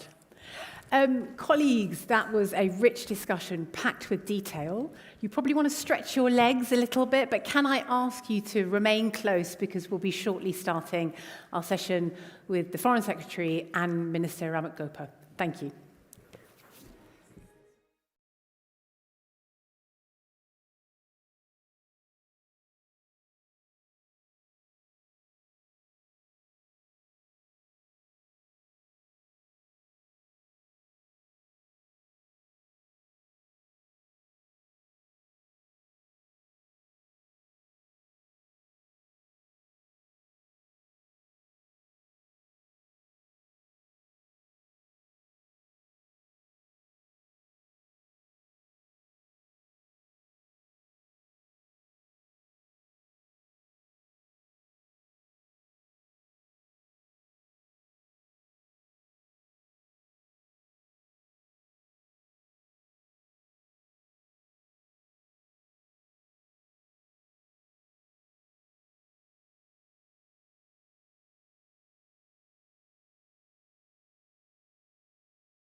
Welcome back.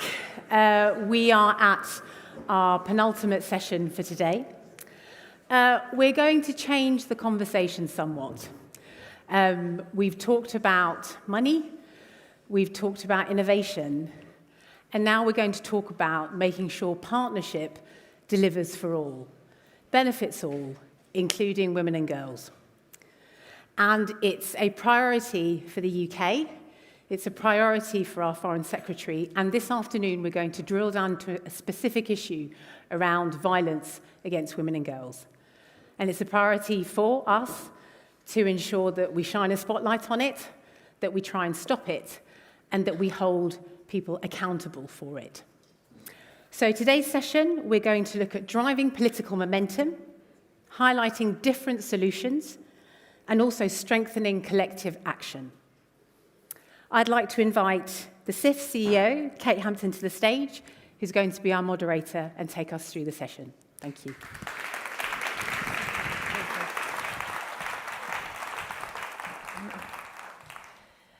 Good afternoon, and as we come to the close of this conference, it's my privilege to host this session. It's really important that we put women and girls at front and center, because when we talk about development cooperation, we're talking about the people that all of us serve.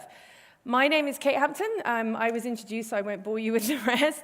But I think it's important to remember that 1 in 3 women over the age of 15 have been subjected to physical or sexual violence, non-partner violence, or both, at least once in their lifetime.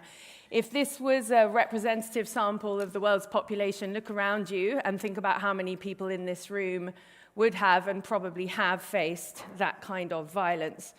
As the world's largest children-focused philanthropy, we believe that gender-based violence is an intergenerational challenge, and violence against women is deeply connected to violence against children. In fact, children that live in households where a mother experiences intimate partner violence are significantly more likely to experience violent discipline themselves and perpetrate violence in the future. And girls that experience sexual violence in childhood are much more likely to experience sexual violence again in adulthood. So this is not just a profound human rights violation, it's a systemic barrier to societal well-being, economic growth, social stability, and sustainable development. Many of the people in this room were probably with us at the first ministerial on ending violence against children and know the cost to society. Violence, like malnutrition, perpetuates difficulties in all aspects of life, work, health, and so on. So today is about agency, it's about what we can do together, and I'm very fortunate now to introduce the UK Foreign Secretary, the Right Honourable Yvette Cooper, who is going to join us as one of the many leaders in this room dedicated to driving change.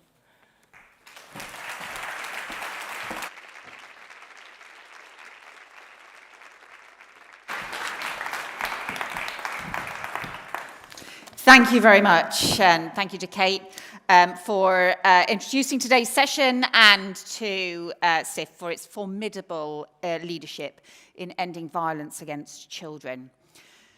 So I, in February, went to the Chad-Sudan border and to the refugee camp there, Adre.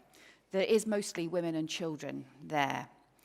And one of the young women said to me that most of the women that she knew in the camp had suffered what she called bad violence on the way there. But hardly anyone spoke about it because of the shame and the fear. And that was how she described her experiences and her friends' experiences. And survivors of the sexual assaults, the violence, the rape used as a weapon of war will bear those scars and face that trauma for very many years to come. And yet for too long, the rest of the world has looked away. We must not and we cannot do that. And one of the things that we want to do as part of the campaign that we're launching today is to make sure that we can shine a spotlight on the experiences of the women of Sudan, but shine a spotlight on the violence against women and girls across the world that too often is holding half the population back. My colleague Jess Phillips, who many of you will know, will stand in the House of Commons each year around International Women's Day and read out the names of every woman murdered by a man in Britain over the past 12 months. This year, there were 95 names. It took Jess 5 minutes to read all of them. And the unbearable truth is this, that if Jess read out all of the names for women all over the world, murdered by men, it would take her 3 days. And that's why we need global action to tackle this crisis and a global coalition to do so. Violence against women and girls happens everywhere, in homes, online, in conflict and displacement. But no society can thrive when so many of the population are unable to live in freedom from fear. And that's why I've made advancing the rights of women and girls a foreign policy priority for the UK. It's why I'm pleased to announce today a new international strategic framework on women and girls that looks at economic participation and equality, on political participation and equality, on education, on healthcare, on the opportunities for the future that we want to see championed all over the world, but too often where we have seen progress go backwards. But we know that underpinning opportunities, safety and security have to be the bedrock. And that's why domestically here in the UK, we have set an unprecedented mission to halve violence against women and girls in a decade. But it's also why we want that mission to be global. It's why we want to work internationally, because we know we cannot meet this challenge alone. And so today, alongside the governments of Australia, Brazil, Bosnia and Herzegovina, Jamaica, Morocco, South Africa, and Spain, we are launching today a new international coalition on ending violence against women and girls. A historic coalition showing a genuine global partnership to turn commitment into action. So we develop national pledges as coalition members, setting out what each of us will be doing at home and internationally based on what we know works, and so we can share together and learn from each other. Part of the reason I wanted to do this is because a year ago, I went to Spain to see the work that they were doing and the leading work that they had been doing on tackling domestic abuse in Spain over the last 20 years. That work has inspired some of the work that we are doing here in the UK, but then I was really pleased that the Spanish Minister for International Cooperation was able to come with me yesterday to see some of the work that the police in London are doing in order to be able to tackle violence against women and girls and domestic abuse here. So countries able to learn from each other about what we do at home, because it is the partnerships that we build abroad that make us stronger at home. So we will also create a new campaign that leads to tangible action based on the evidence of what works, tackling violence in all its forms, online, offline, in conflict and in peace, and build towards a global summit next year while the UK is chairing the G20, designed to bring together governments, business, civil society and survivors together to turn momentum into lasting change. And crucially, this campaign must be grounded in lived experiences, because solutions designed without survivors are never solutions at all. So we will also establish a survivor advisory board to shape this work, challenge our assumptions, and help make a real difference.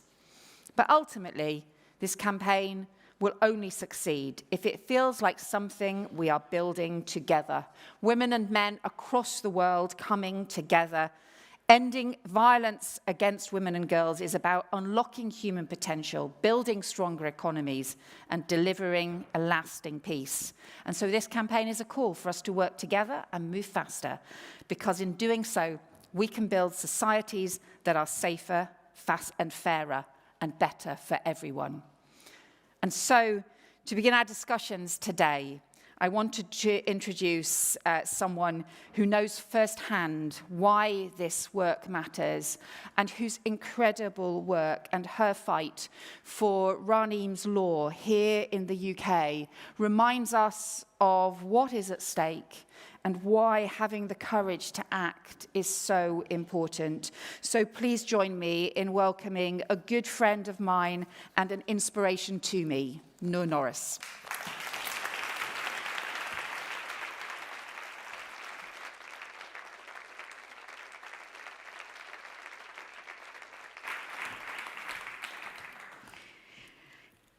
Hi, good evening.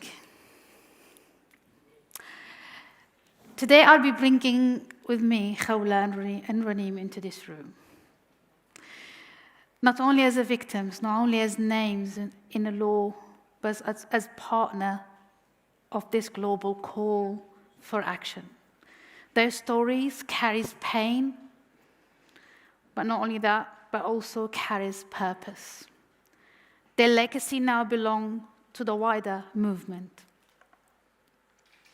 We all want to save women and girls. We all wish we could reach them before it's too late, before the tragedy takes place, before the final call. When a family loses their loved ones, and if you ask them what's the most difficult thing, we all think that losing their loved ones. But reality is, another pain never leaves. It's knowing how horrific and how painful their tragedy has been on their loved ones, the horror they've been through, their final moment before they lost their lives. For me, that pain has two names, Khawla and Raneem. Raneem was my niece. She was 22 years old. She had dreams, future, and a life she deserved to live. Khawla was my sister. She was her mother. And like so many mothers, she tried to protect her child. She stood between her daughter and danger and lost her life too. But what I carry with me is not only how they died. Their fear did not begin in the final moment. For 2.5 hours, they called for help, but the system sent them back to their danger, where their children heard their last final words and screams. That night, after they were killed, I fell into my knees and made them a promise.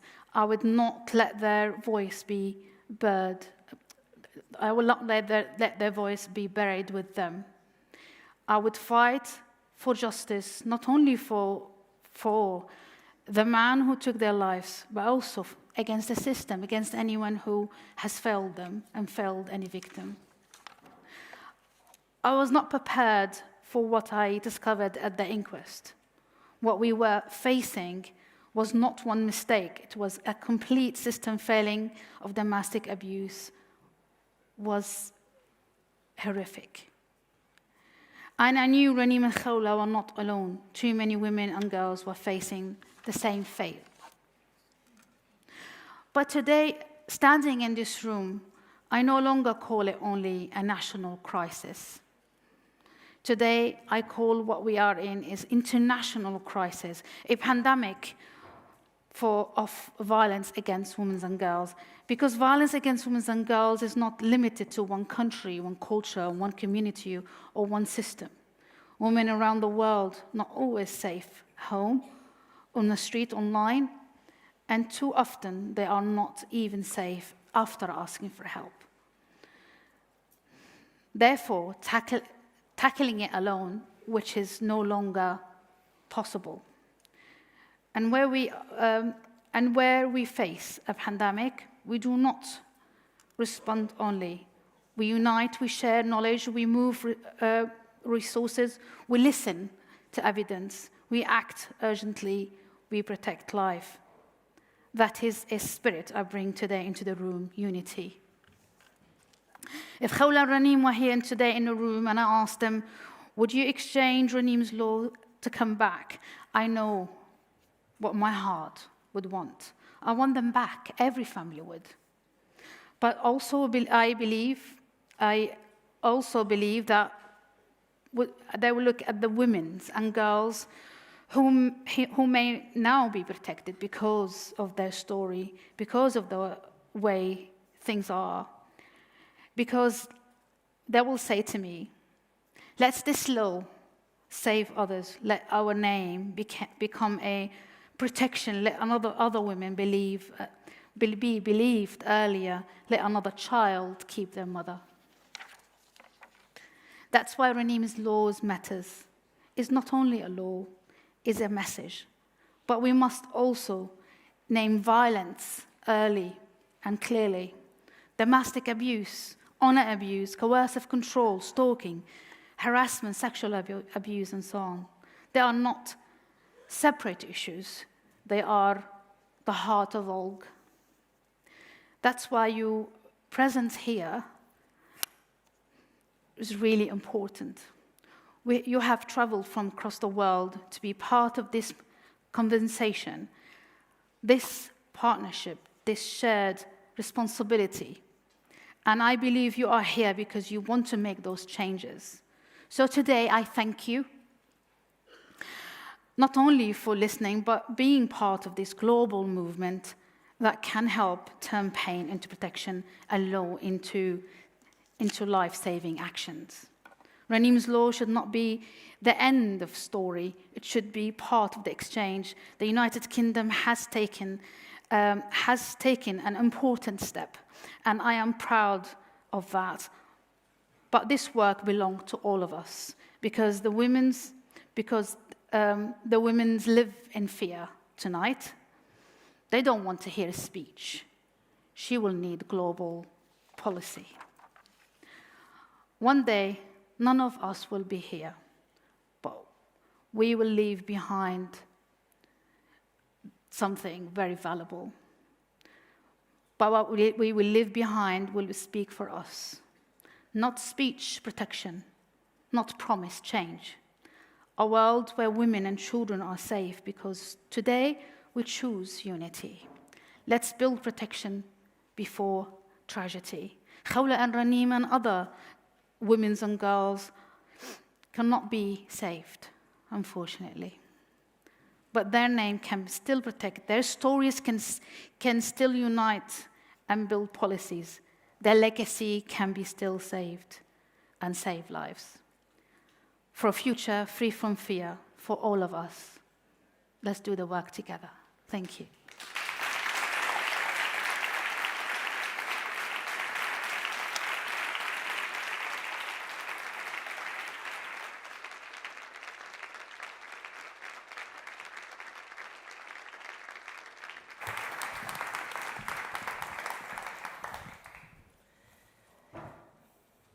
Thank you, Noor. What a powerful testimony. And I know there are many people in this room who have also spoken to survivors and heard their stories.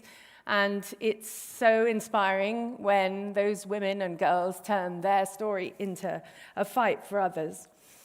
So we've heard from the UK Foreign Secretary and from Noor Norris about the importance of taking a holistic approach. This is about justice systems, this is about prevention, it's about education, and we need to make sure our response is comprehensive.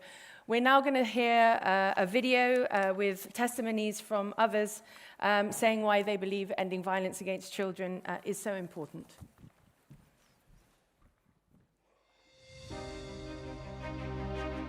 Violence is a deliberate attack on equality. Across the world, we see women threatened by sexual violence, domestic abuse. And for women and girls forced to flee, the risks only grow. At the moment, we're in a culture war globally against women and girls. 1 in 3 women globally are affected by gender-based violence. 1 out of every 5 girls before the age of 18 becomes the victim of sexual abuse. Women and girls with disabilities facing 10 times greater the risk of violation and the gender-based violence. We've seen the impacts that social media is having on our young men. That means an epidemic of sexual violence, which leaves deep and lasting scars. There can be no such thing as a gender-just world unless every individual has the right to bodily autonomy. Los gobiernos alrededor del mundo tienen una deuda histórica con las niñas, adolescentes y mujeres. And so governments must put in place the laws and the policies and the guardrails. And create a united global framework. The kind of society that we want to build. Where every woman and every girl lives free. As men, we have a responsibility to speak up. By holding young men and old men accountable, women and girls are protected. Women and girls make up half of the world's population, and that means half of the world's potential. We cannot achieve our goals without protecting women and girls. And I want survivors all around the world to know that they are not broken. We are by their side. You are not alone. No, we are fighting for your rights. Your act of healing is a show of strength. And the world is changing because you have refused to be invisible. You matter. You are the change makers. We see you, we believe you, and we stand with you. We stand in solidarity with women and girls across the world.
Of the theme of the video, I am now going to, and thank you very much for bringing up the chair so quickly. We didn't want to interrupt the video. So in continuation of the theme of the video and hearing why leaders want to support this work, it's now my pleasure to welcome our panel to the stage. She was mentioned by our Foreign Secretary, Eva Granados, the Secretary of State for International Cooperation of Spain. Please come to the stage. David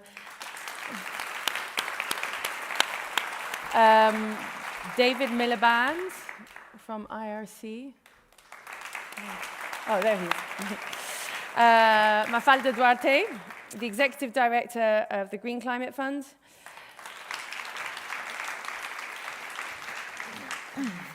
Theo Soa, women's rights leaders and advocates, welcome. And of course, the Right Honourable Yvette Cooper. Thank you.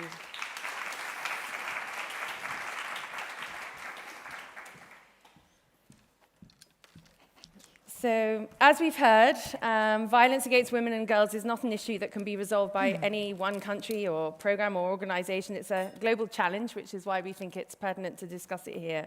One that demands collective action and political will and leadership across borders. At SIF, where I work, we see this not just as a moral imperative, but also as a real driver of everything we want to see in the world, shared prosperity and building a more just, resilient world for children, given the intergenerational dimensions. So I'm going to ask each of our panel members a question.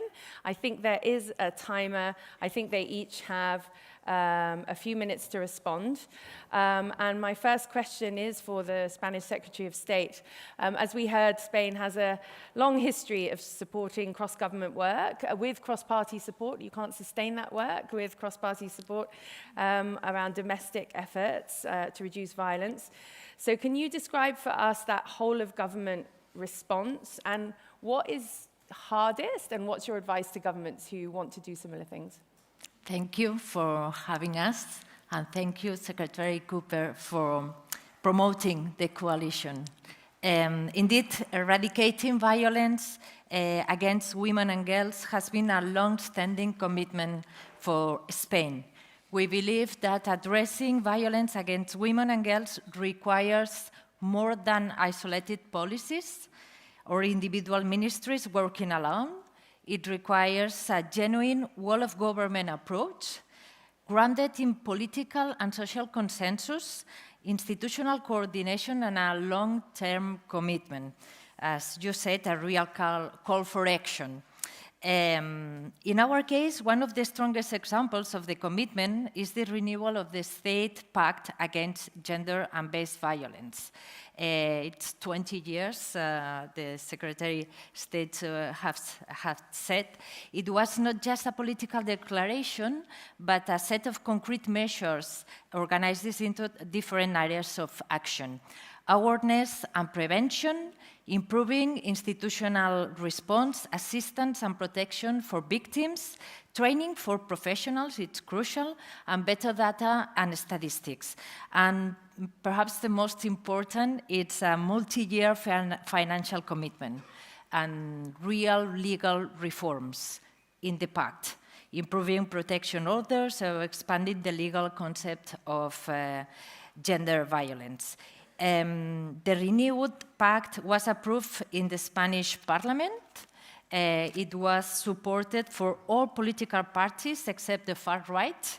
And we are reaffirming that the fight against gender-based violence must remain a matter of state, beyond political cycles and beyond partisan divisions. For us, it's the consensus, it's very important.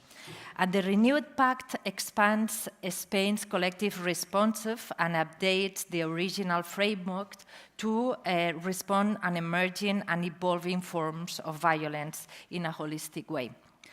Among its priorities are strengthening protection for children affected by vicarious violence, addressing digital violence and online harassment, reinforcing action against sexual exploitation and trafficking, improving support for women in rural areas, migrant women, women with disabilities, we can see in the video, and Spanish women abroad. So it's a whole and holistic approach. This reflects an important lesson. Violence against women and girls is not only a security issue. It's not only a social issue. It's also a matter of justice, education, health, digital governance, very important nowadays, economic empowerment, and democratic resilience. That understanding has helped us to strengthen coordination between ministries responsible not only interior matters or social matters, but equally justice, education, health, social service, and foreign affairs. And it's very important, the coordination between local and regional institutions and governments. The consensus, the political consensus, it's very important. And then you have two questions for me. The first was, where has this work been hardest? And I think nowadays, I would say that the greatest challenge is confronting backlash and disinformation. Around the world, but including in Europe, we are witnessing attempts to question established rights and undermine gender equality policies. And this represents precisely why broad democratic consensus matters so much. The renewal of the State Pact sent an important message that protection of women and girls must remain a shared democratic responsibility. And another challenge is sustaining a coherence and continuity across institutions and over time. Whole-of-government approach are demanding because institutions naturally work in silos. So it's very important. Coordination requires constant political leadership. The minister, the Secretary of State, as a leader, can put always in the center of the agenda. It's very, very important, the political leadership and long-term commitment. And thank you. Okay. I'm sorry to interrupt, but I was told to end this on time because we have the closing plenary. And thank you very much for sharing this very comprehensive approach. I'm just going to point to the numbers here to the panelists. You have to do some mental maths and subtract 4 because it's going backwards. So now you're warned. David, I should have said president of the IRC when I introduced you. I didn't see you because we'd mic'd up on the other side, but lovely to have you here as well. Thank you. You're going to help speak to humanitarian crises, and we know the humanitarian sector is under strain. So what are the signs of hope are there in terms of preventing violence? Because we know that's prevalent. We heard it. Well, thank you very much for your leadership, and huge thanks to Yvette for her leadership on this issue. What we're seeing in the world's crisis zones, the International Rescue Committee is a global humanitarian organization that focuses on people whose lives are shattered by conflict and disaster. And what we're seeing in crisis zones around the world is an age of impunity. The impunity of one country invading another, the impunity of civilians being bombarded and hospitals being bombed, the impunity of the denial of aid, the impunity of the attacks on aid workers. But for me, the violence against women and girls is also an issue of impunity. And when there is impunity, there is a requirement to build countervailing power against that impunity to push back. And I just want to mention 3 things that seem to me very important. And I want to emphasize, these are not my ideas. I am being ventriloquized by the women and girls who speak to me, speak to us, by our own staff, by the people on the ground. So this is not my invention. This is the message that they wanted to bring to this conference. The first is if we're serious about preventing violence against women and girls, we need to prosecute successfully the perpetrators of violence against women and girls. The message that is sent, I mean, Yvette did something fantastic in her first few days in office. She agreed to have a video call with our team in Tawila, who were helping people fleeing out of El Fasher. The message that would go, if those women knew that the people who had abused them were actually being prosecuted, the people in command of those units were actually being prosecuted, the accountability part of this equation is absolutely key to send the message. Second, we're very proud to be hosting and leading a Foreign Office drive called What Works in Countering Violence Against Women and Girls. We've got to take away from the deniers the myth that nothing can be done. It's just not true that nothing can be done, both in treatment to help recovery, but also in prevention. And it's too often the case that people say, people in positions of funding as well, they say, well, this is always going to be there, there's nothing we can do. We've got to take that myth away, and we've got to insist that the evidence is there, not just of need, but of what can be done to tackle it. Thirdly, I want to pick up something that you said, Kate, right at the beginning, sometimes gets missed. The coincidence of violence against women and violence against children in emergency situations is overwhelming. But often, the violence against women and the violence against children is treated very separately by different parts of the humanitarian sector. We're big on impact evaluations. I'm incredibly proud of what we've done in Democratic Republic of Congo, in Pakistan, showing how if you try and tackle violence against women and violence against kids together, you can actually have really quite striking benefits, both for the women and obviously for the girls, but for boys as well, who are often subject to violence. So I think this, what's sometimes mentioned, it's violence against women and children of both sexes, and we've got to see them as a dual challenge that if they're attacked separately, are going to have much less effect than if we attack them together. Yes, and the stats on violence against children are stark. Half of children worldwide face some kind of violence in their childhood. It's astonishing that it is so prevalent and yet receives so little attention. Thank you, David. Mafalda, it's lovely to see you, and we've worked together a lot on the Green Climate Fund, and thanks for the excellent work that you do there. For women and girls on the front lines, we've seen that climate emergencies result in more violence against women and girls, more child marriage, and so on, and expose children to violence and women to violence through displacement. Can you talk a little bit about, for some people it might not be intuitive, the connection between climate and violence? Can you talk about that? Thank you very much. It's quite a pleasure to be here, and let me thank the UK government. It's not that common that in a development conference, one of the priority themes is violence against women and girls. So congratulations, and to the hosts and organizers of this event. And for placing climate impacts as part of the conversation, because these are in fact key drivers in multiple ways and forms of violence against women and girls.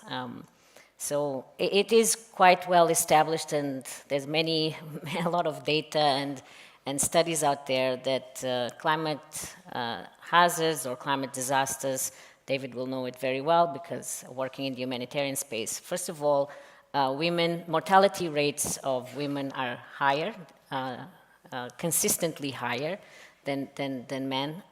Violence is also much higher when these climate disasters occur. And in that context, law enforcement services, they are absent. They tend to be quite absent.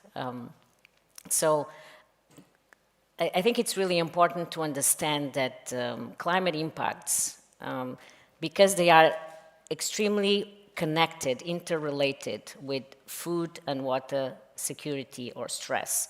They are closely interconnected with displacement, with migration, even with conflict. They end up, and through all of those pathways, they end up impacting violence against women and girls. It's sort of like intuitive when we think about disasters, climate disasters, and whether the women and girls travel by themselves or with the families or with the male or without males. It is known that when there are these displacement situations, they are subject to a lot more violence. You mentioned another key driver is in situations of displacement, children significantly impacted. One of the ways also is child marriage. That incidence and various studies of the UN agencies have demonstrated as well. But not only when there are disasters and displacement, when there are stress in terms of food or water, and women and girls normally are the ones that have to, for example, travel longer distances to fetch water. This represents other opportunities and the incidence of violence against women and girls is increased. And in these situations as well, caused by climate impacts, there is a significant impact in income, and the fact that many of these women and girls might not necessarily have the assets and the agency that weakens, puts them in a position of higher risk and vulnerability as well. So in all of this, and we ourselves at the Green Climate Fund, and I commend again the UK government because, and it is not a recent endeavor, I commend the government of Spain as well for what they are doing domestically. But in terms of the UK government, there have been significant efforts in the context of the international organizations to make sure that there are clear policies in place.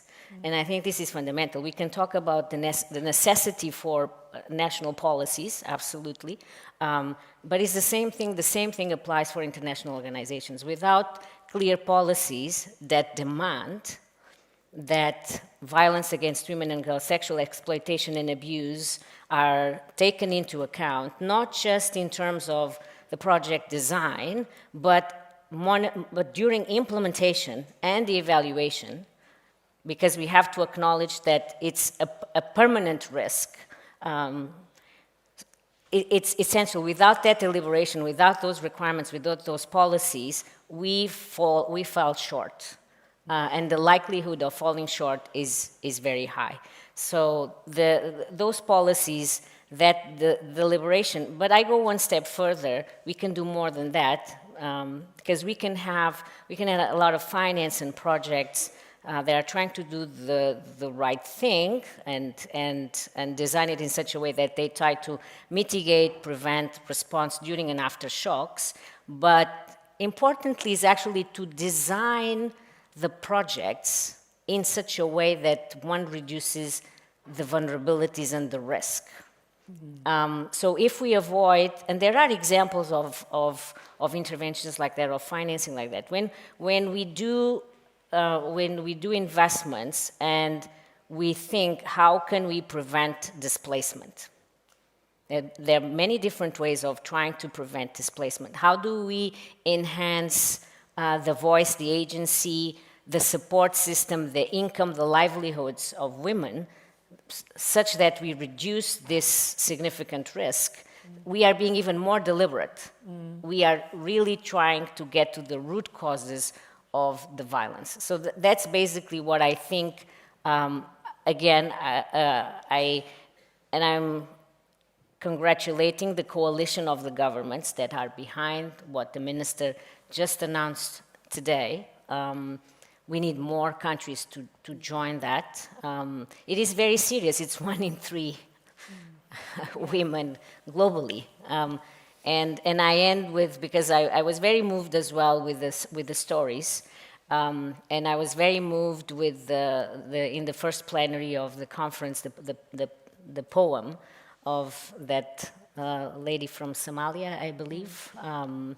And when she said that this is a choice, we can make choices. So these are choices that we need to make, and we need to make them consistently. Thank you. Thank you, Mafalda. And important not to put safeguarding in a silo around social services and education, and really bring it into a multi-sectoral approach to safeguarding by design. Theo, I've had the pleasure of knowing you for a long time. You've been a fantastic advocate. We heard about the backlash. Can you share with us what you think works in terms of motivating action on this topic, and how are you adjusting it to the current context? Okay, so bear with me a minute, because I'm going to tell a story first. And I'm telling the story because I think it links back to the question that you're asking. I'm really lucky to know Lima Bowie, the Liberian peace activist and women's rights activist. And she was talking to a group of us and telling us a story about how she and some other Nobel laureates took a group of journalists to the DRC to speak to women who'd survived violence. And she said the first woman came in and she told a horrible story about violence, about pain, about rape, about the destruction of life. And just when Lima thought, I can't take her talking about this anymore, the woman said, and then the women came and they held me and they helped me rebuild my house. And they helped my children find ways back to school. And she thought, oh. And then the second woman came in. Same stories of horror, of pain, of violence. And then she said, and then the women came. And they helped me replant my fields. And they helped me look and understand that I had a life beyond what I've just been doing. And she said, one after another, more than 10 women coming in, and with every single one, there would be that phrase, and then the women came. And then they opened it up to the journalists, and all the journalists jumped up. The first one said, and how many times did you say you'd been raped? And then the next one said, and did you say the whole of your house burnt down? And then another one said, and were your children watching while you were being raped? And then Lima just said, stop, because what are you hearing? What are you going to go back to your countries around the world and report? Because what Lima heard was women saying that the first responders for them had been women. She heard women saying, this is how we rebuilt our lives. She heard women saying, we are survivors. She heard women saying, we rebuild our communities. The issue is that when journalists and the rest of us have this narrative around violence against women and girls, that women and girls are victims, it means that we don't tackle the problem in the ways that really do work. We know, and I thought really hard about using a conflict example, because we know, as the minister has just said, that this is not an issue that is constrained or confined to situations of conflict. We know that it is happening at local and national levels in virtually every country in this world. And we have to know that as long as those stories are out there around women as victims, which makes it easier to blame the women rather than looking at the systemic changes that need to be made, need to be looking at the fact that we need a societal-wide response, that we need to stop looking at violence against women and girls in a silo, thinking that it's a conflict problem, it's a problem of domestic abuse, it's a problem of technology. We've got to stop the siloing. And we know what works. We've got data that has been really deliberately collected. I'm not going to bore you with all the data, but do look up the What Works website, because there's a lot of data there. But we do know that you have to start by centering the rights of women and girls, the rights of all of us to safety, to security, and not just physical safety and security, but emotional security, economic security, mental security. And when you start looking at violence, when you stop looking at violence in this siloed way, but actually start looking at the responses as being an integrated set of actions and initiatives that are everybody's responsibility, and that we all have a role in playing, then we start changing the mindsets, and we have to change our mindsets. Violence in conflict situations doesn't come out of a vacuum. It comes out of what we are prepared to accept or not accept in our everyday lives. So we know we need to work together. We know we need integrated approaches. We know that we need to fund the people who are meant to actually, who do the work, the first responders. So we know what works. My question is, why do we continually stop putting the political and the individual and the collective will behind the responses? Because we know we have to. And I'll just say one last thing. Accountability, we're sitting here, the Epstein files, who's being held accountable there? If we can't hold people accountable in that setting, how are we going to hold people accountable in the Congo and in all these other spaces? Thank you, Theo. And your point on political leadership is really important. Sorry to interrupt, but the Foreign Secretary has to go. There's been a flashing warning because she's very important, obviously.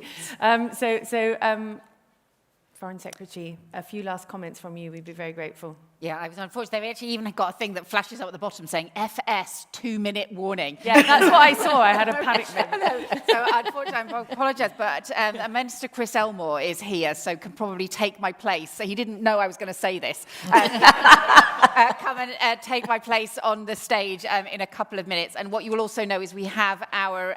Chris does a lot of the work within the department around tackling violence against women and girls, as well as some of the multilateral support around the UN work as well. And we also obviously have Harriet Harman as our envoy on women and girls as well.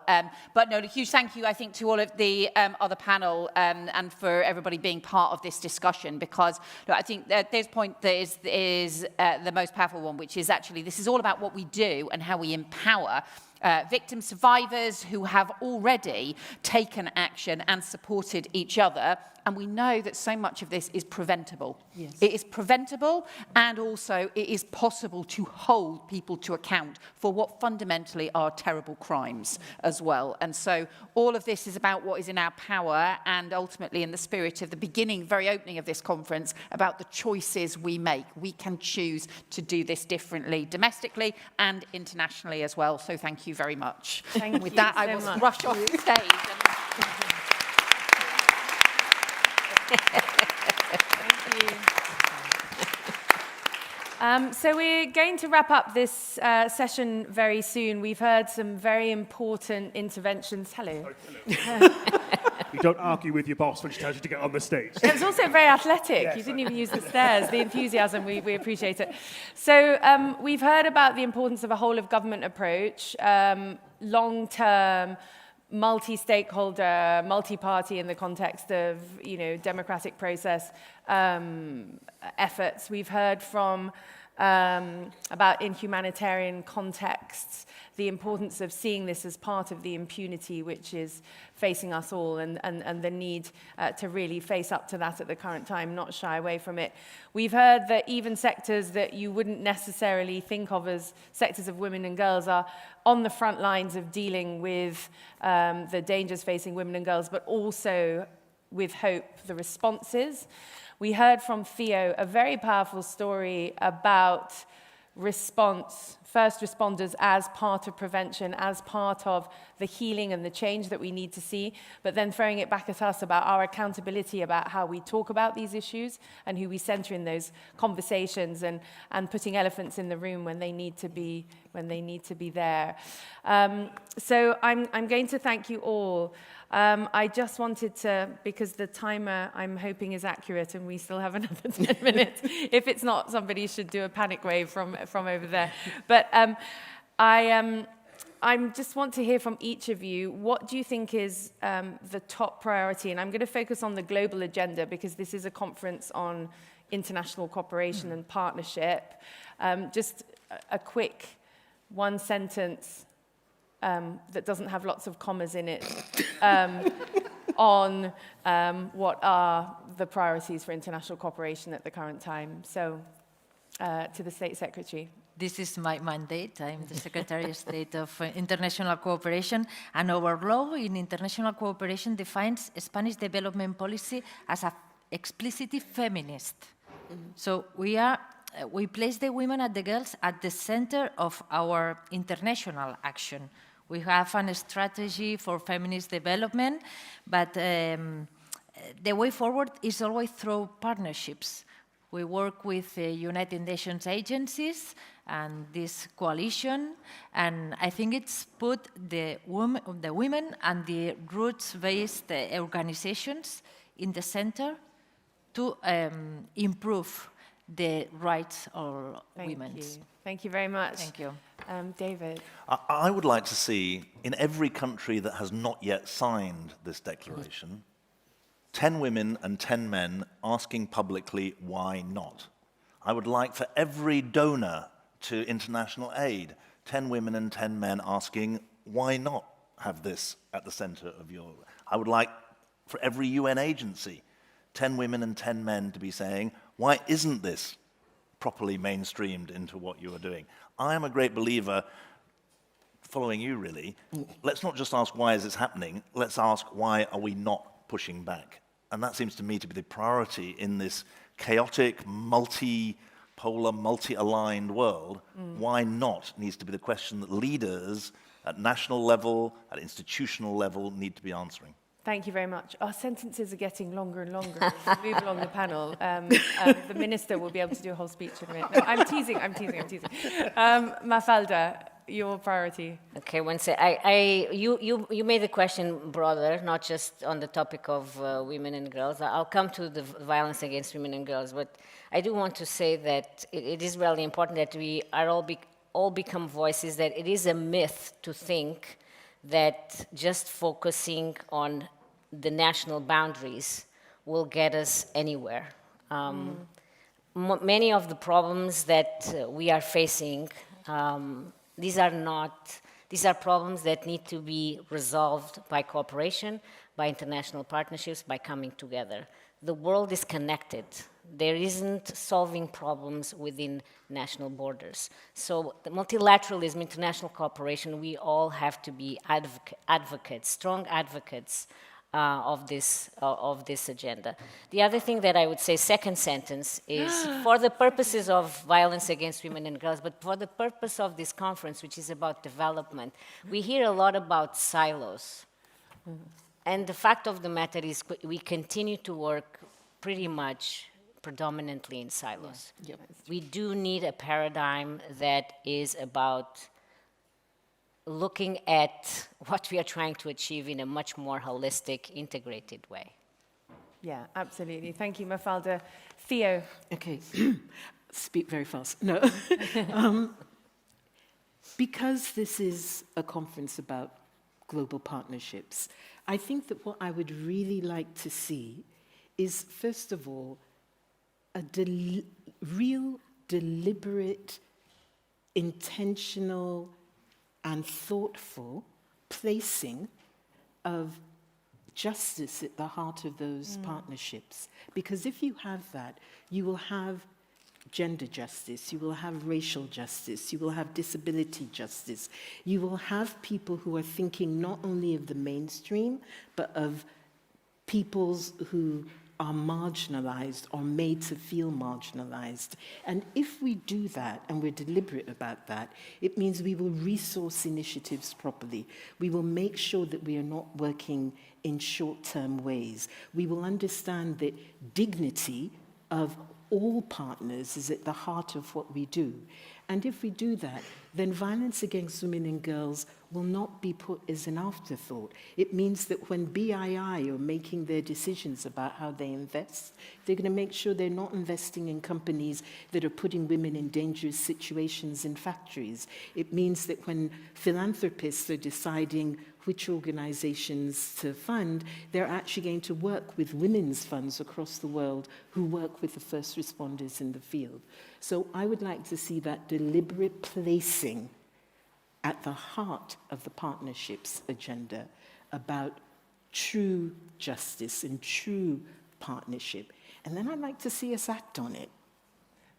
Yes.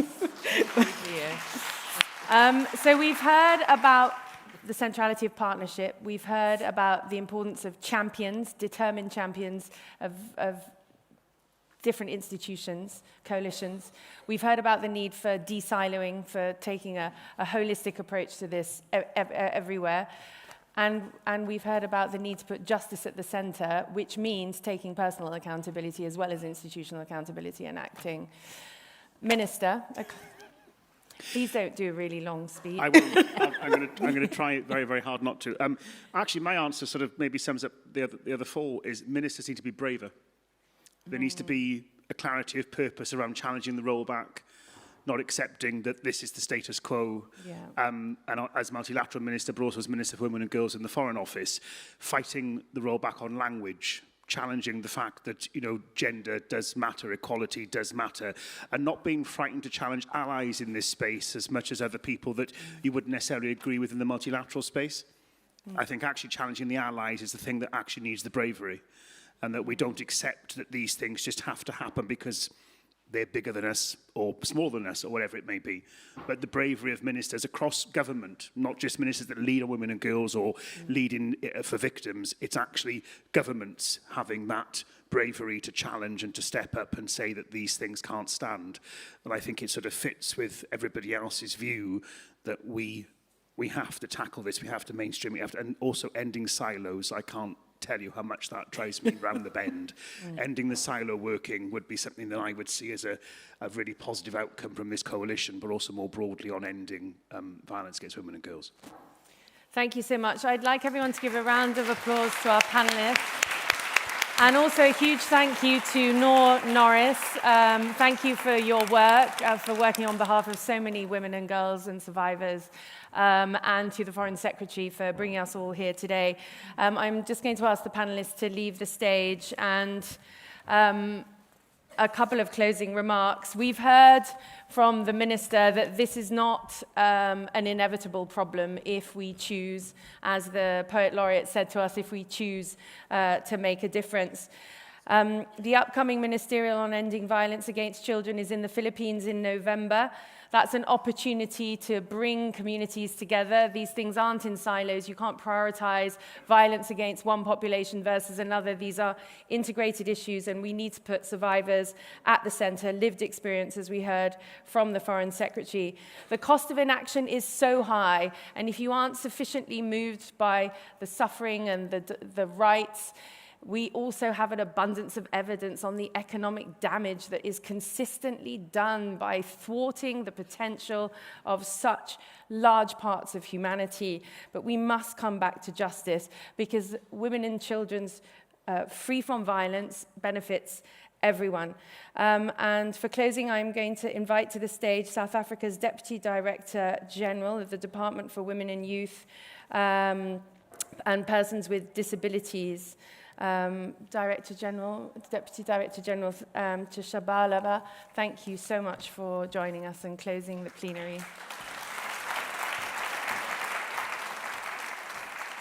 Thank you very much.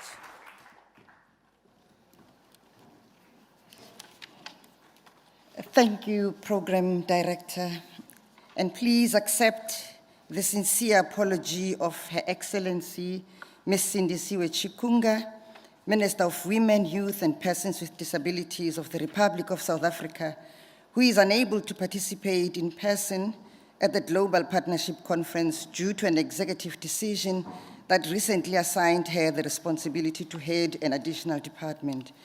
The Minister conveys her appreciation for the invitation extended to South Africa and for the important platform created to advance global collaborations on issues affecting women, youth, and persons with disabilities. Therefore, Honorable Yvette Cooper, UK Foreign Secretary, Honorable Eva Granados, Secretary of State for International Cooperation of Spain, all protocol observed. Good evening. As ministers responsible for gender affairs and women's rights, we assume a very specific and impact role on addressing inequality issues in our respective portfolios, both locally and international. And as friends and allies, we also assume a support role towards the disclosure of human rights, the discourse of human rights and gender equality.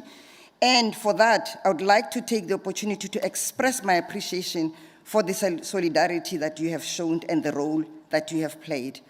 Our deliberations today have reflected an urgent need to intervene to strengthen solidarity and camaraderie on issues that close to our hearts, issues that affect the most marginalized, and the deliberations have highlighted issues that we need to advance with vigor, with commitment, and solidarity.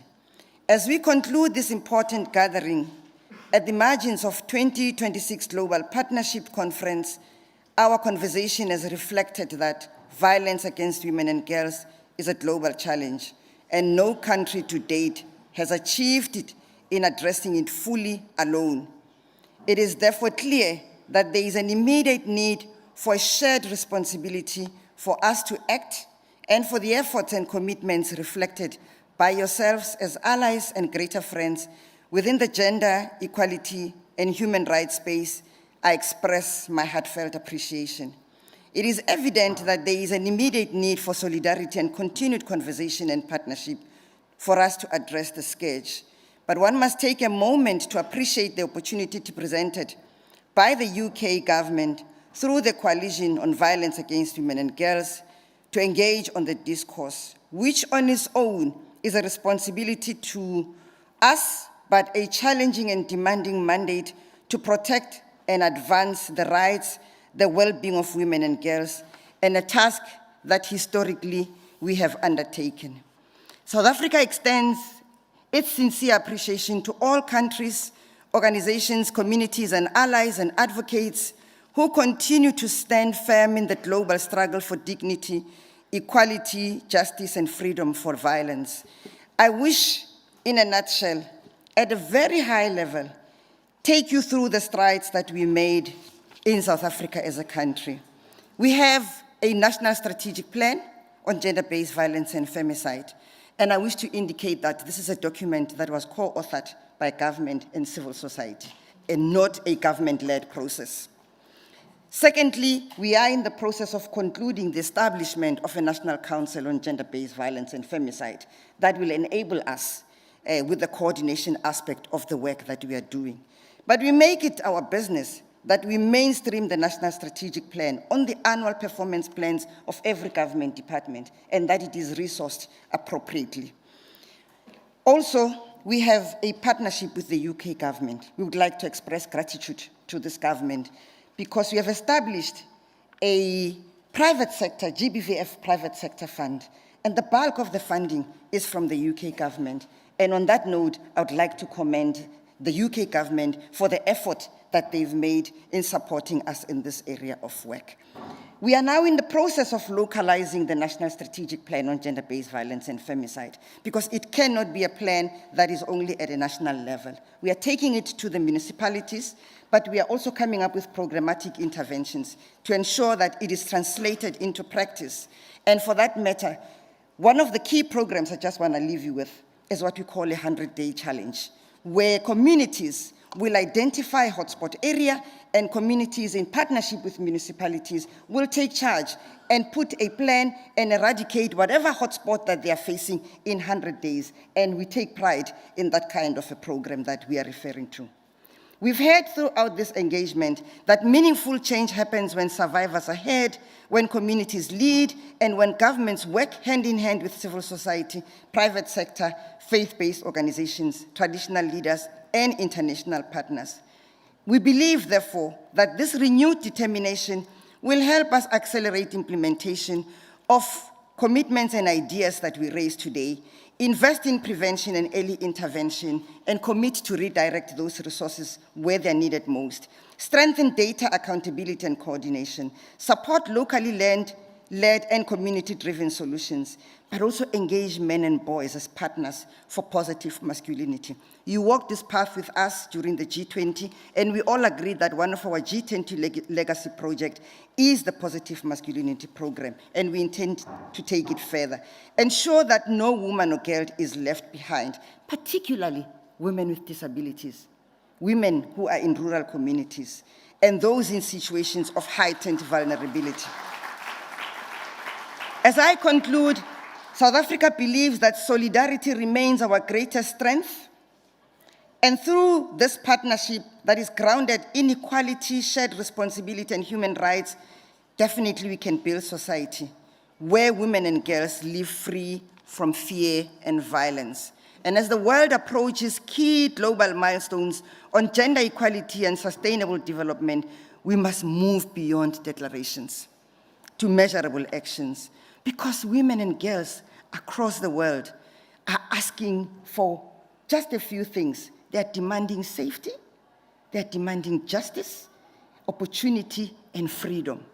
I find comfort and encouragement in your solidarity, commitment and support, and ask you to remain and continue to work tirelessly and support everyone, including South Africa, towards eradicating gender inequality and ensure that women and girls are never, ever left behind. I thank you.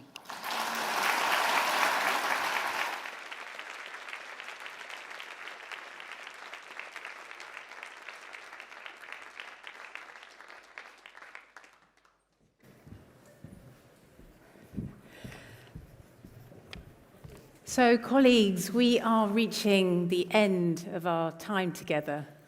And we're about to move to our closing ceremony. But before I do that, I just wanted to thank Kate for moderating an excellent session, a memorable session for me personally. Thank you. For DG Shabalalas, thank you for that impassioned speech just now, which, again, I will take home and reflect upon this evening. And I would like to call to the stage, please, our Minister, Baroness Chapman, the Honourable Minister Ramagopa, if you'd like to come up as well, please. Our fantastic Poet Laureate from the fabulous city of Birmingham, if you'd like to come up, please. Thank you. Mohammed William Zombo, please join us on the stage. And of course, our co-hosts, Kate, Leslie Marstorp, and I'm just making sure I haven't forgotten anybody. I think that's everybody. Yes, I think that is. And while we are assembling, I just wanted to share some of my reflections, which I will take with me back to working across Africa in partnership with our heads of mission out there, with our African partners. And I wanted to name check Anthony Philipson, who's our High Commissioner to South Africa, who's here with us today. But for me, obviously this morning was about finance, sustainable finance, mobilising all elements of finance, but that emphasis on the local, domestic capital markets, I really took away. And the point that was made, I think, by Diane from BII about capital needs a home, not just a building site, I think was really, really important. We had 2 fantastic sessions on AI, where I was really struck by the panelists saying AI is here and it's already educating so many of our young people that are the next generation of workers. And also that in itself has to be localized as well. Then we talked about partnerships in writ large. They have to be catalytic. They have to be about mutual gain. But also they have to be grounded in local partnership. And the session we just had now, stop siloing women and girls, please stop it. And also that you make sure that we are deliberate about women and girls as we go through all the work that we do. So there are some of the things that I will take away, but also I think something important that we as the UK government will do is take these really big, critical issues into our presidency of the G20 next year. So with that, we are going to move on into our ceremony. And I'd like to invite first to the lectern, Mohammed William Zombo, who will, that's it, round of applause, please. Mohammed.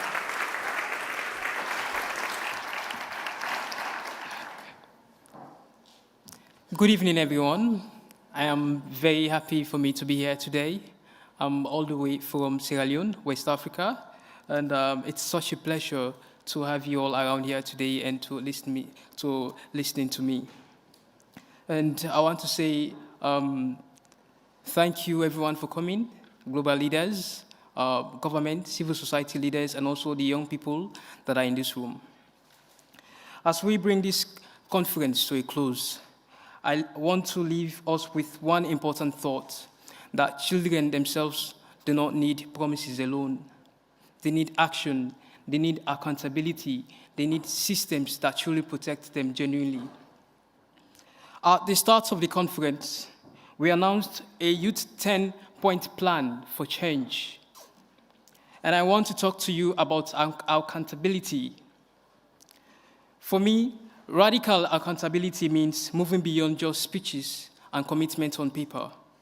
It means government, organizations, civil society organizations, and also global leaders being willing to measure the real impact in the lives of children and young people.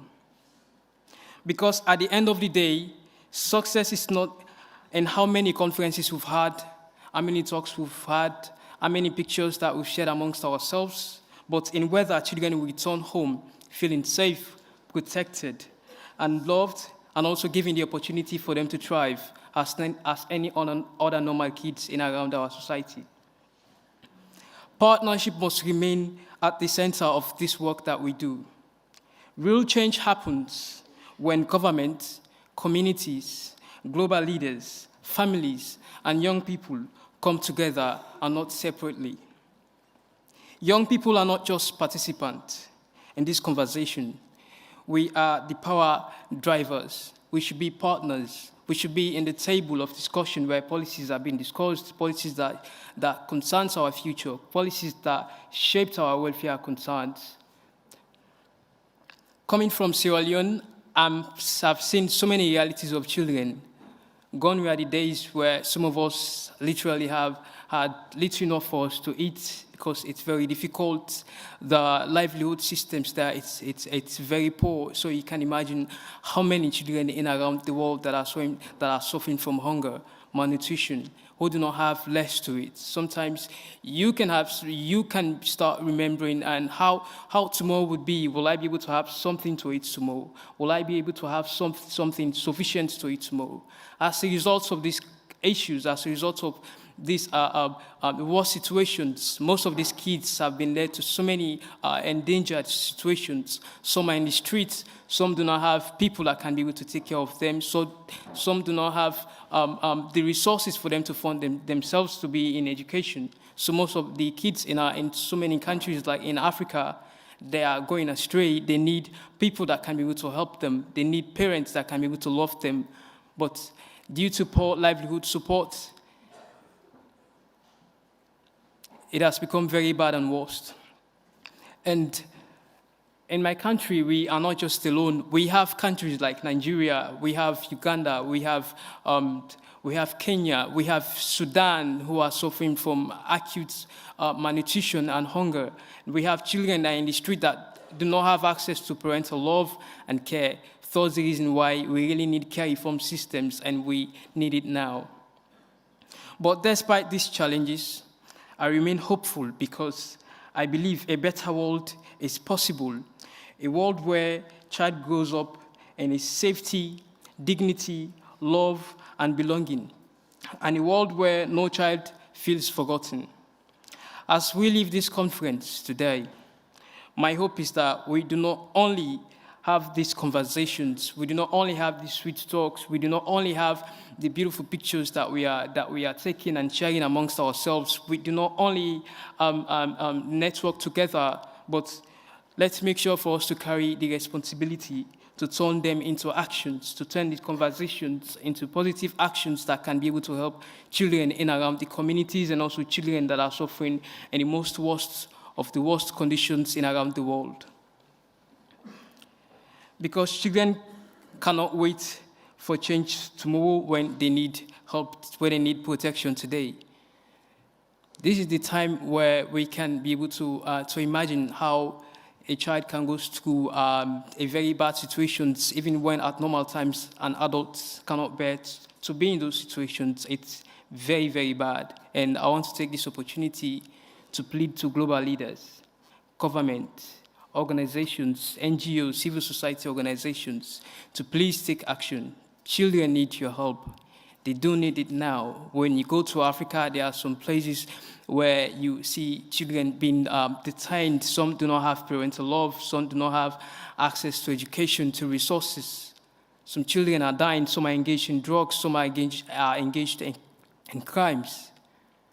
And I want to take this opportunity for us to reflect on that, to make sure that we want to see a world where every child has the opportunity to grow, to thrive, to call themselves a human, where they can be able to go back to their families feeling safe, feeling loved, feeling cared for, and feel supported. There is one word that I would like anyone in this room that is fighting for the welfare of children, and especially young leaders that are fighting for the interests of children and young people, is that we should never, ever, ever give up. Thank you.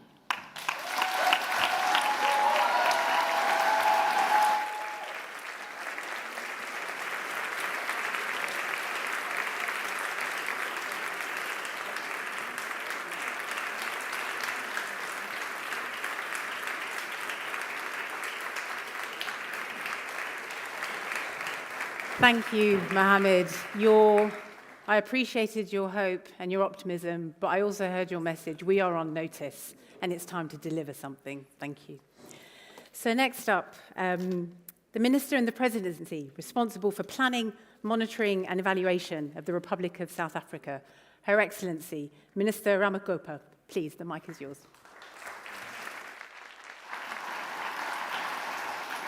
Thank you so much.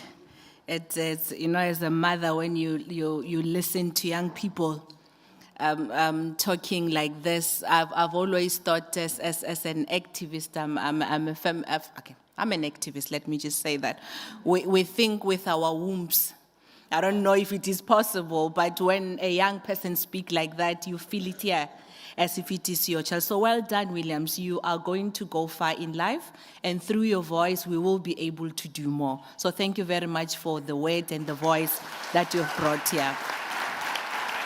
Let me take this opportunity, of course, to greet you all and to greet, of course, the Baroness, my co-host, with all the other co-hosts that are here.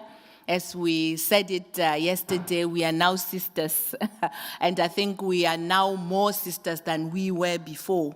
Let me also take this opportunity, of course, to acknowledge you, Kate, for the wonderful work that you've been doing. It's been so great. And Leslie, my fellow South African, British. I think he's the reason that our friendship is now becoming more and our cooperation will go a long way. Let me take all this opportunity. Of course, we cannot wait to hear from the poet that spoke very well yesterday. I'm sure today we will have food for thought that will take us home to go and implement, because that's what we said. We are going to implement. Your Excellencies, our partners, distinguished delegates, and all the partners that are here, good day. I'm not going to speak for long. I know my team tried to really write a lot of things for me, but I don't think I should stick to it. The most important thing is that I must say that, of course, we're drawing into the successful and seminal Global Partnership Conference to a close. We are closing, but we are also saying that this is not a close, but this is the beginning of work that needs to be done, the beginning of a partnership that will definitely demand both clarity and courage. It is very clear when we've just heard young people speak here. I must say, I was once your age. I was not always this old. I'd met a young person then. I take it if they are still alive, they would be my age now, from Sierra Leone. And I remember it was the time when the jihadists were actually mobilizing a lot of young people to actually join Boko Haram. And I would ask him, but why is that happening, my brother? Tell me. And he said that, you know, the suffering that we go through on a daily basis, at times you will have to go to sleep without eating, and you'll see your parents trying, but there is absolutely no way that they can help you. And someone would come and say, here's $100. I can give you this every month if you join me. You will choose to join them because all you want is to try and feed your family and have a better life. So if we don't deal with the issue of development the way we have discussed and bring in the reforms that are going to assist us to deal with it holistically, but most of all, ensuring that the priorities that are in different countries are also adhered to in terms of the alignment with whatever it is that we would have said, we would not only have failed in our responsibility, but we would have also failed history, but also failed the future.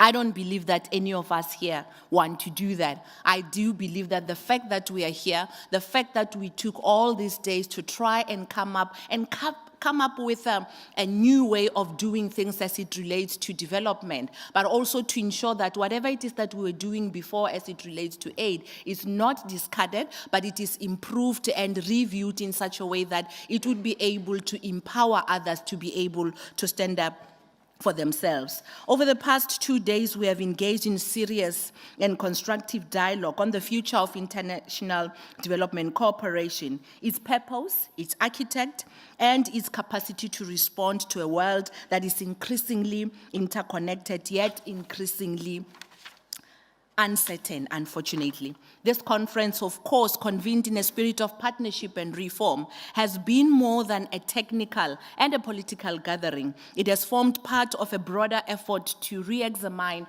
how the international system works and how it must evolve. We recognize the contribution of a wide range of partners to this process: governments, multilateral organizations, civil society organizations, development finance institutions, including, of course, the British International Investment, which has been, of course, a core partner here, a philanthropic partners such as the Children's Investment Foundation or Fund Foundation, and, of course, many other policy and research spaces that have gathered here. We also acknowledge the importance, of course, and I think we've had a discussion about this, Baroness, when we were talking about the conceptualization of the compact itself, to say that We have to look at the alignment with wider international processes, including the United Nations Sustainable Development Goals, the G7 discussions, the G20 discussions, and many other ongoing reforms of the global financial architecture. We have to ensure that the alignment is there so that the interdependence can continue and we don't have to have competing interests. What has emerged is not a single answer, but a shared direction of the centrality of partnership in driving structural reforms and accelerating development to a better and a more inclusive as well as sustainable world. This is particularly pertinent as we meet 4 years from the 2030 deadline of the SDGs. As the former UN Secretary General Ban Ki-moon reminded us that the G20 or the G2030 agenda is, and I open code, an agenda for people, for shared prosperity, peace, and partnership, rooted in gender equality and respect for rights for all. Above all, it is a pledge to leave no one behind, and I close quote. Of course, ladies and gentlemen, as I'm about to finish this intervention that I'm making, we would have to reflect on the fact that international cooperation has delivered extraordinary gains towards meeting the goals of reducing poverty, expanding access to education and health, and supporting economic transformation. Yet progress is now uneven and in many spaces, unfortunately, still under a lot of strain. This is because the system of international cooperation we inherited was designed for a different era. It has delivered important results, but it is no longer fully equipped to today's realities or for the challenges ahead. We meet in a world shaped by geopolitical tension, economic volatility, climate and nature crisis, rising debt burdens, most especially in developing countries and my region in Africa in particular, technological disruption, as well as widening inequality. These pressures are not isolated. They are interconnected. They require an equally integrated response because incremental reform will not suffice. For we are more interconnected than at any other point in history. National prosperity is inseparable from global stability. Health security, climate resilience, food systems, infrastructure, skills, as well as economic opportunity all depend on effective international cooperation. Having said that, ladies and gentlemen, let me take this opportunity, of course, to just reflect on a few things. That we need to look ahead on a few imperatives that I would like us to take home with as a call to action. First of all, we must move from fragmentation to coherence, aligning efforts behind national and local priorities. I couldn't stress that more. Everywhere we went, in every platform, that was one thing that was actually raised. Secondly, we must move from commitment to implementation. Many people spoke about implementation, that we've got so many policies, we've got so many compacts. However, the implementation is where we are lagging. It's not because effort is not being put, but it is not having the impact that we need on the ground. Ensuring that we agree in matched, or our agreement must be matched whatever it is that we deliver. Thirdly, we must move from institutional inertia to systemic wide adaptation, recognizing that the legitimacy of international cooperation depends on its ability to respond to whatever it is that are real world challenges. Having said that, let me take this opportunity, of course, to thank everybody, and of course I'm not closing in any way, that have played a very big role in what we have here today, most especially my sister, the Baroness. And thank you very much for coming up with this idea, for bringing us all together, but most of all, for showing us that the way to do things and the way to run partnership is mutual respect, because the respect that you have given us and the opportunities that you have brought in terms of bringing us on the table to be the voice of the developing countries in particular Africa, really, really, really means a lot to us, because our voice was heard not only here, but also in the conceptualization of each and everything that was happening. That, I must say, we really, really appreciate. And we hope that the partnership that will be moving forward will also reflect on the mutual respect that is needed. Finally, of course, I wish to express our special thanks also to all the participants, to all the partners, to the co-hosts, of course, that were here and have really played a very meaningful role in bringing us together as well. I remember when we were discussing the issue of the compact, we had so many things, and Kate and everyone was like, no, but it's too many. We need to just narrow it a little bit. We will have an annexure that would be able to bring in everything else that you are raising here today, so that everyone can know that their voice is heard. So having said that, thank you. Thank you so much, and thank you for this opportunity.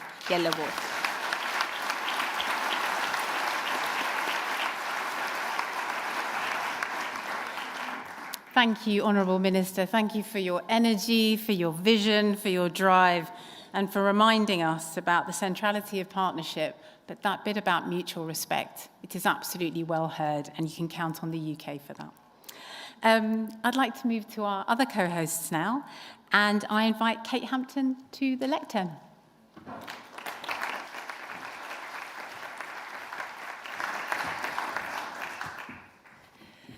Good afternoon. If you were here in the last session, you're probably bored of the sound of my voice already, but good afternoon again. And for those that remember what seems like already weeks ago, yesterday, I spoke about philanthropy's role and why we wanted to be here. It's not to set the direction of travel, but to listen to the priorities of the partners we work with every day, the governments, the communities, civil society, and help build scaffolding to accelerate progress towards our shared goals. And I've just had the privilege of moderating this session on women and girls, and it's so important that we centre those perspectives when we talk about things like international financial architecture.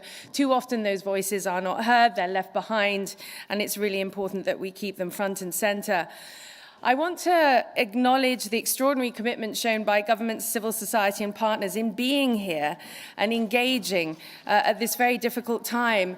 I was sitting in lunch with a number of finance ministers who are navigating the most extraordinary confluence of cascading crises and are still showing up here to advance shared goals, to think about the long term and about cooperation. And I think that commitment deserves recognition. Thank you for taking the time to believe that we can do better together. We have to be clear about the scale of what countries are now managing. Successive waves of crises. After COVID and the war in Ukraine, we've got more crises. Fuel prices, the fertilizer crisis, which is affecting planting season, as we heard. And I hate to say it, but the WMO has just said we face a very high likelihood of a severe El Niño this year. $5 trillion of GDP losses happened the last time there was a severe El Niño, and more importantly, hunger, displacement, schools and clinics closed, and this is coming on top of what we're living through now. Absorbing these repeating shocks is increasingly difficult. We've heard from governments about how buffers are disappearing, and as they try and rebuild them, they get used again, and they have to bear the cost of crises while investing in long-term resilience, and their investments in long-term resilience aren't always valued in the markets. Their credit ratings do not reflect the long-term investments in resilience. We have to change these things. And we've also heard from countries who have said the response this time, compared to the speed at which we responded in COVID, hasn't really materialized yet. Do we think things are suddenly going to get better overnight? Are we hoping? Can we just not communicate this to publics? Countries' ability to manage high debt servicing is already stretched thin. We do need stronger liquidity and short-term financing responses to absorb these crises. And we're hoping that the UK can drive this through the G20, building on the specific proposals that came forward in the South African presidency and by a number of very learned expert efforts, such as the expert review on debt, nature and climate. There are plenty of recommendations.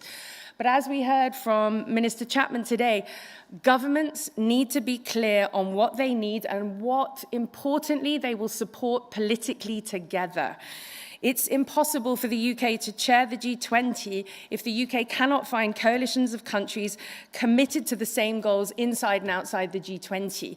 If we're going to deliver next year, we need to articulate now and build the coalitions, build the momentum, build the evidence to enact what was needed. I think that was one of the most helpful and important interventions that you made, Minister, reminding people that we need to coalesce around solutions sooner rather than later. And just to give a couple of examples, we know, for example, that guarantees provided by multilateral development banks and others can help both with the short-term crisis in terms of debt reprofiling, refinancing and debt swaps, but also can bring down the cost of capital for outcome-based instruments, long-term, low-cost financing. So we know what the answers are. We have to galvanize the will. So we're starting to see these opportunities emerge. In the G7 just two weeks ago, there was discussions around a pooled fund with MEGA to support public development banks so they can do local currency lending, to support debt swaps. We need first loss insurers to come in there.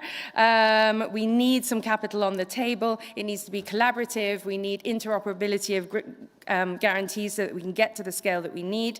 And we've also heard the African Development Bank intention to scale a TD as part of its new African Financial Architecture Development Initiative. Given the political volatility that we are currently seeing, it's essential to build these resilient regional institutions. We've heard it again and again, state capacity, regional capacity, absolutely crucial. And so I just want to highlight a couple of things before I go.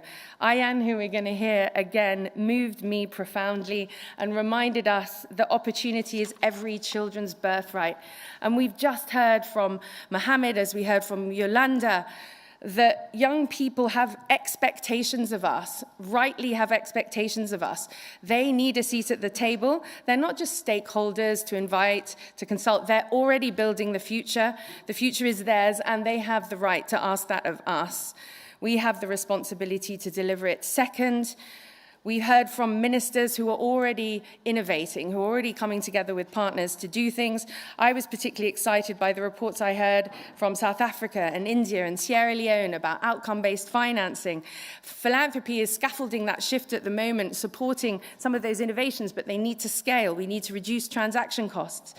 The minister from South Africa reinforced the need to shift power.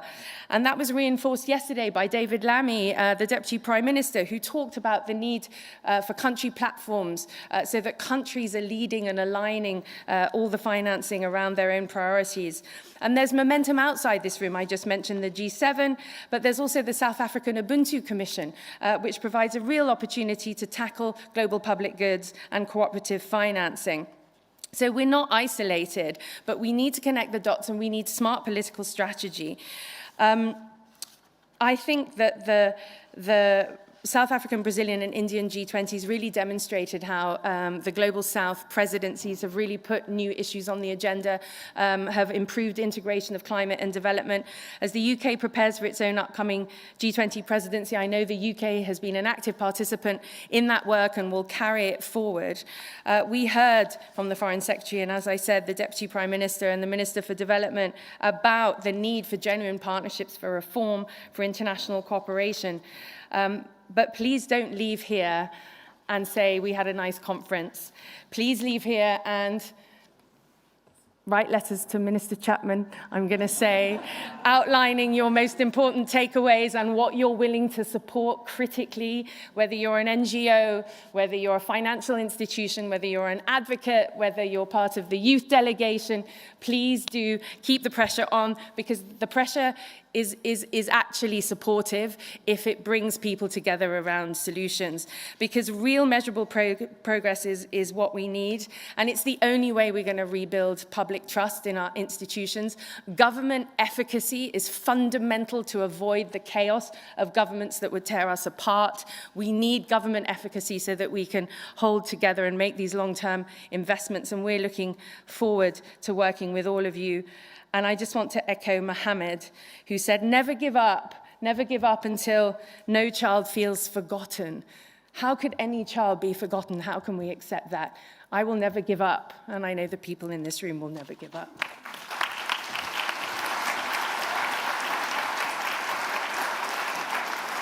Thank you, Kate.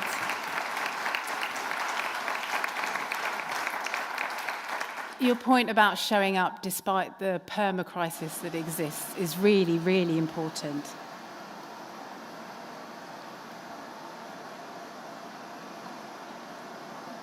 It's snowing. Could be raining.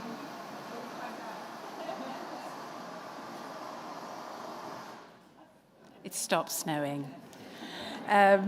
Your other points about the importance of political coalitions, agile relationships, regional institutions, all of that we will absolutely take into our G20 presidency. So, as we often say, well noted. I would now like to invite Leslie to the stage, please. Thank you. Well, to the lectern.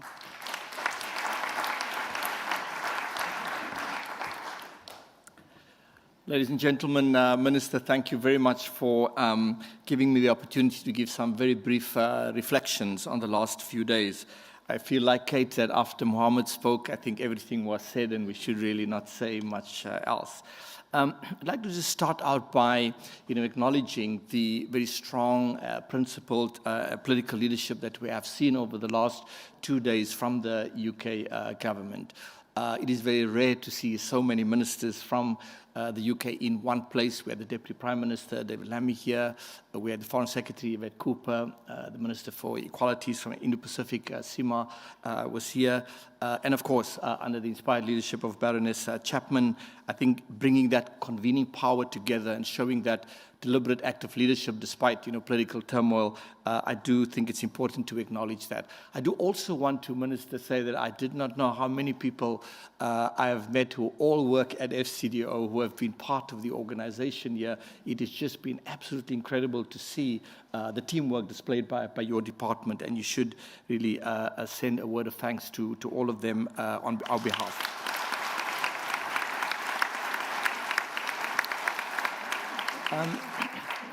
The second point I'd like to make, and it's really for all of the delegates here, and Kate and everybody else has said the same, that the tone of the conversation was frank, was honest, was direct. I mean, there was no beating around the bush. The ministers, I attended a session this morning talking about the Iran crisis, and that really sort of grounded the conversations in reality. Our discussions here were not abstract. Listening to the minister from Yemen, the minister from Ethiopia, and many other countries talking about the increase in fertilizer prices, how the energy shock is feeding through into the economies, really sort of brought the economic consequences home for all of us. And I guess the most startling outcome for me from those conversations is just always this point that the countries least responsible for this crisis are the one who bears the most cost. And that is something really for us to sort of reflect on. The next point I'd like to make is really to acknowledge the private sector partners who have been here. We had some real frank and honest feedback from some of the institutional investors about the complexity in dealing with the development finance industry. And many of us here, I see Remy Riu here from AFD, we've had President Tar from AFDB, and all of us listened with intent to see what we can do differently. How can we coordinate better and remove the kinds of fragmentation that have led to the inefficiencies that we have within development finance. So what I'm really saying to the private sector partners, we have heard you. We will work on ways in which we can simplify and improve the way in which we work together. Finally, it's the voices of the young people that certainly inspired me here today. So, Mohammed, we won't give up. Thank you.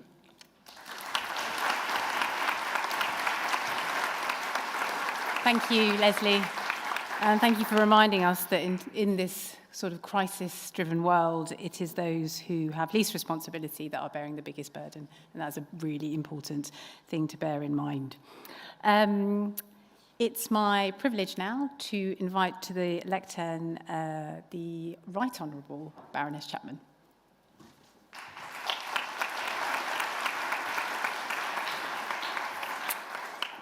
Thank you. Thank you all for being here. And I think I wasn't sure how this was going to go, if I'm honest. when we started on Monday night and yesterday morning, you get the sort of the butterflies. Will people turn up? Will they like it? Will the organisation run smoothly? Will the venue be okay? It's gone great from that point of view. Honestly, the team here at Woolwich Works, fantastic. Thank you so much. Can we just thank everybody?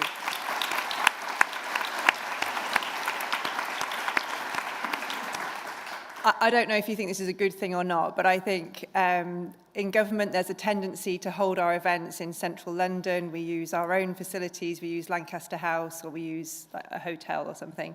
And this, I think you're going to see a lot of us, because it's got people out of the centre of town, it's taken them somewhere different, somewhere with great transport links, really nice environment, really welcoming teams, and I think that that has actually made the atmosphere and the conversations a bit freer, and we've just been a little less constrained and able to sort of leave some of our vested interests out at the Elizabeth line and come in here and speak with a bit more openness and frankness than perhaps we would normally do at these sorts of events. So I would do this again, I think, is what I would say.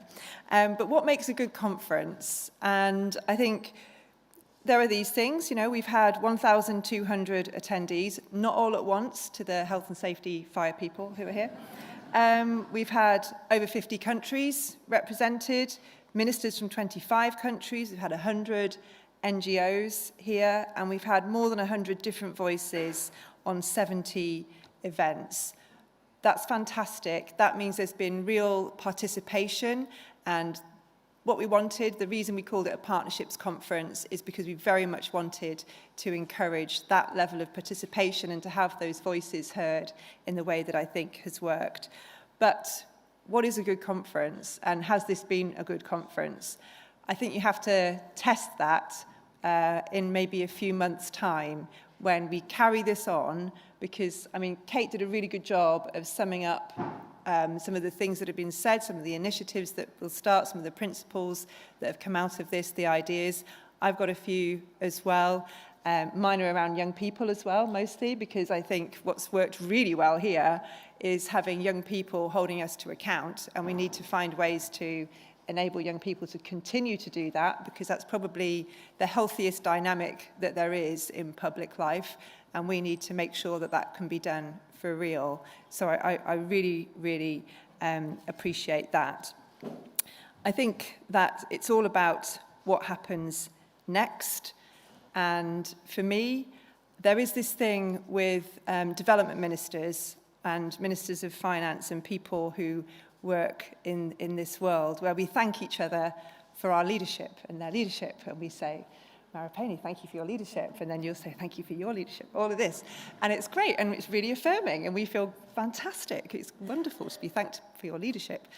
I have no intention of providing leadership in this. My intention is to provide an invitation, and it is about an invitation to work together differently in a way that is much more even and equitable, and it's a way that's about listening as well as being heard, about sharing ideas, sharing ambitions, working together on how we can meet those ambitions.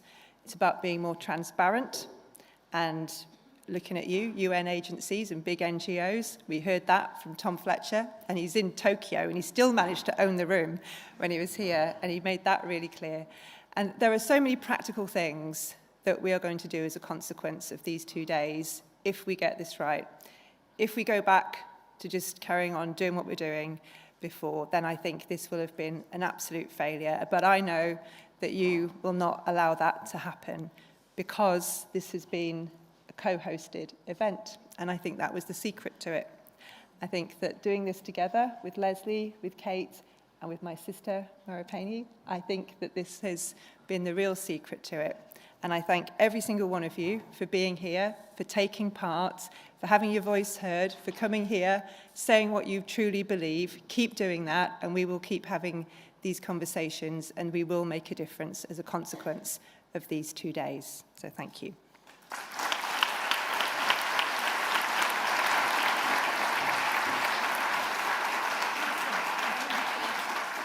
Thank you, Minister. I won't thank you for your leadership then.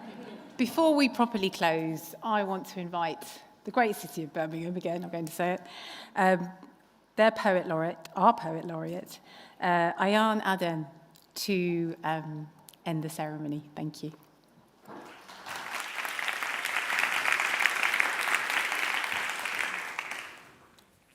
Hello, everyone. It's been a very fast-paced 2 days, and I had the honor to open up the conference. And in those 2 days, I was situated in the book and poetry corner, where I had many conversations with a lot of you guys. I walked around, I had more conversations, and the task at hand was to create a closing poem. So I've written a poem to end the ceremony for you guys today. Are you guys ready to hear it? Thank you.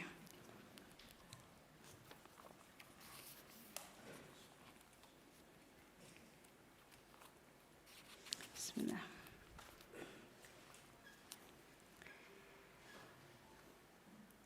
Everything we know to be true was once a figment of someone's imagination, a silent hum in the melody of their mind that grew through action to become a choir in existence. That chair, this pen, this conference, even the shirt. Someone at one point imagined it. And like a seed sprouts, when watered and fed, they turned their imagination into reality through action. Our thoughts can build entire galaxies. And our thoughts can reimagine and reshape our world if only we move. So imagine and think. Think not what you have benefited. Think what has become better, better because you moved. Think of the power that you all hold, but also the responsibility that you bear. Think of the future of aid to be no need for aid anymore. Think of creating the changes that creates the actual change. Think that the moment is now. Because destiny greets us all. Dances in the palms of our hands and asks us to decide our legacies. Think that what you think and do affects millions around the world. Here in these rooms, here in these conversations, here in these partnerships, lies the trajectories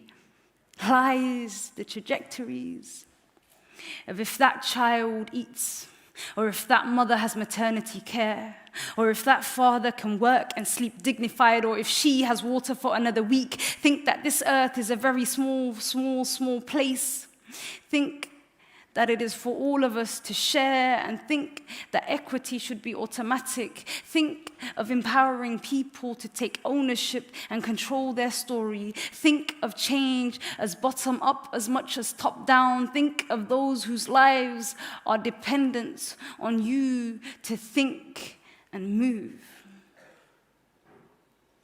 Think that we are all in this together, side by side. Think that we all have the power to think, the power to reimagine, but more importantly, the power to move. So move. Please move. Move and keep moving. Move your thoughts of change into reality beyond these doors. Move from conversation to partnerships. Move from this conference into a better world. For your movement is relied upon by millions. There are lives at stake. Our world is at stake. Move. Please move. And think not what you have benefited. Think what has become better because you were here and because you moved. Thank you very much, guys.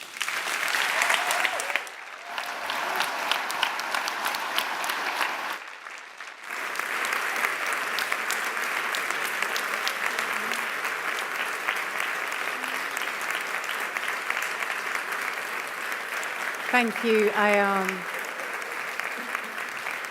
and I think that is really the way to close a conference. Ayan has told us two things which we should really, really take with us: move and choose. Before we do formally close, I want to also echo the Minister's thanks for the team that have put this event together, working very closely with our co-hosts and the Government of South Africa. In particular, all the colleagues that have come from King Charles Street and Abercrombie House to help move everybody around. Also, in particular, Melinda Bohannon, Juliet Prodden, and Jo Simpson. Well done. Thank you. And with that, I invite you all to join us for a reception in the Workers' Yard so that we can relax together, eat together, drink together, and get to know each other a little bit more. Thank you.